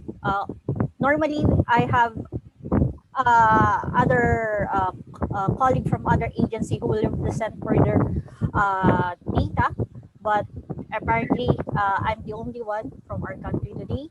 So I'm a geologist and one of the GIS administrator of the Mines and Geosciences Bureau, Department of Energy and Natural Resources. Okay. So this is my outline of my presentation. So I guess we all have the same outline. First, I'm going to discuss what the data that I'm already uploaded and what also our plans for the uploading and as well as the portal site for our office. Then we have at least two suggestions for the GSI project. Then finally, the recent development when it comes to geoinformation in our country. So actually, we already uploaded as of December 2020, we have uploaded 11 data. Then they are categorized or cataloged into 4 major catalogs, which is first the economic geology, second the geohazard, the geology, and finally the groundwater. For the economic geology, we already uploaded 5 data. The mineral potential map of the Philippines, then the mineral land classification, the limestone map, and the metallic distribution map and the non-metallic. For the geohazard, we have a partial submission for the groundwater ground subsidence, which is the Bohol area. Then for the geohazard, we mainly focus to the rain-induced landslide and the flooding. For the geologic map, we have the 1:1 million geological map of the Philippines. Then for the groundwater, we have 2 submission. The 1:1 million groundwater availability and the groundwater chemistry for the Philippines. for our plans to what we are going to upload, actually, we can only upload what our agency is mandated. But but actually, I talked to other agency. They are willing to provide more data as long as it is in the web map services format, like the municipal boundary or the political boundary. They are willing to provide us as long as in WMS. Yes. And for what we are going to upload, actually, it's more of the re-uploading of those data. Like for the geohazard map, we currently updating those data. So our plan is to re-upload only, not to add additional data, but more of pre-upload. So maybe currently we'll be stuck on 11 data submission. Then if we have new data for that, like for the data that we already submitted, we're just going to re-upload it. That's actually our plan, currently our plan. Yes. Then for this is our web portal. Although we do have two web portal in the GSI, one is for the FEBOX and one is for the MGB, but we have some discussion to actually create a one portal for the Philippines. So we just need to talk to JB of the PBOX to actually who will going to do the labor for that one portal for the Philippines. Then for our suggestion, actually it's more of, for me, I'm having a hard time actually. If I want to visit the GSI project, I'm going to search it, then or find the PowerPoint presentation of Sir Joel for me to actually locate the website. But it would be nice if from the main website of the CCOP, it already have a link, and as well as for the GDR, if there's a link on the CCOP website, it would be more convenient for us. Then secondly is actually the functionality so that we can consume web map services. And finally, at least for the web portal, this is the portals that we have, both for geohazard, but it's been outdated.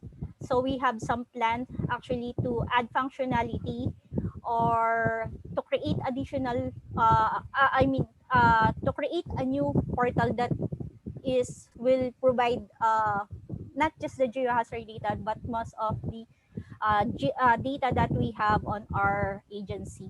But it's still in a planning stage. Hopefully for the next year or it will pursue. Then actually that's all. Any question and comments? Okay, CJ, what do you mean by for sharing data?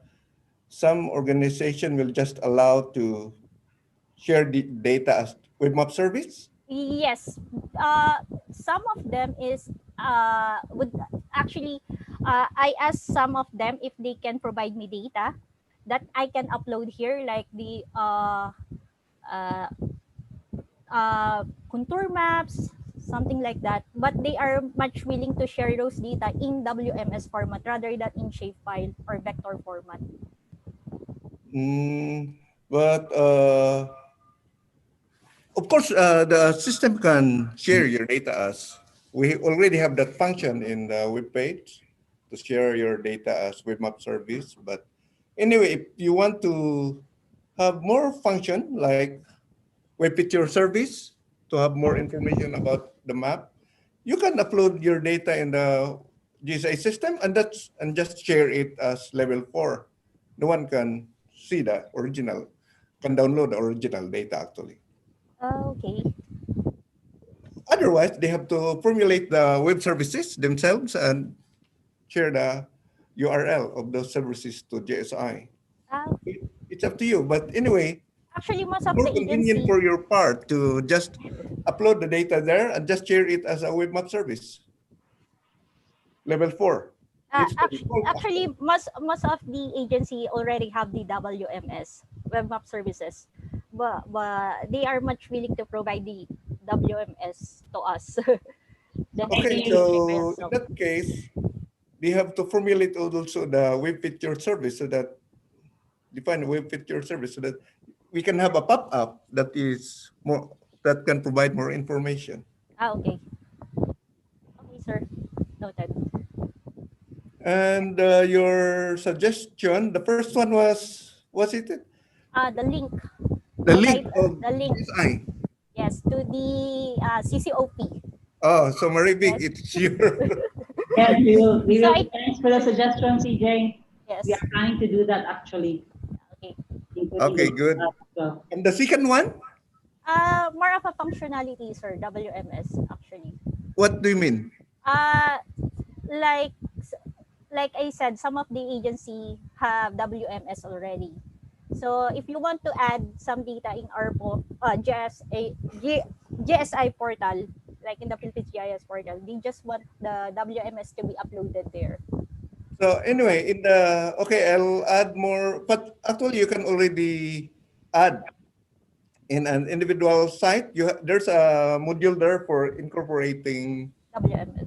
the WMS, external WMS. So if you have the URL, you can place it there. But to place them there permanently as a saved one, we have to add more functionality for the GSI for that. So anyway, it's a good suggestion. Thank you. I think it's similar to the one from Indonesia as well, but that they are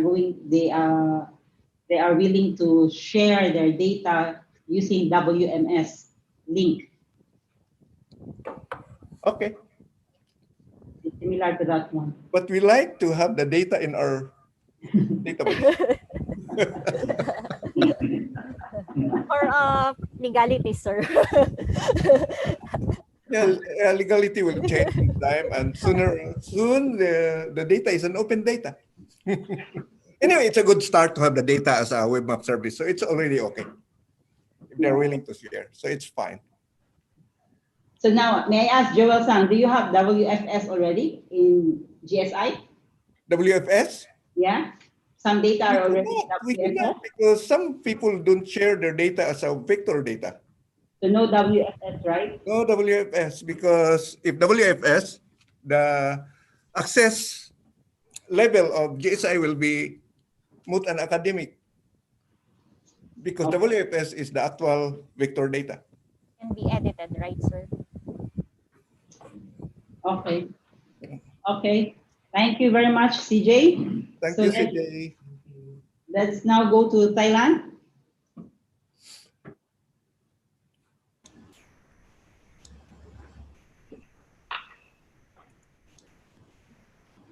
Good evening, everyone. Can you hear me? Yes, sir. Yeah, my name is Nuttali Charanbunwanon from Department of the Mineral Resources. And today, I also have a new staff of the DMR to be to be the observer.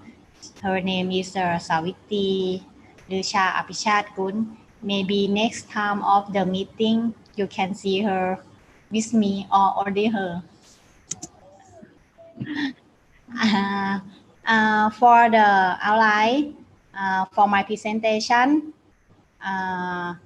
consists of the available data, 5-year data upload plan, progress, example of the progress, my future plan, request and succession to GSI project, recent geoinformation development of Thailand, and the 5-year data upload plan on the phase 2.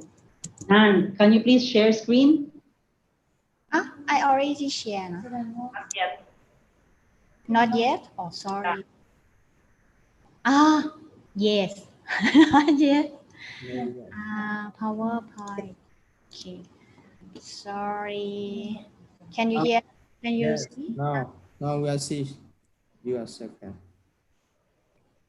Okay. This is available data of the before 5-year plan. Consists of the geological map, semantic geological maps, mineral resources, geological resource and management zone, National Airborne Geophysical Survey, hazard map, active fault, sinkhole, landslide, shoreline, hot spring. And this is a plan for 5 years at the phase 1. And for progress, for this year, we add the 74 data layer into the 2 data catalog. Is the geological maps catalog and the mineral resources.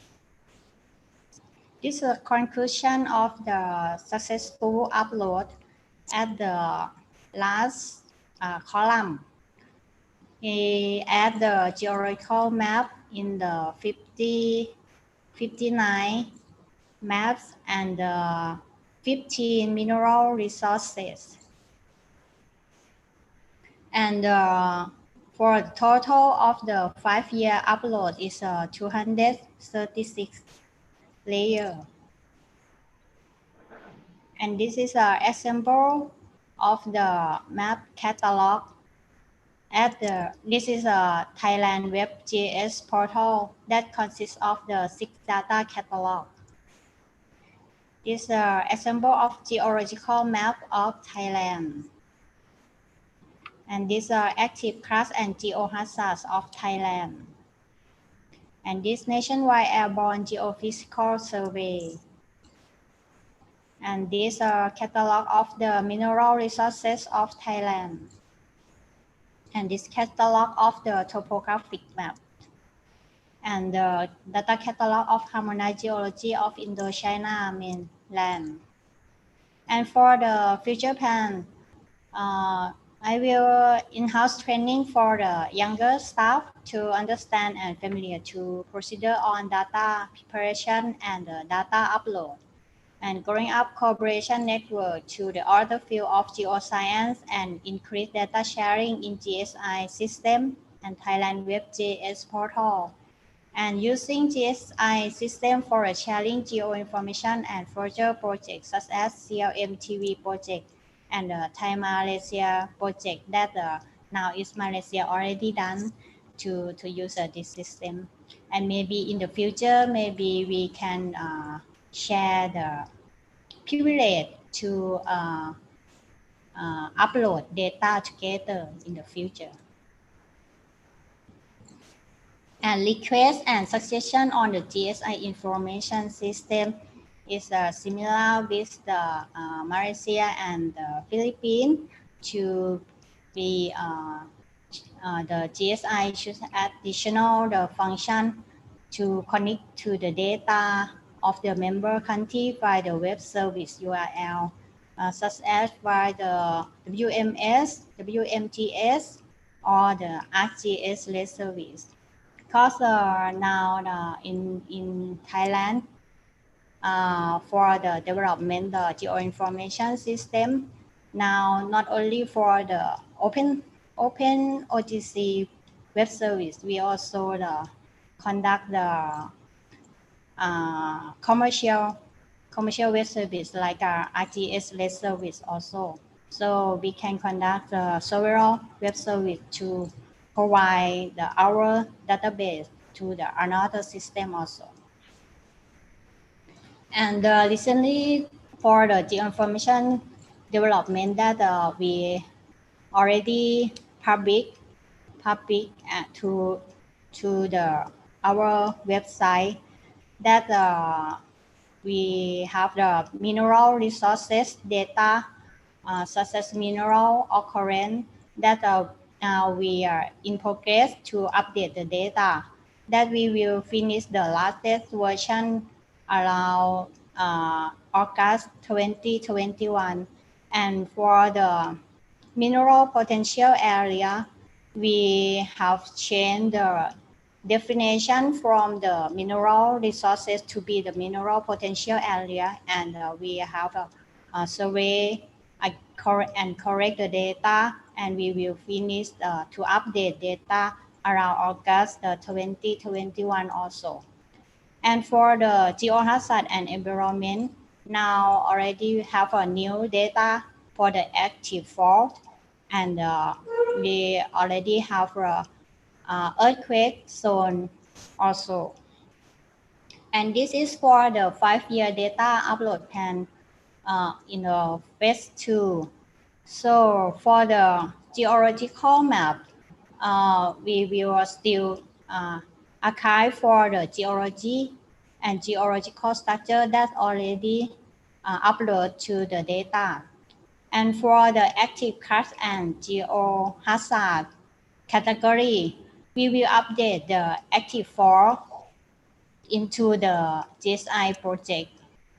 And we will add on new layer for the earthquake zone and archive for the landslide hazard, potential sinkhole, shoreline, hot spring, and hot spring distribution.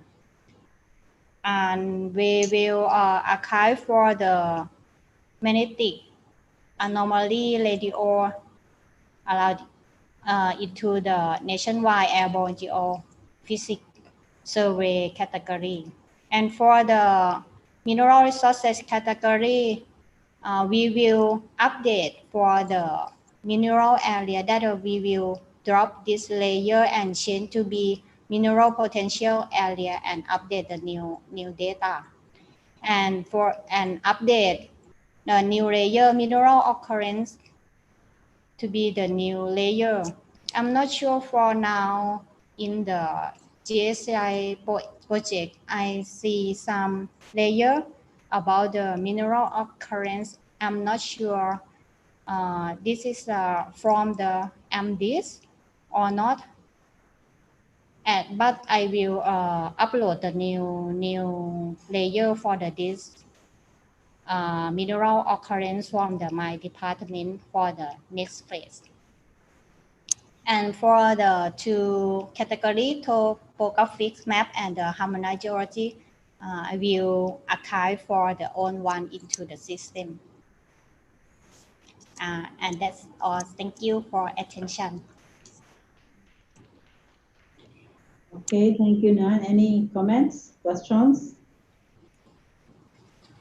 No, thank you very much for your great contribution. So about how many data are you planning to upload in the phase 2 in total? Phase 2 is for the new layer. Maybe 200 or something like that?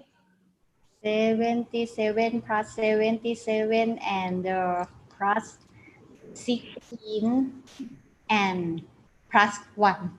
How much?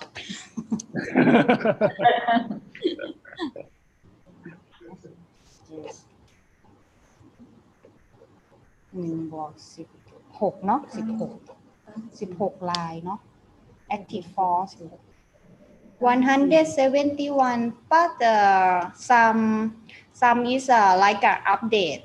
Yeah, maybe. The 171 includes already the old one, right? Yes, include. But the new ones are 77. Yes. Okay, thank you very much. So, Thailand is a very good contributor. So I very much appreciate for that. Thank you. Any more comments? Okay, Nansang, so for the suggestion, okay, we'll have those functions.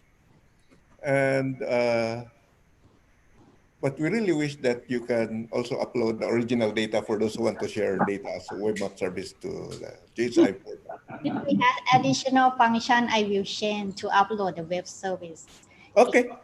Because I think it will reduce the manpower and time to always update the data into your system.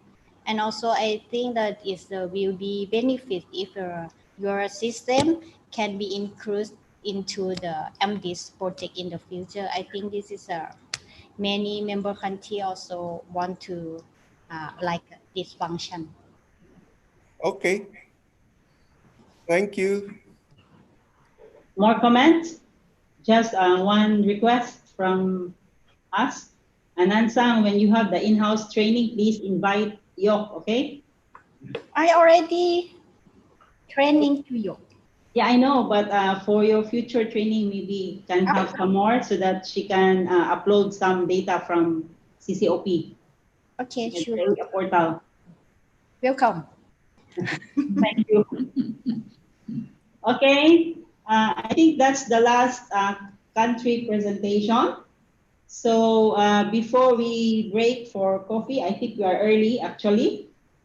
So we just have a break before the discussion. Is that okay, Takarada-san? Okay, thank you. So we will have a coffee break for 15 minutes. But before we break for coffee, can we have one more group photo with Mongolia's camera on? Again? Yes, because before we did not have the camera on from Mongolia. Okay. Maybe we should make a peace sign. Peace sign. If Mongolia is still with us, please turn on your cameras so that we can be complete. I have my camera on. Can you see? Yes, okay, we can see. How about Sonjidma? No? She's with us? She may be with us. She may not be with us too. She's with us, but the camera is off. So anyway, let's have a picture now. One only, okay? One only. Ready? 1, 2, 3, smile. Oh, Danny, okay, you turn on your camera. One more. Where's your face? Ah, you're driving. Be careful. Okay, 1, 2, 3, smile. Okay, thank you very much. So we will be back 4 o'clock. Okay? So it's about 18 minutes. Okay, 4 p.m. Bangkok time. Let's have a break. Thank you.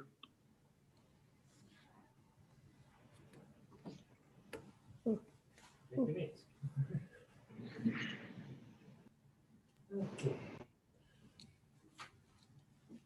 Oh. All right.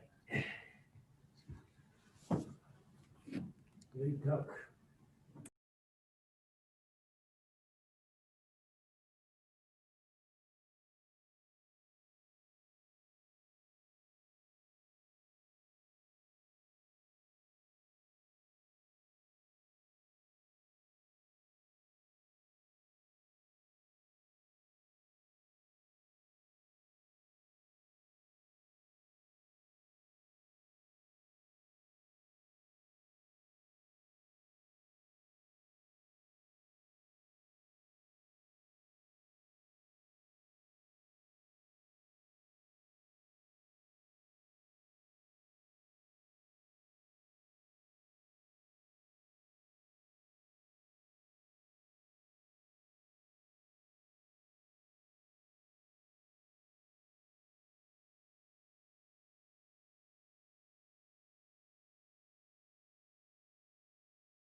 reflect from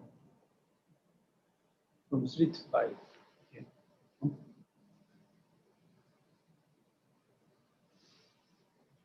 10 should be 10. 10, yes.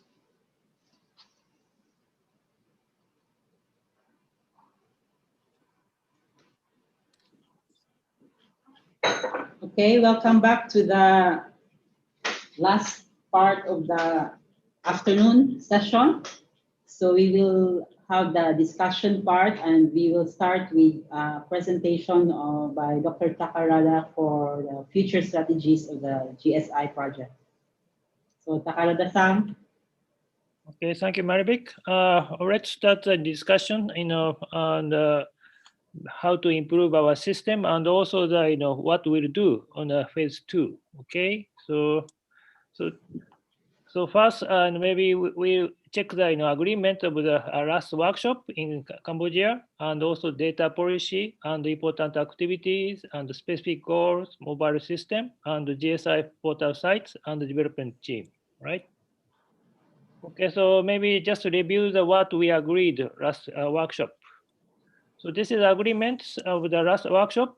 So data uploader should be the authorized person representing the agency in the represented member country that publishes the related data, so that the metadata information will be accurate. So please bring your own data, not the other person's data. And even the training, the participants training should bring their own country data, not the other country's data, right? Also, the system could support viewing the WMS data outside the GSI system. If anyone does not want to public to view their data, they have to set the permission level of the data to below 4. So I think that most of people already set 4. But if you want to download your data to the public, please set 5, not 7. So 5 can be downloaded, but they cannot delete the data.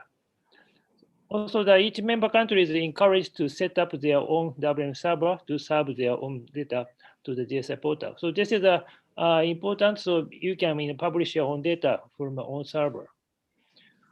Also, the capacity building for app and portal maintenance and future innovations will be organized upon request and subject to availability of funding. So maybe we can have a chance to make such kind of capacity building. So also the active involvement in the development of dynamic portals where end users may simulate various earthquake, volcanic related hazards upon request.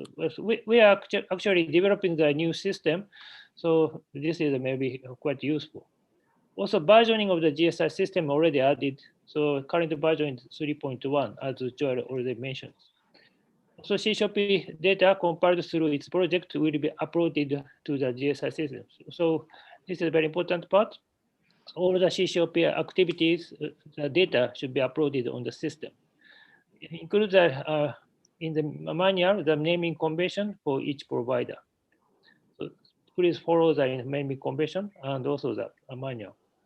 Also, all the data sets uploaded to the GSI system must use the algorithm naming convention and metadata and keywords. So this is important. So very easy to search on your data. Also, a customized pop-up information for each data layer. Data legend must follow the published printed map. Any questions up to here? Agreements? Everybody all right? Any amendment? Okay. So also the work plan to making a training manual in local language if possible. So this is highly recommended. So not only English but also your local language is to stimulate your colleagues to upload your data. Data upload and the portal generation system formulate WMS and also color picker. So Joel make a new version already. So as you've seen already, on the previous slide, his presentation. And the GSI portal site, improvement of the user interface. So data catalog and map layers are ongoing. So as you see, some part of the GSI portal is now keep updating. So update the manual on how to use the portal site to include on the new features added. Any other questions and comments up to here? Okay, keep going. And data policy. So this is our data policy, which agreed through the every year we slightly modified. So current version is like this. So data in GSI system are owned by the organizations that originally produced data. So the data is not belong to CCOP, but belong to their own institutes or organizations. Data in the GSI system are used for browsing, visualization, data queries, and web processing. And also data download using GSI system will be decided by the data uploader and not and the owner, not by the CCOP TS or but also Joel. Okay, so the owner can decide data upload or not. If a user want to use the original data of each other institute or country, the user must obtain permission from the owner of the data. So all the data will be requested if you want to, other person want to use their data. Also, the GSI system will provide access control of each data, and by default, only the data owner has a right to edit and delete his own data and change his own data's access constraint. So only the owner have the right to change the data. Also, to encourage responsible use and to improve the database utilities, portal access information can be accessed by the country admin. Also, the citation of data from the GSI system shall be indicated by the owners in the data abstract. So citation is very important. And also, the accessing data using the GSI system is completely free. Any other modification and suggestions for the data policy? Everybody okay? Everybody happy for that? Okay, keep going. So important activity. So this is a work plan for phase 1. So we are here, almost the end of the phase 1 here, and so we did a lot of things, including mobile version. Also selection of data and system development, data upload, and making an operational manual, also capacity buildings, and the interaction with other major systems and server, something like that. So our system is officially open to the public in year 2018. Now, already 2 years and a half has passed. Okay, so this is the work plan from the last year. So now we are attending the 5th GSI project workshop, and also we wish to increase the quantity and quality of the data on the GSI system, and we also recommend to encourage the original vector data downloads, so people can use your data if you are willing to do that. Also, the system development and improvement is an important part. So Joel is working hard, and we keep updating. And also data analysis system. So this is supposed to be something can be shown, but Joel was busy this year because of the part of the pandemic. So probably you can see some another sustainability mapping system probably next year's workshop. Also develop the semantic portal sites and hazard information and natural resources. So now we made a hazard information system, so all kinds of hazard information in one portal site. So we're planning to make a natural resources version as soon as possible. Make interactions with other major projects such as One Geology and CCOP GDR. So now GDR is one of the major CCOP activities we are trying to cooperate with Sarolis group. Also One Geology is a very important counterparts to work together. Also promotes the mutual collaboration among member countries. So making the our mutual collaboration is one of the important. As you see, you have a boundary portals between the Malaysia and also Thailand, something like that. So maybe mutual collaboration, please promote, and also please try to provide your own server. Any comments or suggestions up to here? Right?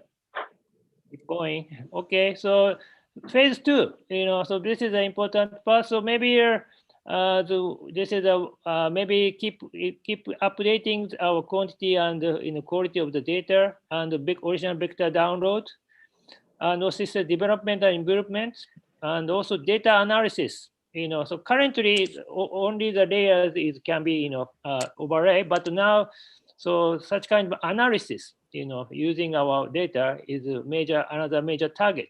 So using some maybe the slope and also geology and also probably rainfall, those kinds of information overlaid, and then we can process those kind of data and to make another suspected map or something. So maybe kind of dynamic analysis system is another important major target of the phase 2, we think. Also developing semantic portals.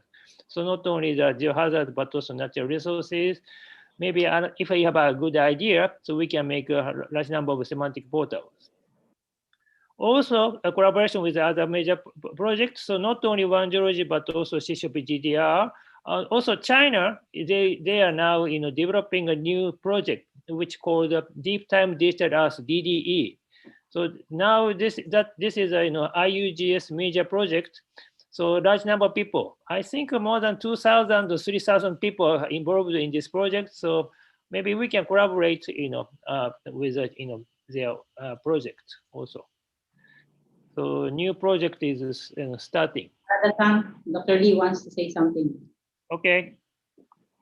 You finished your presentation now? Okay. Can I ask you? It's okay. Okay. Yes. Actually, just to comment in number 6. Actually, you mentioned the DDE. DDE is one of the task group for DDE. So it is also we invited to do some collaboration with DDE. So we already submit some proposal. Actually, they provide small seed money, actually not big one, 5,000 USD, something like that, to promote their program. So we like to have some kind of workshop like this one to be partly supported by DDE, by that project. So actually, I think we should ask you first, and then maybe not only the GSI, we have a GDR and other database project, IDDP and something like that. So first of all, I would like to ask you, is it okay for you to having that project is linked to the GSI data set? And then in that case, maybe we may provide some data set to DDE. In that case, what kind of procedure or process we need to do before collaborating or sharing some data? I wanted to hear from you about this kind of issue. Maybe now or maybe later on. It's not. Yeah. Thank you, Dr. Lee. And actually, I also the member of the IGSDD project.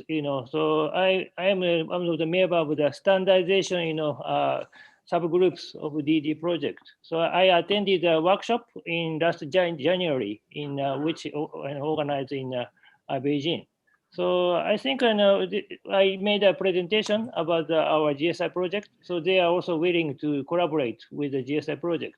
So probably initially we can using the WMS, so we can exchange interoperable to each other. But also they are interested into kind of GSI ML, like a more organized data system. So probably they need more than 20 years to do that. So maybe it's a very good opportunity to work together with them. Okay, thank you. Okay, thank you. Okay, so also the specific goals. Okay, so now currently about this number, maybe a little bit more, but about more than 800 data is here. So we wish to to put more than 2,000 data. So so try to increase more data. So because the quantity is also quality is a very important part of the project. So please try to upload more data as much as possible, and also encourage your other institute in your country to be involved in this project. Also, let's encourage to start the vector data download. So maybe you can start if okay, so 1 to 1 million scale data to be downloaded. Okay, and also system development and improvement is the important part. So try to make the comprehensive Asian database on the system. So as I said earlier, data analysis is an important part of the system. So such as landslide suspected map with all such kind of analysis system. Also the volcanic hazard and assessments, or all kinds of earthquake susceptibility mapping system. So we can make such kind of system. Also developing semantic portals, not only geohazard, but also natural resources, any kind of semantic portals can be made, and also collaboration, as I said earlier. Any suggestions for specific goals? Can we also include collaboration with AMDIS? AMDIS, okay. Yeah. Okay. I can view the chat. Yeah. We can upload, as much as possible. So this is just a, list. Okay. The mobile system is now ongoing to be developing. So because Joel is so much interested in the mobile system now, because everybody using the mobile, including iPhone, the iPad, or also the Androids. So now this system is keep updating. Please send your ideas or comments on the mobile system. So this also the phase 2, we should do such kind of development. So please let us know your ideas, how to improve the mobile system, right? So also the photo finder is a very important system. So large number of people in Philippines is using this system. Also the field capturing system you tested last year in Cambodia. So maybe this system can be improved more, upon your request. Okay, so this is a photo finder, and a large number of people using this system. So if you have data or ideas on your own countries, we can make a similar one, on your country too. So this is a field data capturing system, which here like this. So we can take a picture and also the comments, put some comments, and also pick some ideas or something like that. So this is Angkor Wat. So we took such kind of thing. So please try to invite your colleagues to use this system as much as possible, right? Also, just a portal site, so maybe something like that. Please, let us know your comments on how to improve the system. So this is currently like this. So map control here, tools here, and something like this. So any suggestions, comments are very much appreciated. Also, development team is very important. So Jory is now only the person who developing this system, but your volunteers to be member of how to develop a system is a very, very helpful and very appreciated. Also, the member is very good to developing, so you can learn a lot of things, through this team, right? And so future strategies, so those kind of things, maybe check one by one. And other information system is like this. So as you can see that this URL, you can go to the geohazards website. So now we make a pop-up like this, so you can see the how the people killed by the earthquakes and also the volcanic eruptions like this. So this is mostly by the Parker scroll. This is mostly the kind of lahars, So also this system is now useful, and so all hazard related data is on the system. So people can aware what kind of hazard information available from the East and Southeast Asia. So next target is a natural resource information system. Maybe we can collaborate with some people. So making some new useful mineral or natural resources information system, including geothermal things. So those kind of natural resource information, database, mineral resources, groundwater, geothermal data, and unconventional oil and gas, and those kind of data can be make on one, portal site. Okay, so this is a current natural resource information system. So maybe we can develop in made by the ASEAN people and ASEAN countries, and so we can update those kind of system. So the data analysis system is one of the important targets of this project. So quick disaster area mapping system, and also landslide satellite mapping and the volcanic hazards in assessment system. For example, this is a previously GABRA system, but now we moved to the hazard assessment support system. So you can go. This is a temporary site because we have to update our system to the CentOS 6 to 7 recently. So you can visit to this site at this moment. So this is a kind of a hazard mapping for volcanic hazard mapping at the Mount Fuji area using the energy cone simulation system and the Titan 2D and the Tefra 2. So you can make a numerical simulations by the on site. So all the DM data is now inside the system covering the whole world. So people can use it to access where is a dangerous part of the system. And also the collaboration among countries. So also maybe we can consider to make a several working groups and collaboration among CCOP countries like that. Okay. Also, this is the important part of the system. So this is CCOP groundwater portal site. Okay. And also this is maybe semantic working group is important to collaborate together like this.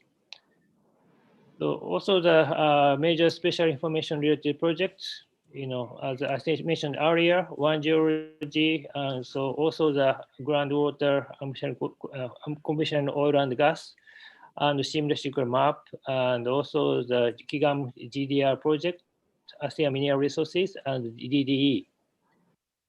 Okay, so as you already know, One Geology is one of the major, collaborators. So we try to now, register our data on this system. So actually, the data itself is still on the GSI, but people can look through the One Geology portal. So currently, 130 data is now registered on the system like this. So if you wish to register your data on the One Geology portal, and please let us know, and please let's register all the GSI data on the One Geology portal also. Okay. So as mentioned by the Sari earlier, so collaboration with DDR is very important. So because he already make a good presentation, I just skip here, but the collaboration, and especially in this special part of the map, and so this is very important to collaborate together. Yeah, so this is the system. So this is people, countries are now trying to upload the system. So now Japan is here. So Myanmar is the most contributors on the system, and something like that. So very important collaboration. So maybe making some location map on the GSI system. So then click it. So all automatically jump to the GDR is one of the idea to collaborate initially, all right? Okay, so this is a DDE project. So this is a very big project, a huge number of people involved in this project. So, so funding is by the Chinese institute, and kickoff was made and last year in February. So representatives of the 40 geoscience organization attending the meeting, and large foundings on this project. So also you can visit here. So iugs.org and DDE. So you can download some brochure and what is TDE. So make some huge number of data system and sharing system on the. So not only the geology, but also life, materials, geography, and also climate adaptation. So all kinds of things will be put together. So this is a program structure and a large number of working groups here. So paleontology, stratigraphy, tectonics, and geochemistry, chronology, and mathematics, geology, and also task group is here. So I'm a member of standardization, here. So large number of people involved, so also including the dinosaurs here. So please, and let's try to consider to working together with their, project. Also, the leader of this project is very much interested to use a GeoSciML, which is, under the, IUGS, standardization working group. So maybe we can also think about using the GeoSciML on also phase 2. GeoSciML is a very important, markup language system, and to use our geological data, very standard way. So this is the schedule of the DD project. So and supposed to be a formal launch, this year, but this is postponed. And then the final one is, about in 2028, 8 years later, something like that. Okay, so the last part of the discussion is phase 2. So maybe this is a very much preliminary tentative scope. So very similar to phase 1, but just have information making the construct a database on open web and world standard format GIS, and each member country responsible updating data and data quality, upload the various geoscience data, and also establish geoinformation infrastructure through the publicly friendly system and the mutual collaboration. And the duration is, maybe we can update this, scope. So until the next workshop of the, first workshop of the until next year. Also, the target is like this. So, compile various geoscience data and also digitization in high quality and geoinformation comprehensive database and the infrastructure in Asia and for the world, and make practical applications using available in GSI system, and also make an interface of the GSI system for easy to use by the public. So this is still the important goal for the geoinformation sharing, deliver our geoscience knowledge to society, international standardization, capacity building. So maybe any suggestions for the some comparing system and mobile portals and the data analysis and development of mobile applications, and also collaboration with other projects. So this is a 5 years, so very similar to, but we can update any time of this, work plan. So this is including a vector download and semantic portals, data analysis system, and also the collaboration with other major projects and the mutual collaboration in each country.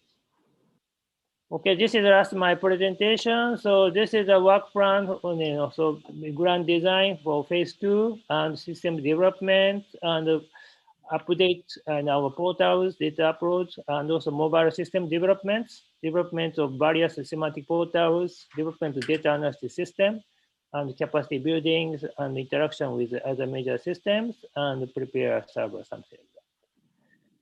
Okay, any comments and suggestions for the phase 2 and any requests for the current system?